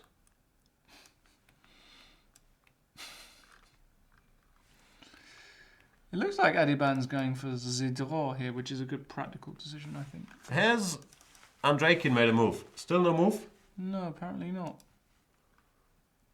Wow, all these Berlin trolls coming with their alternative facts. Hamburg has not more green than Berlin, but more rain. But we have Lawrence Strand, who has confirmed earlier that Berlin is way colder than Hamburg. Yeah. So who do you believe? I think Berlin has got more trees than Hamburg. I think could be further from the truth. We have more water, more bridges, more trees, more mental asylums, more everything. Yeah. It's a smaller place. 2 million people Oh, the versus 5 million. prison. Have you ever? I know More prisons? No, I know the prison in Berlin. I know a prison. Not surprised. Pretty. You don't want to be there. No? No. All right. Anyway, I should stop the war with Berlin by offering a compromise. Berlin, if you're young and want to experience life, see different things, are a hipster, I believe is a better place for you to be. There's more going on. There's more partying. There's more different scenes. It's a bigger place. However, if you're old like me, boring, want to, just live your life in a nice city with a nice infrastructure where you have everything you need, Hamburg, beautiful place. Couldn't agree more. Hamburg has dry humor. Just watch this show, for example. I disagree. Jan is being We don't have a lot of serious. chest hair in Hamburg either. Like, yeah, not much going on. Not sure what that's all about. Just Berlin spends more money that comes from all over Germany. Oh, I never understand how that works. My hard-earned taxes, are they all going to you, Berlin people? I figured. That's probably what it was.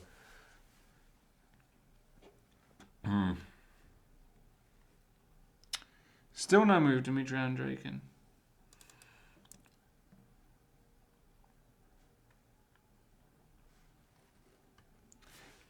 The Dark Horde really hating Germany, but why would you want to go to Germany in the first place? Whoa, fair question. Where are you from again? He's from Taiwan? I think he's Dutch actually, he's just pretending to be from Taiwan. We're not hating on Holland here, it's a beautiful place.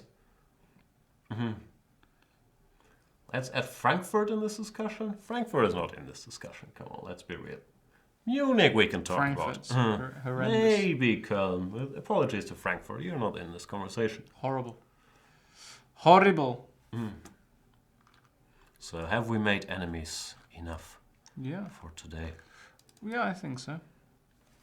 It's the story with Germans. We are not patriots when it comes to Germany, but we will defend our city. Like Hamburg people, we're proud of being from Hamburg, as weird as it sounds.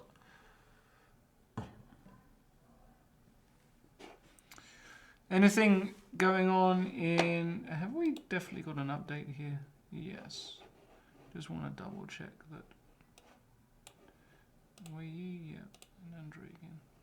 and Andreikin has spent 25 minutes on this move, which should be a sin in chess.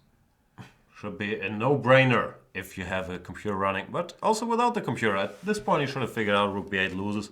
D2, you kind of like, yeah, you can just miss the move, basically. But, okay, let's first go here. This game has ended peacefully, no surprise there. Adiban, maybe, yeah.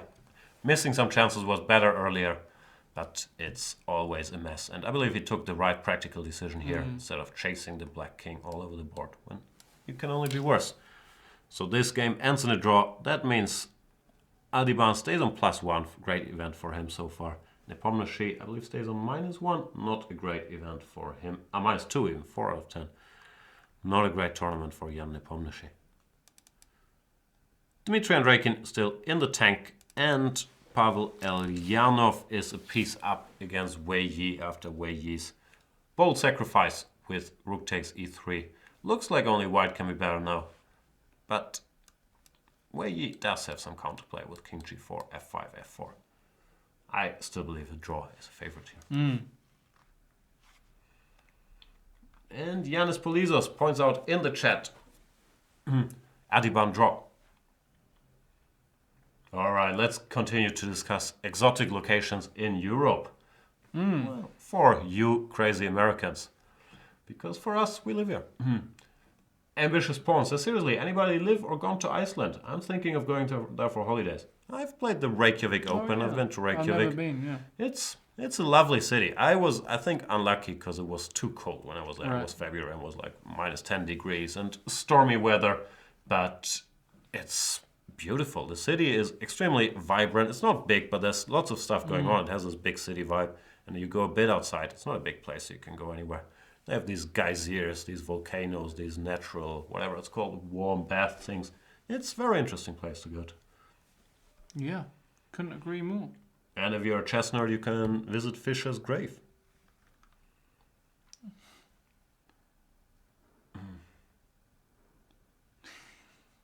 Yanis Polizos says, lol, the stream is a bit late. The stream is a bit late? In what Maybe sense? the chat is a bit late in appearing here. Uh, Because we're live, buddy. We can't be late. we are live and kicking. Live and direct. D2 Rook A1 was Coming played. to you from the beautiful city of Hamburg, Germany, which offers lots of activities for all ages. You can take a boat tour through the harbor. You can take the boat. I've had to do this a couple of times. Highly recommend taking the boat. Anyway, let me drop some knowledge. Yeah, please do. Still on the Hamburg topic. Have you been to this bar 20s Up? I'm sure I told you to go. Which one? 20 up. Yeah, is that the one on the beginning of Reeperbahn? Not really, no. It's on the 20th floor of the hotel. What's the hotel called again? Yeah, I know the one. It's Some just cocktail bar way. It's just nice off of the not on the main. Yeah, it's off. It's called the. No, it is called 20 up. No, I know that's the nightclub. But what's the hotel called? Something Renaissance, something. No, it's not. It's not. It's not Renaissance. What is it? It's not. It's just not Renaissance. I have been to Riverside? 20 up. No. What's it called then? It's called. Shall we Google or shall Yeah, we spend do a moment?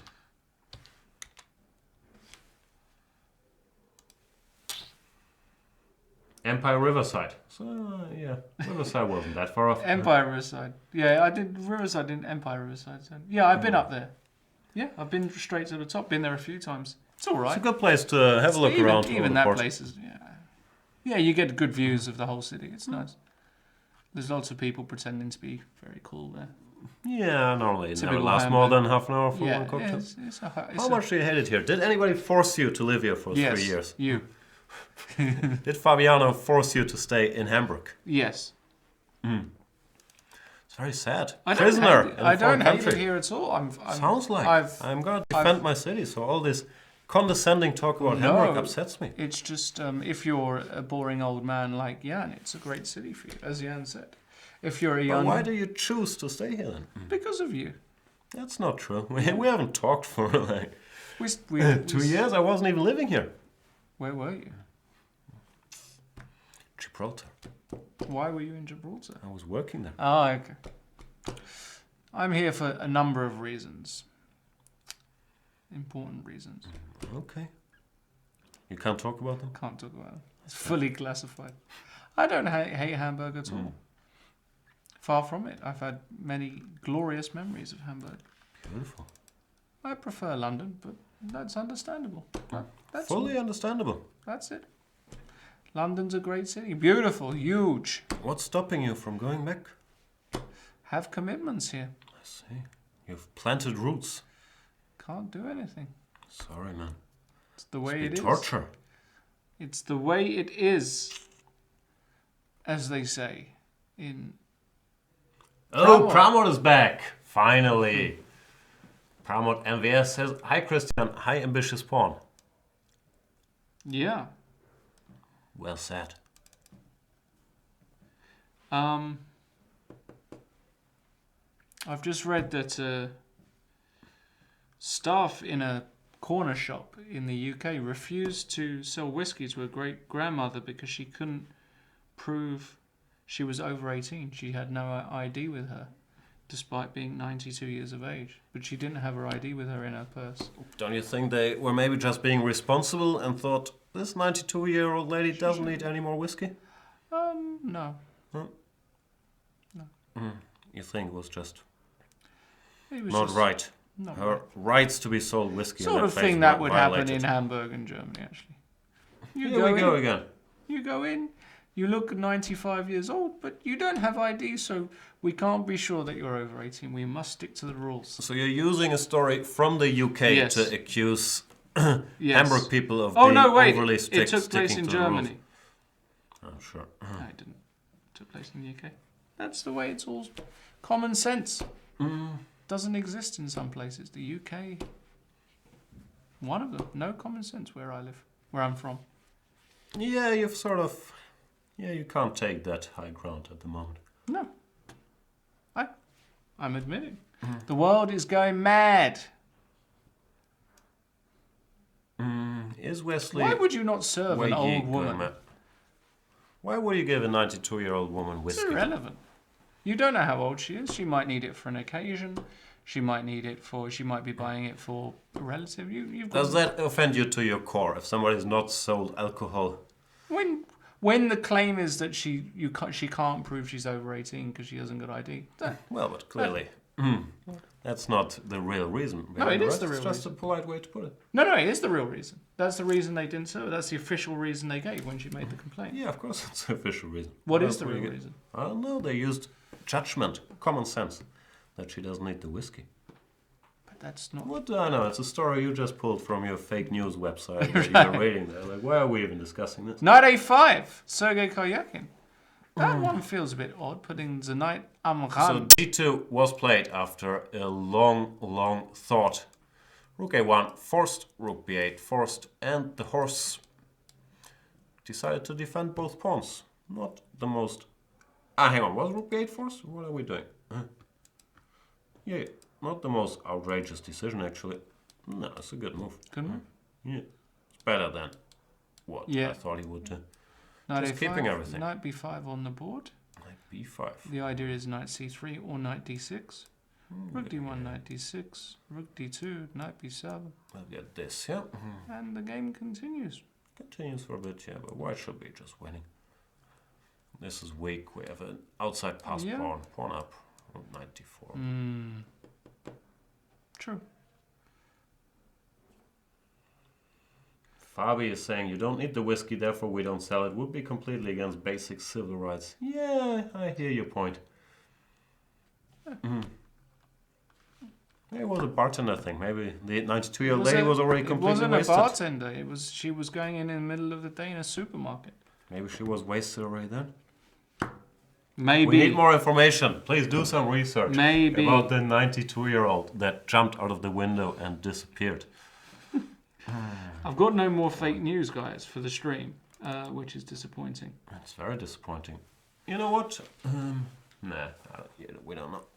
What's that? Nah. No. I was gonna say let me get my phone too, but nah. I'll resist. I've just got no good stories. That's sad to hear. Is it because you're forced to live in Hamburg and everything's so dull and sad? Right. There's nothing happening ever. No, that's not the case. It's just, as I explained numerous times, it's just not as bustling as London. Not even debatable, it's just fact. Yeah, no one's arguing. You're arguing. No, I'm arguing against the thinly veiled contempt that you have for Hamburg and Germany. I have Why no... would you choose to It live is here not then? That's thin- my only... It's That's not the only thing thinly I take veiled offense at to. all. That's true. It's not even thinly veiled.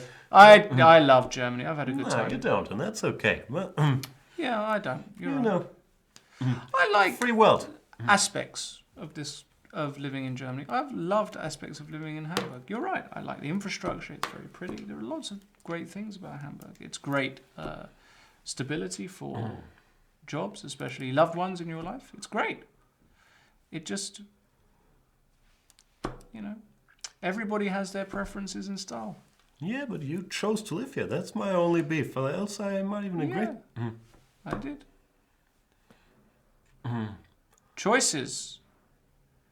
Like, would you choose to play this ending if you were white? Yeah, of course. You make black earn the draw.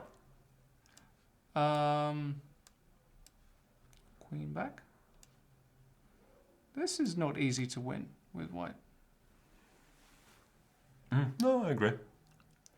Yeah, It's very hard to get these guys rolling, and you don't want to it's- go b6, so you probably... No, but that's so passive. Eh? Bishop f2, king King h3. h3 is so worrying a bit. See, I make one move, boom, game over. That's just over, right? Yeah, fair enough. Yeah, it's not easy, but you feel like black's got enough to draw this, but, Closet Brexiter. Not even a closet. There you go. No, I didn't vote, ladies and gentlemen. I would have voted to remain, I think. Had I voted. I think not remaining was probably an unwise idea. So you don't think voting is important? I think voting is important. I was just not registered for the vote. Do you have to be... Where do you have to register? I don't know. I'm on the general electoral register now, but I wasn't at the time of the vote. See. Would you vote in? Have you voted in? I always vote. Are you a Merkel fan? I'm not gonna comment, but I don't know whom I'm gonna vote. But I'm gonna vote somebody. You are going to vote though. Yeah. Like Alternative for miss something. Deutschland. no. Oh, okay. And I'm gonna go with Kelly. Please no Kelly politics. Flower. Please no politics. Yes. To remain in Hamburg. Ambitious Paul. Honestly, I'm very happy here. Honestly, true story. It's beautiful. Freiburg. No, I don't think Freiburg is really... It's supposed to be nice. I've never Yeah. spent much time there, but I've heard only good things. Might be even more expensive than Really? Hamburg or Munich. Freiburg and Heidelberg, I think Yeah. this is where it gets really expensive. Hikaru is gonna somehow grind out a win here. It's gonna be very unpleasant for Ruiz.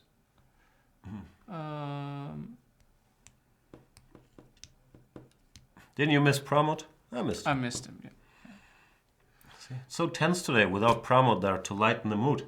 Asking questions like, does Lawrence's vote count as 1,000 votes? Yes, Pramod, it does. Yes, it does.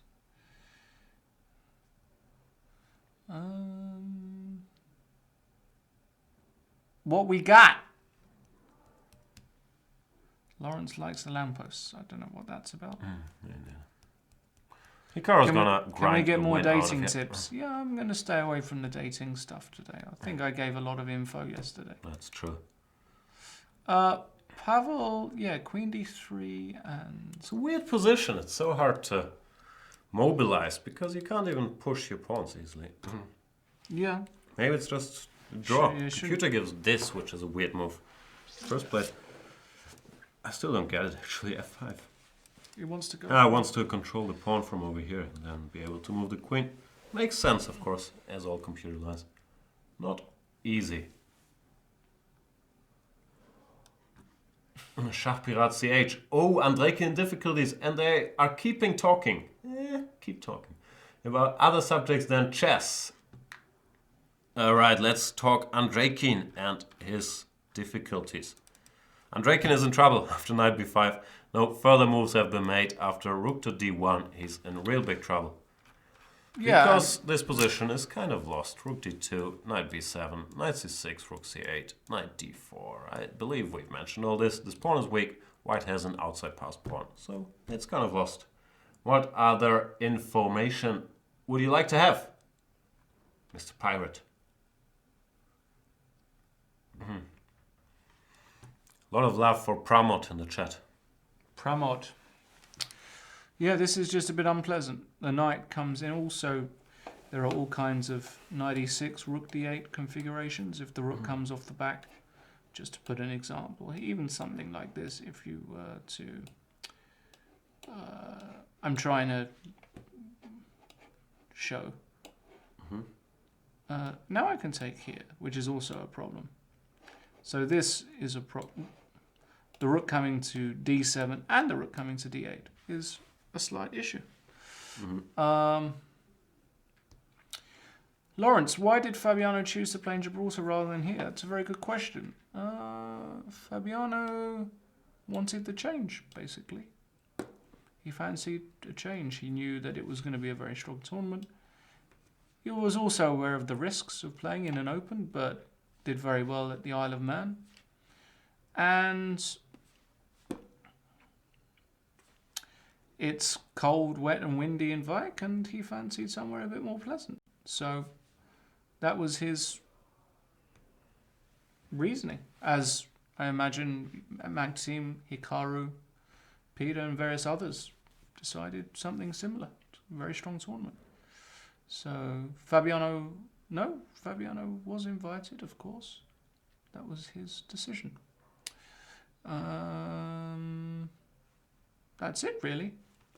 Do you think it was a mistake not to play in Vik? I don't know. Like, it's always hard to say. Both these tournaments are popular with the top players, obviously. Yeah. Like, I don't have insights into the finances think of these tournaments, because obviously, if you give anybody $1 million to play in Vik, he's going to play in Vik. If you give them $1 million to play in Gibraltar, they're going to play in Gibraltar. Well, so I can't speak on yeah. any of the economics involved in those decisions, but I'm sure I they're don't part think of it. Economics is somewhat part of it, but I think it was actually just a case of that Fabiano played there, I think, in 2012, enjoyed it very much and fancied the change. And it's going to be a strong open, and if you perform really well, you still gain rating and you still can win a big prize. And yeah. His rating argument never made any sense to me, because every chess player has a rating that reflects his strength and there is this formula in place that you win or lose points according to your expectation. And in an open tournament, it's not a disadvantage to be high rated. In general, it's more a stylistic question. Yeah. But lots of guys win lots of rating in open tournaments. Magnus Carlsen's played open tournament. And I mean, many of the world's best players. Basically, all the world's best players have played open. It's a bit tougher for a guy like Vichy, for example. Yeah. He did not He do did well terribly, last year yeah. in Gibraltar because he's so used to playing super tournaments and have this very tight, worked out repertoire against one E4, for example, and then to take risks with black to defeat 2,500 players. Not his cup of tea.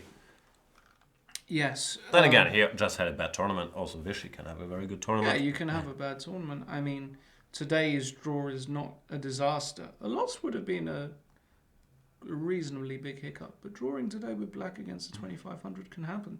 It's really not a, Yeah, and as someone who's played some of these people, they're pretty good at chess. So it's not like, oh my god, I have to play at 2,600, and then it turns out everybody's the same strength. It's just this elite crew playing in super tournaments. Not like that at all. They are much stronger, and it will show when they play against slightly weaker competition. Look at Anish Giri, who never wins a game, famously. In a team competition, French league, he scores 7 out of 8 against 2,600 players. Probably not true at all, but like something to that effect. Like that, yeah.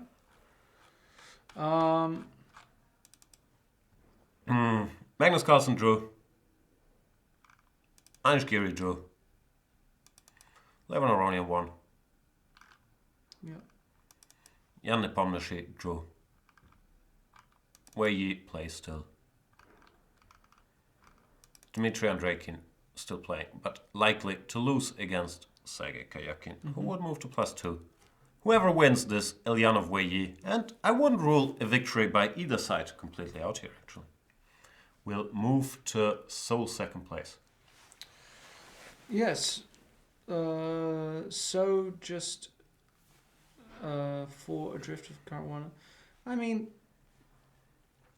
wait until the end of the event, basically, to assess things. ELO is important for a number of reasons.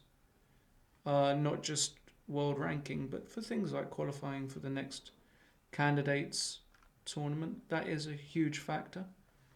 Qualifying by rating is definitely on Fabiano's radar. So maintaining a high elo and maintaining the level he's been playing at is really important, which is why the Opens are slightly more risky per se. But, Maybe there's slightly higher there's higher variance, but it's not necessarily higher variance. lower expectation. No, not lower, higher variance, but no lower. Ilrol, who is Wesley's trainer? What accounts for his terrific progress? Yeah, Can you speak on the matter? That's a very good question. I actually don't know who's working with Wesley, or if anybody works with Wesley at this present time. In terms of his progress, it's just, for me, a case of, well, apart from the fact that he's a terribly strong player, his approach is spot on. He doesn't take unnecessary risks ever, and is not wild. He's very consistent in his play, and he actually is converting at a very good rate. His conversion rate for winning positions is extremely strong. And he's getting a bit lucky from time to time, like against Rapport. So when all of these factors are combined, it's really difficult to play against him. Also, his work ethic is probably up there with the best in world chess. He studies chess. He's not distracted from chess. And his focus is second to none. So I wouldn't say that he lives and works like a monk, like Leonard says, but he's certainly not distracted. And whatever the pros and cons of that, when it comes to the game, the results are speaking for themselves. So, what can you say? I don't know. Results do speak for themselves. Yeah, this is a results-based business. So, quite simply, he's playing the best chess in the world right now. There's just no question about it. Not even debatable. Might still be debatable. It's debatable, but I'd win the debate. Will you win the debate? Yeah. Well, would that be because he's playing the best chess in the world, or because of your expert debate skills? Both. So, if you had to argue that Magnus Carlsen was the best player in the world, would you still win that debate? Yes, because he is the best player in the world. But I'm talking about form, not current titles and that kind of thing. How do you define form then? Well, if you look at the past... If we start a match Wesley versus Magnus tomorrow, That's who's not winning? form. That's not form? What's No. form then? If you compare Wesley's last 55 games to Magnus's, his rating performance will be higher. That's true. That's form. That's all form is. Okay, so it's just mathematics. Whoever has the highest Yes. rating performance over the last 55 games. Against average opposition. If you look at the average rating opposition, which will be similar. Yeah, that's Alright. form. I think that's fairly substantial. And it's always the amount of Wesley's unbeaten streak. It's got nothing The to time do... frame. No. So we can take 56 games. It depends what you define by recently. Like 6 months, 2 months, 3 months, 1 year. I don't know. If we had to use 1 year, I think it would be a lot closer. If we had to use 6 months since Sinkfield Cup, probably Wesley's his performance in general has been greater than Magnus's. What about your boy? No, Fabiano is not. He's been incrementally going up, but I don't think his performances have rivaled Wesley's over a 6-month period. Fair enough. Maybe over, if we took a year or 18 months, I think it would be a completely different story. Completely different. But 6 months, it again depends what you mean by recent.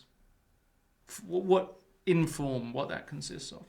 In Say football, you won the debate. No one's even noticed that you've changed the definition to inform in between. what do you mean? Didn't you say he's playing the best chess in the world right now? No, That's your initial statement. in terms of form. Yeah, that's where you took it, but you started with he's playing the best chess in the Is world he right not? now. I'm not saying it's debatable. You're not saying it's debatable. No, I'm saying it's debatable. Is it? Well, if you're saying he's playing the best chess in the world right now, it would mean he would win a match versus Magnus or Fabiano Oh. starting tomorrow, which I'm not so sure I'm not about. sure that it means that. I think I'm just talking about if you look at his average opposition and his results and his actual tournament victories. No, but that's where you're taking it. Well, this is easy. Whoever has the best rating performance over the last X games. But if we're discussing Against who's average playing rating. the best chess in the world right now, is that the only factor? Like, you can only go back for 50 games? We have all No. of chess history. I mean, right now is obviously Like when Fabiano scored 8.5 out of 10 in Sinkfield Cup, he was probably playing the best chess in the world right now, right? It all depends on time frames. That's So what I'm saying. When he what crushed does Sinkfield Cup, he was playing the best chess in the world. But he had During worse that rating tournament. performance than Magnus over the last 55 games. Oh yes, absolutely. I'm not disagreeing, but again, all of this, is he playing the best chess in the world right now? It's all about what does right now mean? What is right now? Right now. Is it 2 months? Is it 6 months? Is it 1 year? I think it's today. That's why. What does that mean today? Well, right now means present. On a game by game basis? No, it means who's the strongest player in the world No, right that's- now. The And you're saying you're. No, I think no. There's a clear distinction between who is the strongest player in the world versus who is the most informed player in the world. I think there's a clear distinction. Yeah, if we accept that form is even a thing. Like you're saying, he has the Of course, best form is a thing. performance over the last 50 games. There's nothing to argue. It could mean that he's Yes. the strongest player in the world. Could mean that he had a lucky run.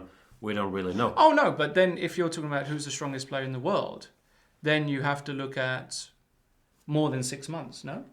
I don't know. So your definition for supporting No. a Wesley argument is 6 months, but for strongest player in the world, No. it's 5 years? How does No, this work? because we're talking about form versus accolades and form versus achievements. Okay. No? Or I give up. You win. maybe it's a different definition in German. I don't know. Form is yeah, like it's a German thing. I mean, like form. Oh, boy. Like if you look at when they like, I'll give you one. When they do form comparisons in football in English Premier League, they look at the past 10 games, and then they do their form table, but All right. the inform based on the past 10 games. Now with chess, 10 games would be one tournament only. So I don't know whether that's applicable. Maybe somebody in the chat can let us know, what does form mean in chess? How is form classified? Is it a tournament? Is it... No, it's expert debating, because you took it to form, which no one's ever mentioned. You're saying he's playing the best chess in the world right now, and I said that was debatable. Now all you're talking about is form, left, right, and center. I'm not even arguing Wesley's had the best results for half a year. So is he Magnus playing has the best chess in the world right now? I think it's still Magnus. Okay. Why is that then? Because I think if they started a match tomorrow, Magnus would win, or would be a favorite to win. And Magnus- I also think Fabiano would be a favorite to win. But wouldn't Magnus be favourite because he's the higher rated? What does that matter? Because rating is a reflection of strength? No, you're not making sense anymore. Why? He's playing the best chess in the world right now. They start a match tomorrow, and Magnus will win because he's higher rated. So he's a stronger player. So he's the stronger player on paper. No? what does that have to do with anything? We're talking who's the best player in the world right now. I'm saying they start a match tomorrow. You're saying Wesley is the strongest player in the world right now. Then why is he an underdog? No. I'm saying no. Again, I'm talking about. You're talking about form, right? I never mentioned the word form. You're talking about form. I'm sure this started out with who's the most informed player. In the No, world. no. You said he's playing the best chess in the world right now. What does that mean? He's playing the best That's chess in what the you're world trying right to now. justify. Anyway, Like I think the chat is on your side, so I'll give it to you. You won. I'm Wesley talking about is operational definition. the What does that mean? All right, I give up. He's the strongest player in the world right now. No. No, not anymore. That's your initial claim that you set out to debate. No. Yes, you did. The strongest We player can versus the scroll most back. informed player is two different things. No? Absolutely. And Wesley's going to win this tournament. He's going to win the last 3 super tournaments. I'm not hating on Wesley at all. No, I mean, to be honest, this whole debate, whatever you want to call it, is just Just accolades to... killing time. Huh? It's just killing time, really. I don't have an opinion on the matter. You don't have an opinion. They're both extremely strong players, what can we say?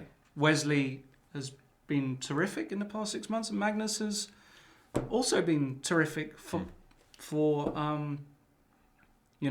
the past...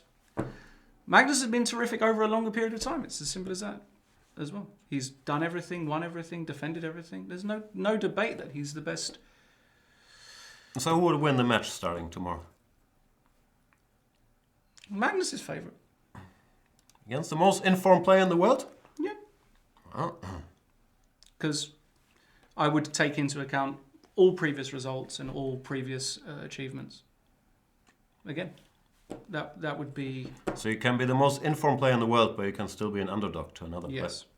Yes, absolutely. So you could be the most informed player in Yes. the world because you're having a terrific run, but you'll still be the Yes. number Because 500 in the world. if I performed... So there's nothing to do with playing strength whatsoever.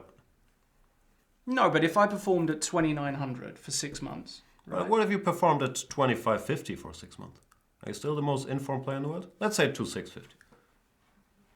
Because of the rating difference? Yeah.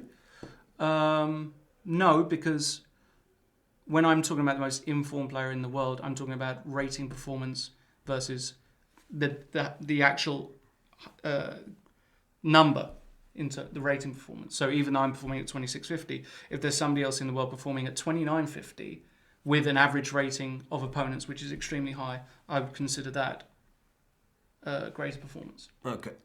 That's what I'm trying to say. Gotcha. But were Magnus and Wesley to play in a match, it would be bloody close. Now we're talking. I don't disagree. I was asking. I don't think we ever disagreed. Yeah, you know. In a match format. Interesting. Has Wesley even ever played a match?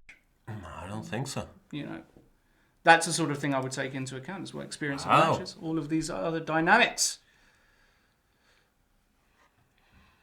So Rook B2. No love for Kayakin. He's not the most informed player in the world. A 2.860 performance during the match. Then he won the World Blitz Championship. +2 here. I don't even believe my case here myself. Well, okay, I don't know. I don't know the numbers. I mean, yeah. I mean, I think there's just no denying that that Wesley... Can't argue with results. And I'm No, not Wesley's trying to- results have just been Outstanding. outstanding. Can't deny. If he wins this, what will that be? He won Sinkfield, London and this. London, this, and Olympic gold. all Yeah, since. well, Olympic gold is hard to... But he got. It's an achievement. He But won the medal on his He board. won the medal but as well. still, Yeah, well, like great. it's pretty sick. 6 months actually. Yeah. Anyway, is this winning? Yeah, it's just winning, right? Yeah, this is just really unpleasant for Dmitry. Rook's perfectly placed behind the pawn. If it were white's move, b4 would already be a huge problem, and you can't really do anything. The king's come into e3 to c3. Oh, Pat Check is said. Aren't we the best public in the world listening to Jan and Lawrence forgetting about us? We would never forget about you. This is an interactive show. Because without somebody watching, we are nothing. We might be in a mental asylum. So, apart from complaining that we forgot about you, what can we do for you, Pat Check? There's Please two don't make games us fact check. There's 2 games ongoing. It's the Andreikin game, Karyakin, and the Wei game, which you kind of... He played bishop b6, which is a great move. He wants to play bishop a5. Still find it difficult to believe that Wei should lose this, but anything's possible.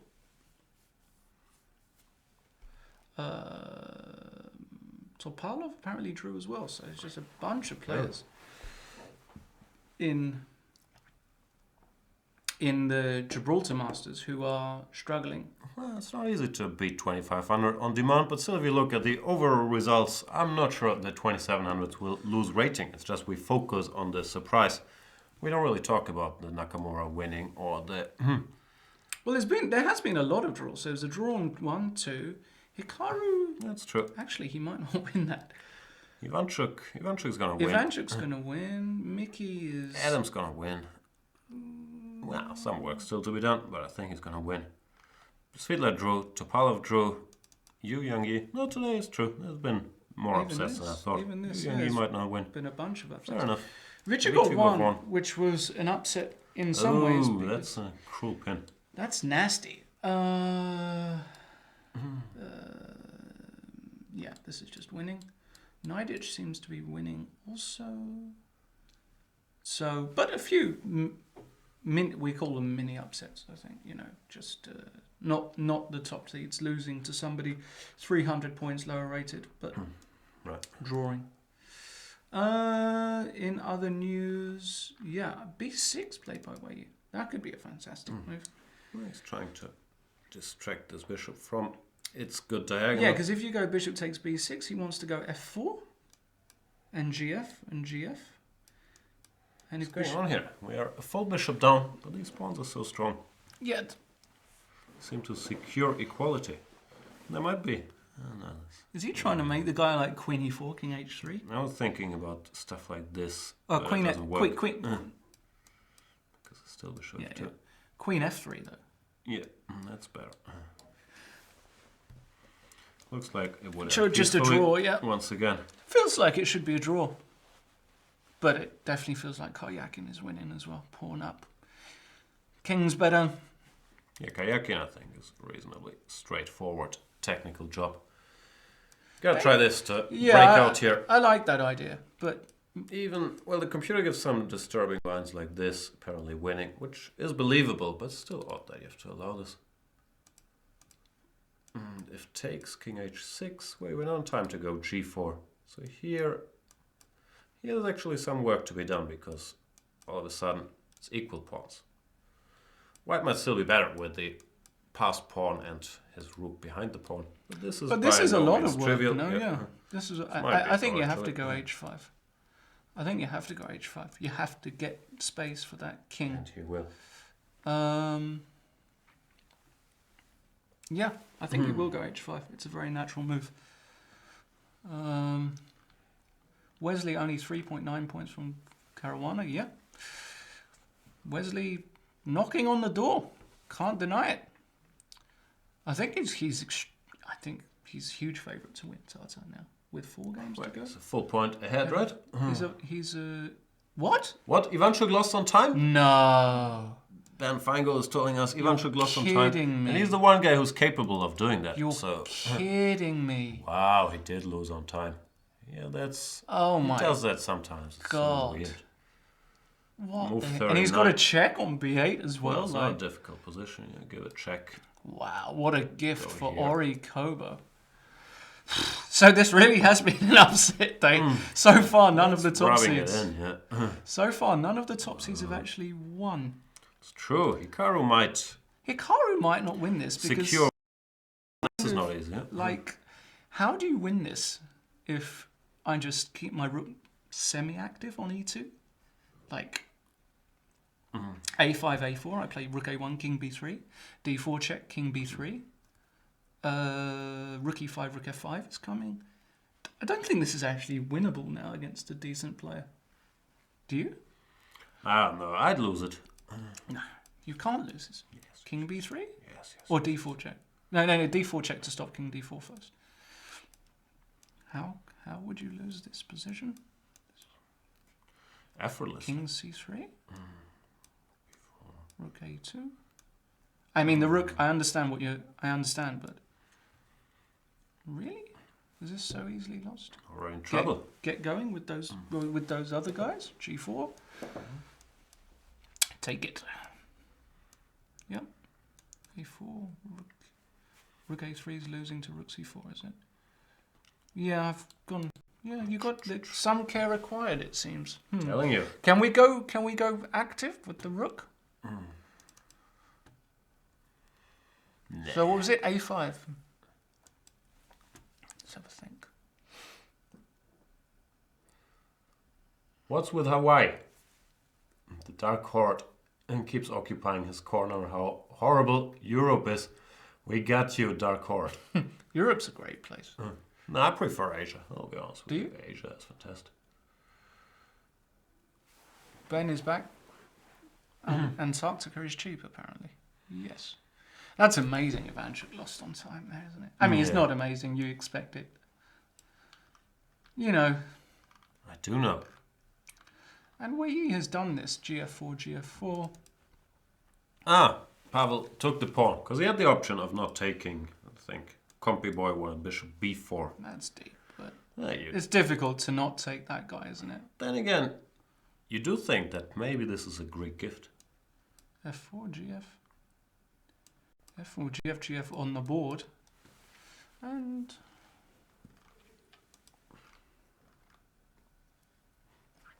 Apparently black is active enough, but it's all a bit mystifying. Mystifying. Because it's a whole piece. Like, I believe in pieces. How can white not? It is one full piece. It's full bishop. That blockades the queening square. Yeah. Would be nicer to have this bishop, but still. Bishop is a bishop. Well, of course, this pawn is on e2, which matters. We'll stay tuned.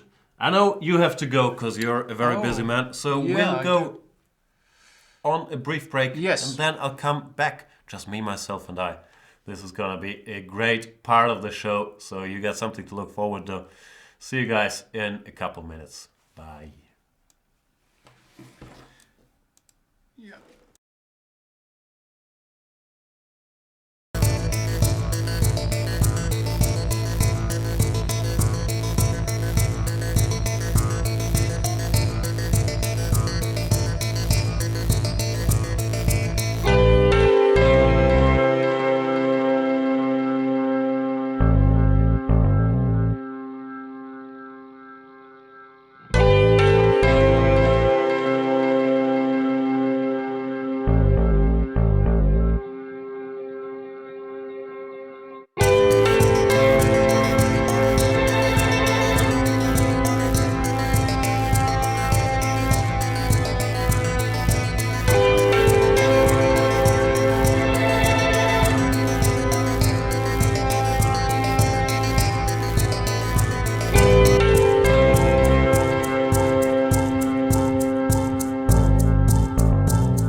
he was interested in giving mate.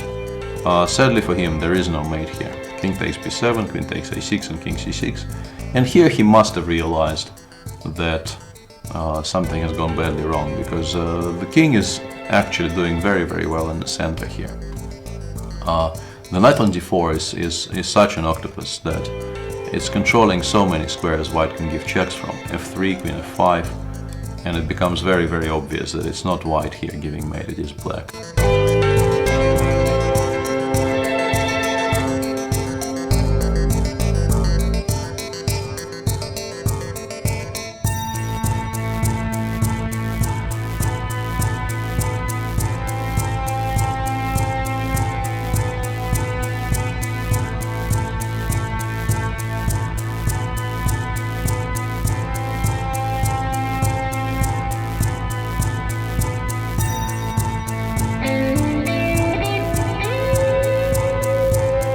So the game is actually going to end somewhat. King h4 now. Go. Ah, no! That would have been much nicer. No! That would have been very cute. That would have been so much cooler.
And we're back. That is, I am back because International Master Lawrence Trent has abandoned me.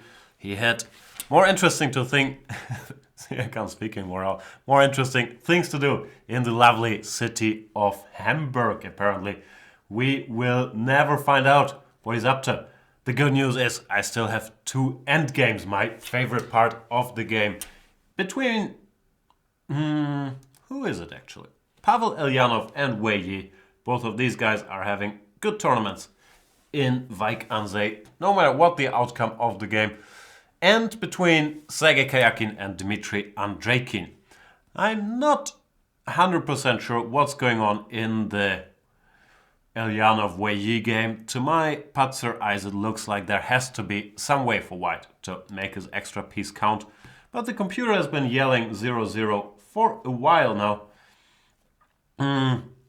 So let's figure out why and how and all the good stuff, because it's all so interesting. Queen e4 targets this pawn, but you don't really want to take it, because this pawn will also be hanging. If this pawn advances, which looks natural enough, for whatever reason, Queen e5 equalizes. Actually, I understand the reasoning behind that. This bishop is under attack.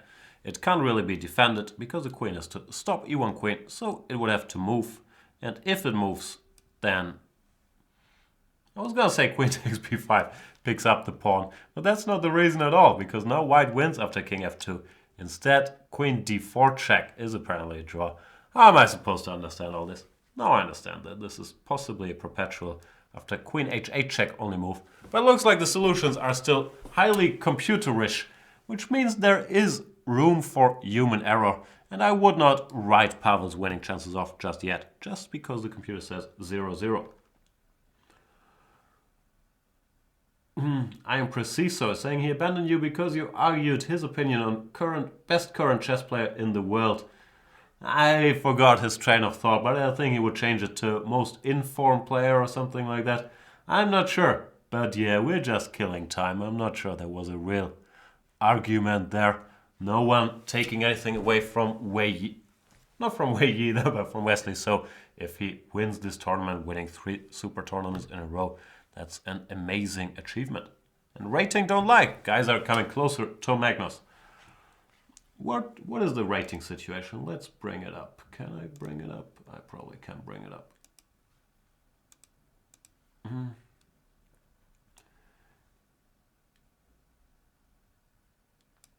Here we go. This is the top 10.5, because I cut off Mamedyarov with my expert editing skills.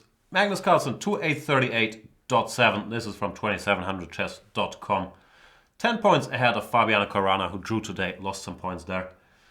Wesley So 2820, another 7 points behind, but only 20 points behind Magnus Carlsen. Not so long ago, a year ago, maybe a bit less than that, Magnus Carlsen outrated Wesley So by a good, 90 points. Vladimir Kramnik still going strong, but hasn't played anything for a while. 2811 completes the 2800 club. MVL up and down at the highest level, of course, but he lurked for a while there in early 2016 in 2815, 2820 territory. Levan Aronian, sort of backish, well established in the top 10, was not happy with the 2016 he had. We'll see how he does in 2017. Vishy Anand at age 46, still going strong. Hikaru Nakamura, always around in the top 10, but from my subjective impression, didn't have a great 2016 either. Didn't win a lot of stuff and wasn't in the conversation for winning a lot of stuff somehow. Sergei Kayakin, of course, picked up a bunch of rating in the match where he kept Magnus Carlsen to a 6-6 score. Anish Giri, enough has been said, but in my very biased opinion, he does belong in the top 10. Then Mamedyarov is cut off there at number 11, followed by Hare Krishna and Elyanov at 12 and 13. Alright, let's get this rating list out of the way. Speaking of, no way jokes. Queen d3 has been played and... after bishop c5, where you play queen c4, another good move, targeting his bishop and maybe the pawn. And Pavel played bishop back to b6, queen d3, repeating moves. Is it possible white can just do nothing here?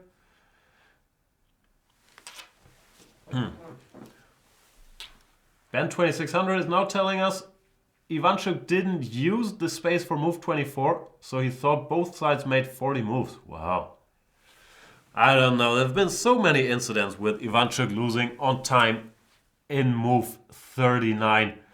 I don't fully understand it, because I don't really buy this narrative that Ivanchuk is like this aloof genius that struggles with like keeping track of the first 40 moves. It's all a bit confusing to me. And apparently I didn't refresh the page expertly. Therefore, my whole rating list review was all wrong. And I believe Yanis Polisis is right on that, so I might have to do it again. Let's do the brief version. Carlsen 2837, Caruana 2824, that's like 13 points. So 2820, Kramnik 2811, so it's only 17 points from Carlsen to So. That's the big difference. Apologies for that, yeah, I had an old window open apparently. Auf der Hut is asking, why do we not see the Gelfand game on Chess 24? Do we not? He drew yesterday, right? So maybe he fell out of the boards that we're transmitting? Is that a plausible explanation? Or, I don't know. I don't know stuff. So many games in Gibraltar. I'm sure we will see Boris Gelfand in what I heard is his first open tournament in 50 years. Probably not 50, probably in 25 years. I don't know. All of those are alternative facts that I got from studies. So Boris Gelfand first open tournament in a while. I'm sure we'll see him back on the top boards.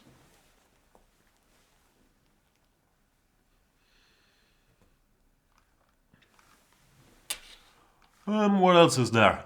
Let's go to Karyakin Andreikin. Karyakin, one of the greatest. By the way, Lawrence Trent is no longer here. How do I get him out of the way? I'll just overwrite him with more of my name. Boom! There you go. Karyakin is one of the best endgame players in the world. I feel like he's really mastered that part of the game. Be it defensive, but also underrated. His converting technique is just a fantastic endgame player. I won't even pretend to understand what's happening, but what I'm saying is I trust Karyakin blindly to convert his advantage in this rook endgame. And I'd be greatly surprised if that did not happen. Anyway, you are here to listen to my lovely voice and hear my grandmasterly insights. So I should try to explain something. If black plays f5, we probably push our pawn forward. And if you do something here, I probably keep pushing my pawn. You can't really go anywhere with these pawns. Well, if you go, let's say, king f6, white just picks up all the pawns at his leisure. And with something like this, you fix them, then you take them all, and then you win. So you can't really go f5. That means maybe king f5 is an idea, but I have a feeling something very similar wins. The problem with this passive rook blockading the pawn from behind the pawn is that it can never really move, and black will run out of useful moves on the king side eventually when he has to give way. And this, once again, would be the same scenario. To avoid that fate, Andreikin is trying to muddy the waters. Played g3, fg3 blitzed out. I have a feeling it doesn't really change anything. King f5, b5. Does he hope to get counterplay with rook g7? Guess this is just winning, right? King f2, rook g8, b7, rook b8. And same old, king e3, king e5. Let's say even g3, but probably it's more aggressive to go for something like this. When, once again, this outside pass pawn wins the day, because according to my count, this is a winning pawn again. Probably we go here, just to make sure.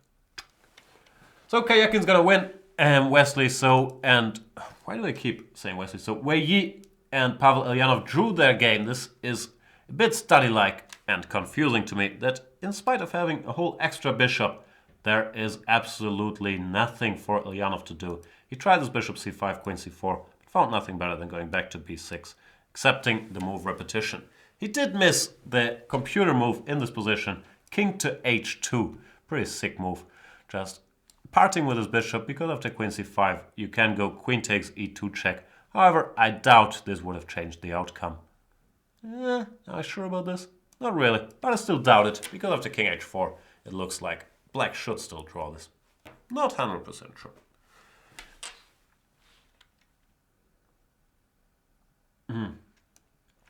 Let me bring up the tweet that Mr. Feingold is mentioning, if I manage to do that, which is, yeah, it's like 50-50.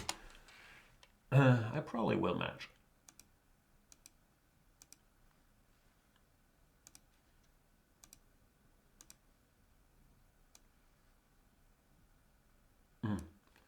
This is Ivanchuk's score sheet, who lost on time on move 40, and he did fail to fill out move number 24, which, yeah, is an explanation, but not really a reason. It's just strange. I don't know. Are we used to score sheets? I don't know even know what we're used to. Are we used to having 20 moves here on the left column, and then this goes all the way down to 40? Is that what confused him? I'm not sure, but it does say 24, and yeah. Weird mental lapse for Ivanchuk, who struggled with this problem in the past, and today it cost him a full point in a one rook endgame. Which, yeah, pity for him and his fans. What is there to say? What's Kayakin doing? Is he converting? Is he not converting? Do we know? G3, Fg, King F5, B5, and Rook B6. Andreikin is trying to block this pawn earlier before it reaches B6, but can I go King D4? I think I can. His idea must be to play E3 here. I believe if you allow King C5, it's just game. Also, I don't see a move. It's kind of Zugzwang, right? Rook D6 check, King C5, and this pawn marches on. And if King E6, we can just take this. I think it's just resigns. Sorry if I keep saying I think, because I don't really think that much. I read more than I think. King takes E3. Yeah, it's game over, slowly but surely. The king can stroll over to the queen side now, but it doesn't really matter, because you can never ever take here. You will eventually end up either in Zugzwang, or white can just create a second passer and win. So I don't really see any particular drama, intrigue in this one. Yanis Polisos asks, so is the broadcast ending? The broadcast is ending when the game is ending. That's normally the rule. We might stray away from it if I get too bored at some point, or we get too bored another day. But for now, I'm very dedicated, and I don't mean bored. For now, I'm very dedicated to sticking around until the game Kayakin-Andreikin is over. Because what could be more exciting? Dinner maybe? Nah. Rook b6 on the board. But yeah, I think this is just a walk in the park for Kayakin. Unless I'm missing some resource here for black after king d4. Feels pretty resignable to me.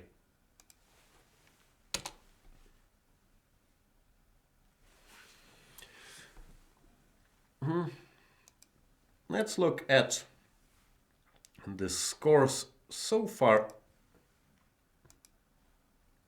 Once again, if I manage, sometimes I don't manage.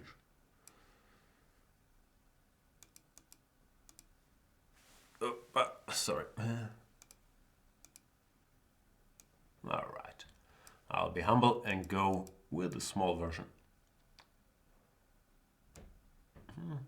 Wesley So is leading with 7 points out of 10. Cruising. He was in trouble in one game against Richard Rapport, where he was lost in fact, but went on to win that game. That must have given him a lot of energy. Didn't take a lot of chances against some of the other top guys. Quick draw against Magnus, quick draw against Sergei Kayakin, and quick draw against Levon Aronian, but has collected +4 in his other games. And you can't argue with success or Lawrence Trent. So Wesley So on 7 out of 10. Levon Aronian, after a crushing defeat of Richard Rapport today, on 6 out of 10, just as the world champion Magnus Carlsen and prodigy Wei Yi. Pavel Ilyanov also joins that group on +2, 1 full point behind Wesley So. But there's still 1, 2, 3 games to play, so it ain't over yet. But of course, Wesley now big favorite to win this event. Then we have Adiban, the breakout performance of the tournament. Started badly, then started playing his brand of chess, all kinds of goofy openings. Closed Sicilians, King's Gambits, Viennas, French for the first time in his life, you name it, Adiban's played it. Putting together, I don't know, a streak of, what is it now? 4.5 out of 6, something along those lines. Tremendous result by Adiban on +1. Then Sergei Kayakin is probably gonna join the 6 out of 10 club. A lot of guys on +2. Hari Krishna 50%, Giri 50%, which some haters keep saying would be his rapping name, 50%. Had a good start to the tournament, but then lost this hopeless game against Levan Aronian. And yeah, that brought him back. Nepomniachtchi, bad tournament, 4 out of 10. Andreikin, if he loses that one, I think, yeah, we can count him into the unsatisfied ranks, just like Radek Wojtaszek. And Richard Rapport did defeat the world champion, but else didn't get much going for him. 3.5 out of 10. Luke van Wely, 2 out of 10. Things not going well, but at least he got a draw today against his countryman, Anish Giri. That's the chat, which I switch to now. Shall we bring the chat up? No, I think it's gonna look confusing. Ooh, see, that's me. Oh no, it looks all broken. Apologies. Anyway, what is happening in the chat? Ilroy is telling us a story about Fischer's score sheet. It was years ago, and the score sheet was in their collection. Back in the day. Can't quite recall. Tournament he played by Telex. Capablanca Memorial that was held in Cuba. Sorry, I forget. I was a kid. Looks like it wasn't such a life-changing event, Ilroy. 39 boards in Gibraltar are available, I'm being informed. Does that mean we have the Gelfand game? Probably not, right? Probably that's what it means. We do have the Nakamura game. Let's see how he's been faring, if there was any progress to be made in that end game. Against Miguel Santos Ruiz. It looks like not a lot of moves have been executed since we last chimed in. I still believe that Black has some, at the very least practical, but decent winning chances here.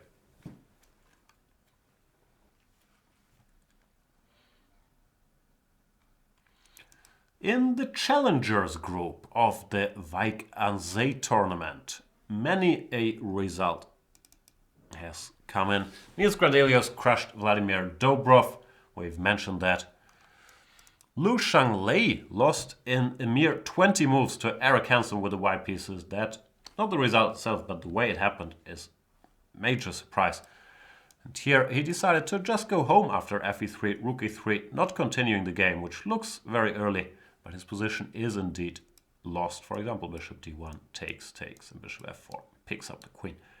So nice win there for the chess bra, Eric Hansen. Erwin Lamy looks like a very solid draw against Ilya Smirin on the black side of the board. Similarly, Benjamin Bock could not put Markus Rager under pressure in a theoretical debate in whatever this opening is. The Joko half piano with c3, d5. Jeffries Zhong won against Sopiko Guramishvili, who keeps struggling, I believe 1 point out of 10 now. Tough tournament for Sopiko. Gwaine Jones is still playing, trying to survive against Lei Ting-jae. He was a clear exchange down earlier, and it looks like Gwaine actually made some progress. The black king looks open, e6 seems to be a target. Probably decent drawing chances for Gwaine Jones now. Jordan van Foreest and Arjan Tari finally ended their fight peacefully. Weird game. Arjan seemed to be winning somewhere around here, but then could not quite get the job done. 54 rook b6 played. Which game is that? The Nakamura game? No, there's no rook b6, is there? What, the Andreikin game? Yeah, haven't I been there? Yeah. Yeah, my opinion hasn't changed. King d4 is completely winning. So is probably any move, really. The problem for black with the passive rook is always he ends up in Zugzwang here. After king d5, many ways should lead to roam. I'll probably bungle it. This is, yeah, not the most roamy way, allowing king d4. I'm looking for a cleaner version here. This is apparently another Zugzwang, because now king e5, this maneuver is terribly strong. But that's already weird. I am still gonna go with my preference from earlier, king to d4, which just looks winning to me. Now we have king c5 after checks, and if the rook doesn't want to move, black has to give up the pawn immediately. If you go king g4, I can take here, and your king is way too far away on g3. So white just wins by going king d5, king c5, pushing his b-pawn. Not a lot of intrigue here. Sergei Karjakin taking his time, making sure he hasn't missed anything. But I don't think this is a position where he's gonna let the win go.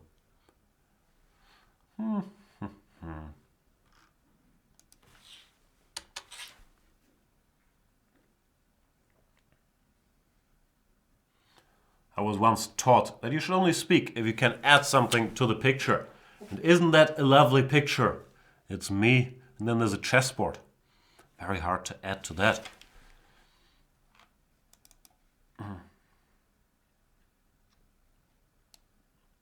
What are you waiting for, Sergei? King d4. Game. I don't understand at all what black could do. Resigns I would understand. But else, if you move around with the pawn while it just grabs more space, then gives a check. Here, for example, we can even afford the luxury to keep the g2 pawn. Once again, then we shall go here. The only... No, I can't think of anything that gives any hope.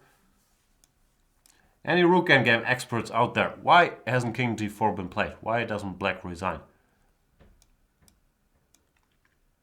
This is also completely over. Nah, it's just game over.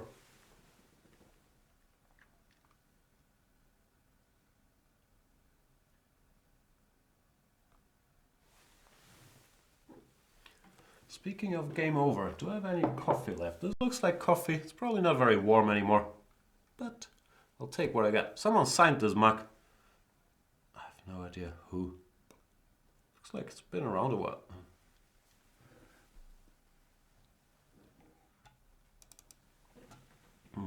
G4. I'm confused. Not that this is not winning, but why didn't he play king d4? It's too complex for me. Seriously, why not this? This looks completely trivial. Grandmasters out there.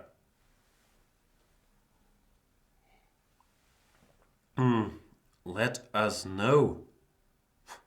Let us know. Let me know. I don't get it. Looks like insta resign.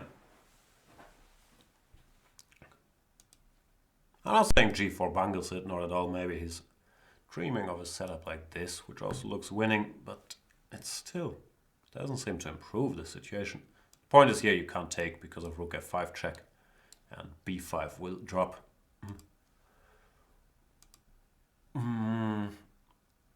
Well, if king takes g4, we have the same problem I had earlier, that there is this thing I believe the endgame experts call shouldering. The white king stops the black king from participating in the battle on the center or on the queen side by taking the opposition, and this is once again fairly trivial. I can't even dream of sacrificing his rook for this and then running with the f-pawn. It's just game over. You get the idea. Sorry. In case you're wearing headphones, I deeply apologize. Else I slightly apologize, but less deeply. Alright.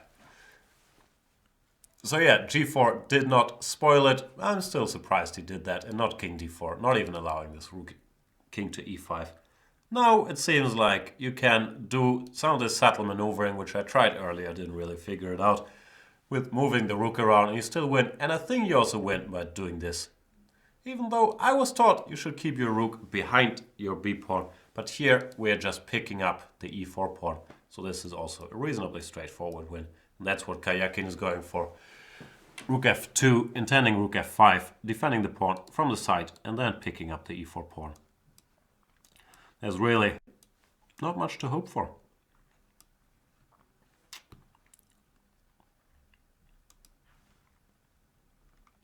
He found, I think he didn't want me to go home or to do my highlight video and then go home. So he found a way to at least play a little longer. Rook e6 played by Andreikin. Oh, that's a resource which of course I missed. Intending rook f5, king d6, hanging on to the e4 pawn. Should not save the day, but it's still an important idea. My best guess, and this is really just a guess, but it's an informed guess, is that this is also completely winning. Sooner or later we pick up this pawn with like plans like pushing our g pawn and b pawn. Should be an easy technical job as well, but in general you're nervous exchanging pawns in such a situation. So I'm not sure if Karjakin is gonna choose that. You could also, what could you do? Rook c2, is this clever? My point is, I believe the pawn endgame is winning here. This, right? Yeah, this is winning. So maybe this is a good move. If king d5, then still rook c6. Once again, black can't take, and therefore he will lose his f-pawn without getting to the b-pawn, actually. Something like this. And once again, it's resigned. So rook c2 seems like a smart move to me. Just threatening rook c6. Rook b6 is what you do, but then white gets what he wants by going for this pawn endgame. And yeah, rook c2 has been played. Nice move by Karjakin. Game over.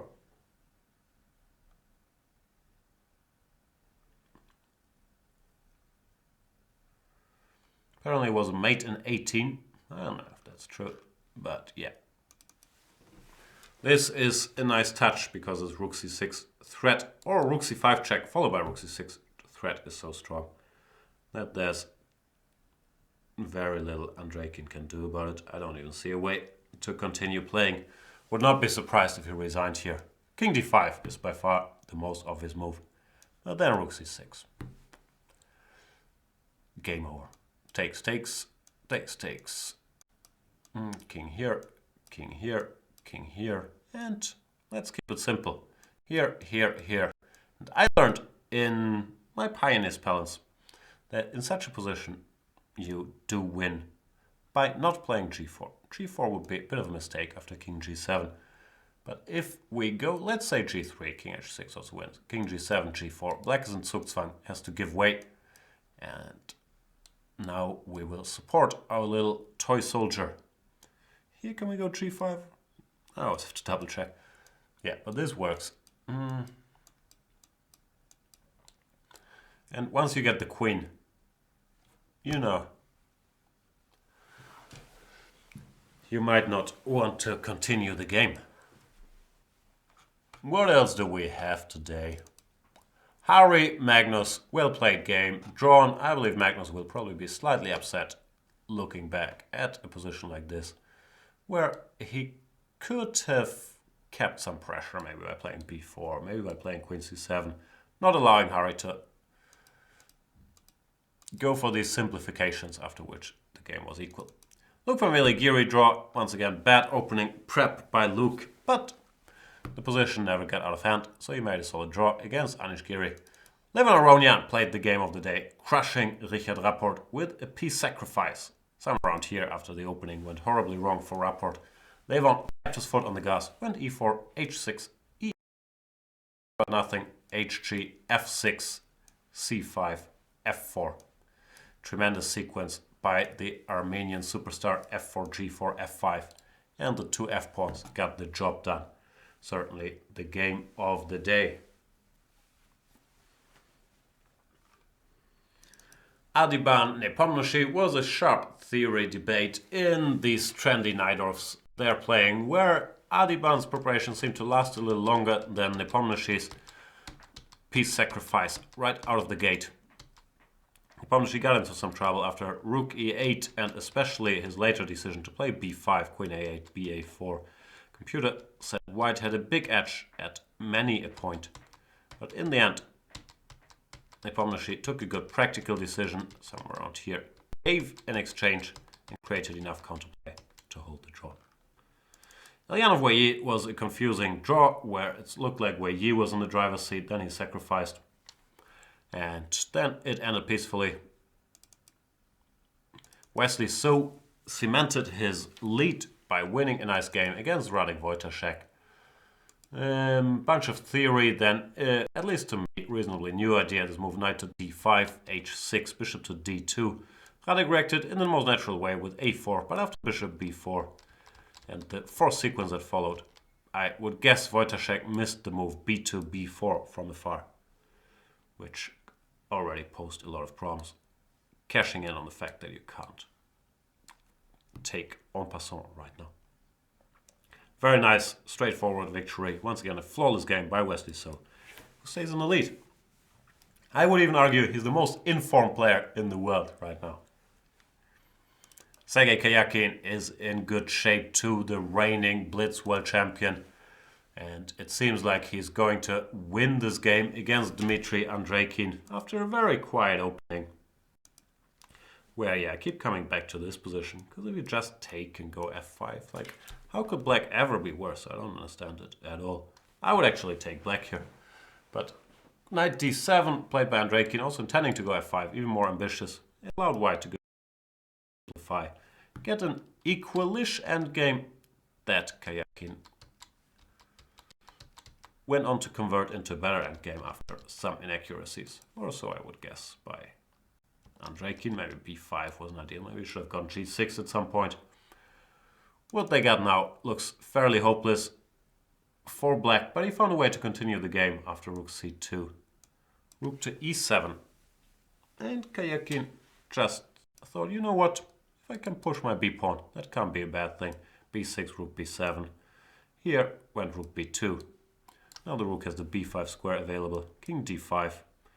And the easiest way is to put black into Zugzwang here. Go rook b1 and say black, tell black your move. Or g3 is what Karjakin did. Same effect. Telling black, your move, sir. If you go to e5, I will give a check on b5. Then pick up this pawn. If you go to c5, I will take here and every pawn endgame will be winning.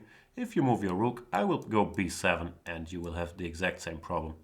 So I would resign here if I was Dmitry Andrekin. Even if I wasn't Dmitry Andrekin and playing Sergei Karjakin, I would resign in this very position because the resources have been exhausted and there's just no hope left. If he wants to continue, he can do something like this. But as mentioned, it's not a very promising exercise with the passive rook 2 pawns down. You just lose. White can put you in Zugzwang whenever he wants, and he can generate a passed pawn, second passed pawn with g5 whenever he wants. It's not great.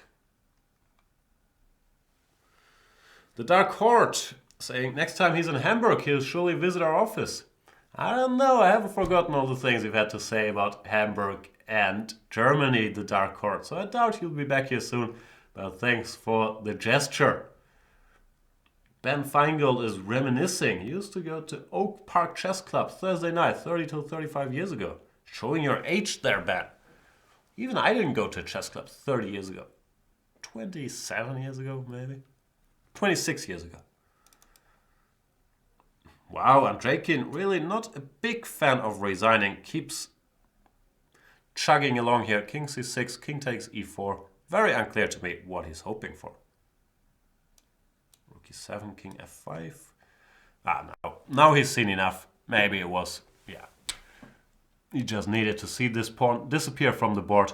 Karjakin wins his game. That does mean that he joins the gang on 6 out of 10. Bit of a logjam there behind Wesley So, who is full point clear of the field. Seems like Wesley So is just going to win every super tournament now. There we go. Wesley So, 7 out of 10. Aronian 6, Carlsen 6, Karjakin 6, Ilyanov 6, Weyi 6, Adiban 5.5, Harry 5. And we've seen all this stuff. I believe this is it for today. I am not Lawrence Trent, and I am Go away. But he will be back with us on Friday. Tomorrow is a rest day. I might, if I make it to the office, do one of these silly banter blitzes to share all my opinions about TV shows. Because I'm only talking here for 6-7 hours a day. It's just not enough. Thank you guys for watching. Thank you for hanging out with us in the chat. Thank you for being a premium member, supporting the Chess24 Enterprise. Yeah, that's it for today. See you next time. Bye.